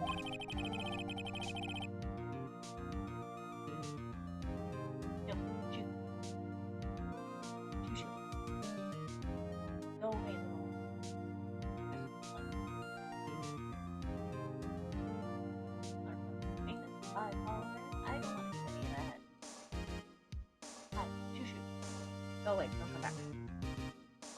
Disproving the alleged murder at the police department. There's no doubt what I've proven today is true. The apparent murder on the security camera tapes really was fake. But I didn't realize that would end up proving Lana guilty. Now then, the time for the verdict has arrived. The court finds the defendant. Hold your horses, Grandpa!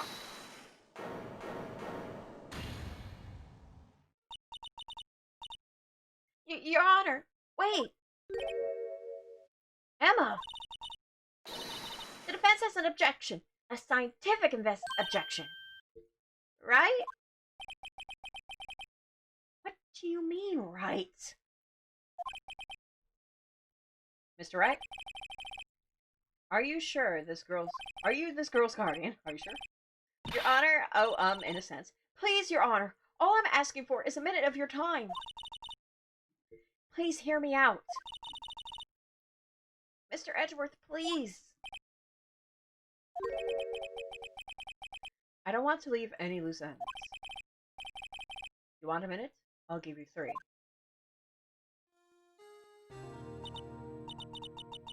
I was kind of in shock. I mean, finding out the SL9 incident referred to the Joe Dart killings. Now that you mentioned it. The names of both Sky sisters were in that file. But that's when I figured it out. I mean, what Officer Marshall was trying to do that day. So all I knew is Fingerprint had nothing to do with the crime. Oh, poor Emma. She's gonna have some traumatic memories coming back. Much like Edgeworth, sadly. Get today's attorney get, like, the Troy and the stick half the time. That left only one thing, the other handprint. You mean the traces of blood found on Detective Gumshoe's locker? But no fingerprints were found on it, right? No, but I figured if I examined it scientifically, I'd be sure to find a clue. So I ran over there and looked at it again. Wow, that must have been a long run. So did you find anything? No. Huh? Sorry. I guess I'm not much of a scientific investigator after all.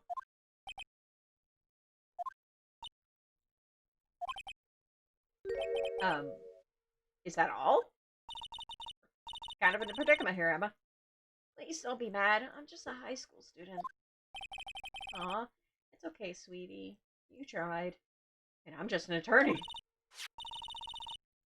Mr. Wright, those traces of blood are the only clue we have.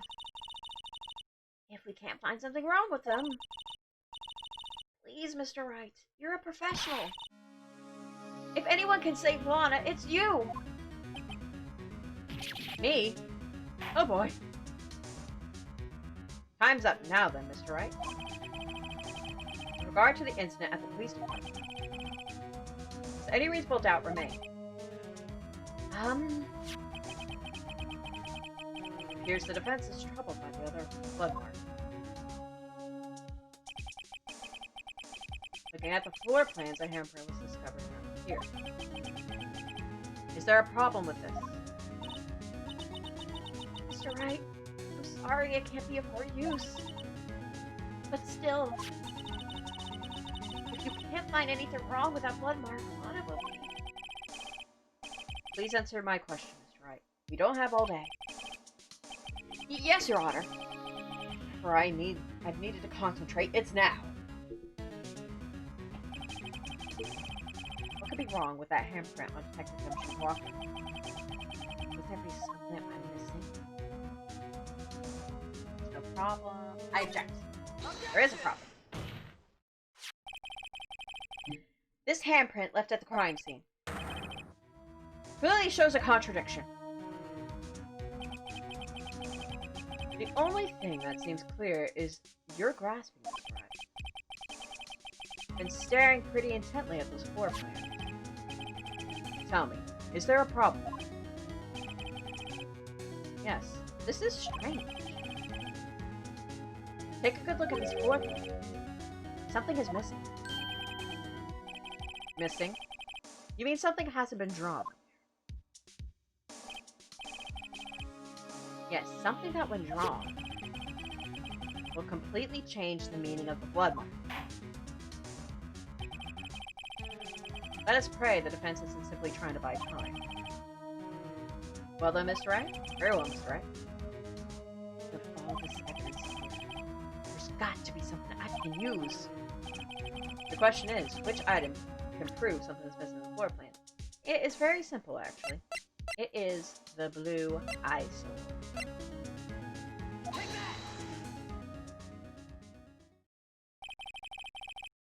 What about that piece of plywood? The blue badger? Mascot of the police force? Defender of truth? Guardian of truth? You're really hamming this up, Phoenix. More proof that he was a theater kid. Explain yourself, Mr. Wright. Please look at the floor plans of the crime scene. The blue badger is not here. So? So watch what happens when we put him in. This is where he was dancing at the time of the crime. Well? Well, what? That's right. So long as the blue badger is dancing here. It would be impossible to place a handprint at this spot on the locker. Which means it was... What? Which means it wasn't placed at the time of the Meekins and Officer Marshall fight. It was placed beforehand. So that means, exactly what does that mean? It means it can't be done. What are you saying? Blood traces were undeniably found on that locker. Don't look at me! I didn't put it there! Mr. Wright, think it through scientifically. Emma. on that afternoon, Officer Meekins was the one who brought the blue badger to the evidence room, right? After he put it down, it would be impossible to leave a handprint on that locker. So that must mean this blood mark. What's left there before the blue badger was brought in. Just one moment. I will not allow such far-fetched balderdash in my court. It may sound far-fetched, Your Honor, But it's the only possible explanation. Also, balderdash, what are you? British? Or a wizard? One of the other. On February 21st, in the police department's evidence room, blood was spilled not once, but twice. But how? One time was captured on this tape, taken by the security camera. Officer Meekins cut his hand, from which a trivial amount of blood fell. The problem is, the other time.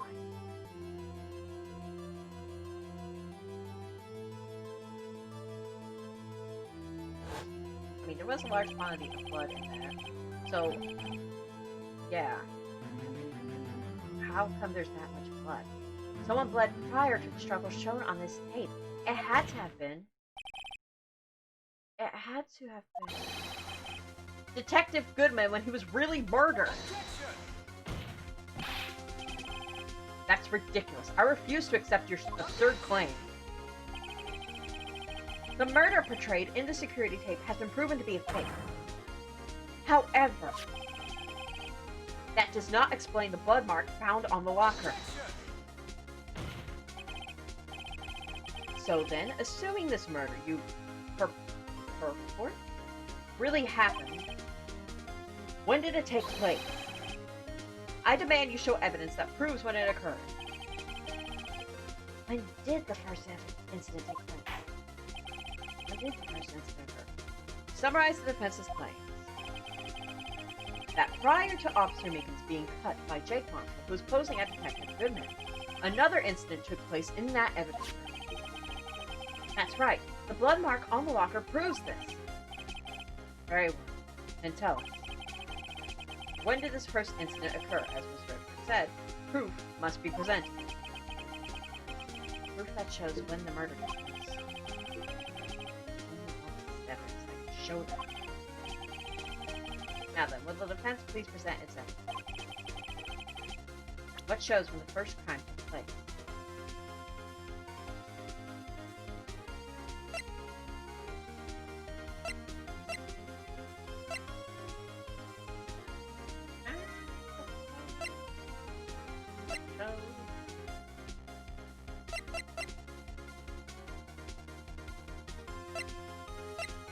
The ID or card record? Oh, thank goodness. I actually wasn't 100% sure on that one.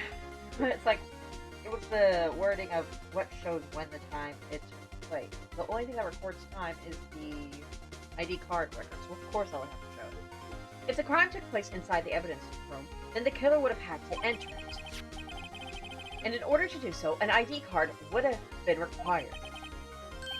An ID? Oh, the ID card record. Officer Meekins brought the Blue Badger panel into the evidence room at, let's see here, 4:50 p.m. If the crime took place before the time, then it would be 4:40 p.m. Ah! Ah! Miss Miles Edgeworth, just what have you done? I never would have figured you had the nerve, boy. Drop the act, witness. It doesn't take a lot of thought to figure out it couldn't have been me. Nope, I ain't gonna do it. I'm afraid I don't understand either. Oh, come on, baby. It's clear from the luminol test that blood was there. However, when the second crime took place, both Officer Meekins and Officer Marshall failed to notice the blood. That means the blood from the first crime was wiped away by the real murderer. I would have had just 10 minutes to murder the victim, carry his body away, and clean up the blood. Unfortunately, that's physically impossible. Oh. I am the Forest is ready to party 5. I've never actually been rated before. Hello! Hi guys. I don't know. Sorry, this is my first time being rated. But hello! Welcome to my stream. I'm playing Fingerprint, Rise from the Ashes, and I have just proven that One murder was fake and another murder just took place. also thank you for the raid. And I hope you enjoy. Raid! Hello, the Sky, the MVP, and Dog Soldier Girl 4. That would mean the crime must have taken place before Mr. Edgeworth entered the evidence room. Let's look at the chart again. We just got from Hello Neighbor. Love your voice. Oh hi, we just got from Hello Neighbor. Love your voiceover. Oh, thank you. I am the Forsan as objected. Thank you for the objection. I love the voiceovers. Sky the MVP is objecting. Oh, thank you. Thank you so much. I didn't realize people were watching. Thank you. This makes me so happy. Thank you, guys. There's and just for the record, objecting means following. So thank you. There's only one other card number remaining. 77777777. 7 sevens. That's one lucky number. Talk about a lucky number. Yeah, what he said. But wait, that doesn't make sense. No problem. Thank you. How was your guys' stream? The Hello Neighbor. I remember a Hello Neighbor from like a few years back, and I know that that game can be pretty buggy, but I know people still like playing it because you can do a lot of stuff in that game. Also, I think speedrunning is really popular in that game. How could Detective Goodman have entered the evidence room? Since there's no record of his card being used beforehand, he must have entered along with the real murderer. Let me see. It was good. Oh, I'm glad that you guys enjoyed it. That's the only plausible explanation. He went in with 77777777. I have to count my fingers for that. Great. Alright. Hope your stream goes great. It was great. Can be frustrating too. Oh yeah. I'm off to bed, so I'll lurk here. Thank you. Thank you for the lurk, and I hope you have a nice sleep. I'm gonna stay and watch. Thank you, Sky the MVP. Thank you for watching. It is starting to get to a very juicy part. Mr. Edgeworth, please look into this ASAP. Find out whose ID number is 77777777. That's 1 7 too many, Your Honor. Unfortunately, I'm unable to look up the owner of that ID card. At least What?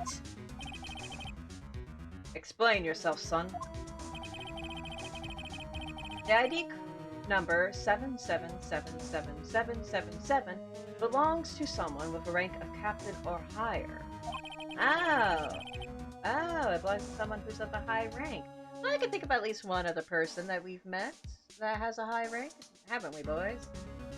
Someone who is a so-called executive officer. We don't have the authority to inquire into such a person's identity.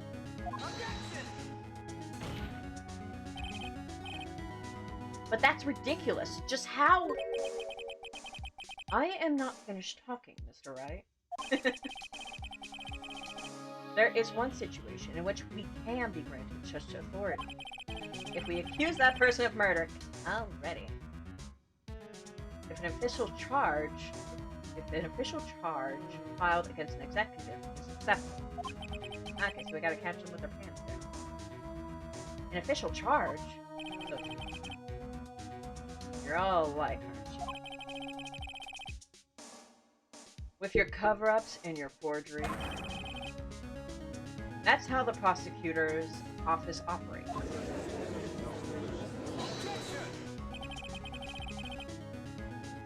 I take pride in my work, Officer Marshall. I would appreciate it if you would keep your slander to yourself. Slander, is it? Okay. Let me ask a question. Yes? No, not to you. To her, the defendant sitting over there. Your own little executive. But Lana... Don't be stupid. She's been charged with murder. Of course we've looked up her ID number. And it's not 7777777. Sorry if that's annoying, but yes, I am saying that all every time it's brought up. Don't play me for a fool, partner. That's not what I want to ask. All I want to know is one thing about that incident. The SL9 incident? Answer me this, Chief Prosecutor.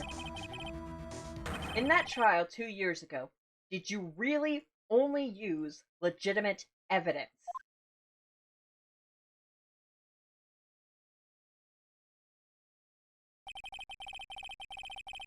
Do you need the witness to repeat his question, Chief Prosecutor? I heard him fine, Mr. Edgeworth. 2 years ago, I was in charge of the prosecution for that trial. At the time, occasionally, we felt the powerlessness of the law. Lana?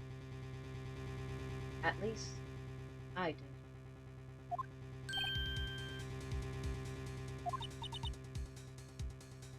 Lana?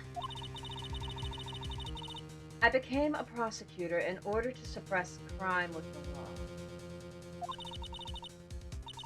But before I realized it, we were the ones being suppressed by the law. Defendant, just what are you saying? I'll ask you again, Chief Prosecutor. During that trial, 2 years ago, did you really present all the evidence in court? Can you look me, an investigator, in that crime in the eye and say that you did? Chief Prosecutor, you didn't. I don't have to, Officer Marshall. Why won't you answer him? Drastic crimes require drastic measures. That's just the way it is. We did what we had to, in order for him to get the verdict he deserved.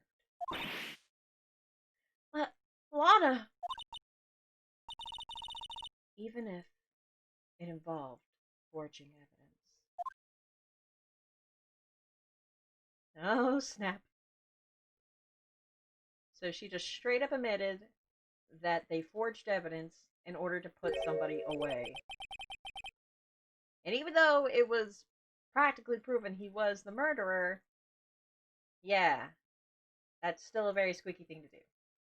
See? That's what I'm talking about. Damn, I know, right? No. No! Order! Order! Order! Order! I can't do orders too well. Lana's remarks caused such a stir. The chaos in the courtroom could not control it. The conclusion of the trial would have to wait until the following day.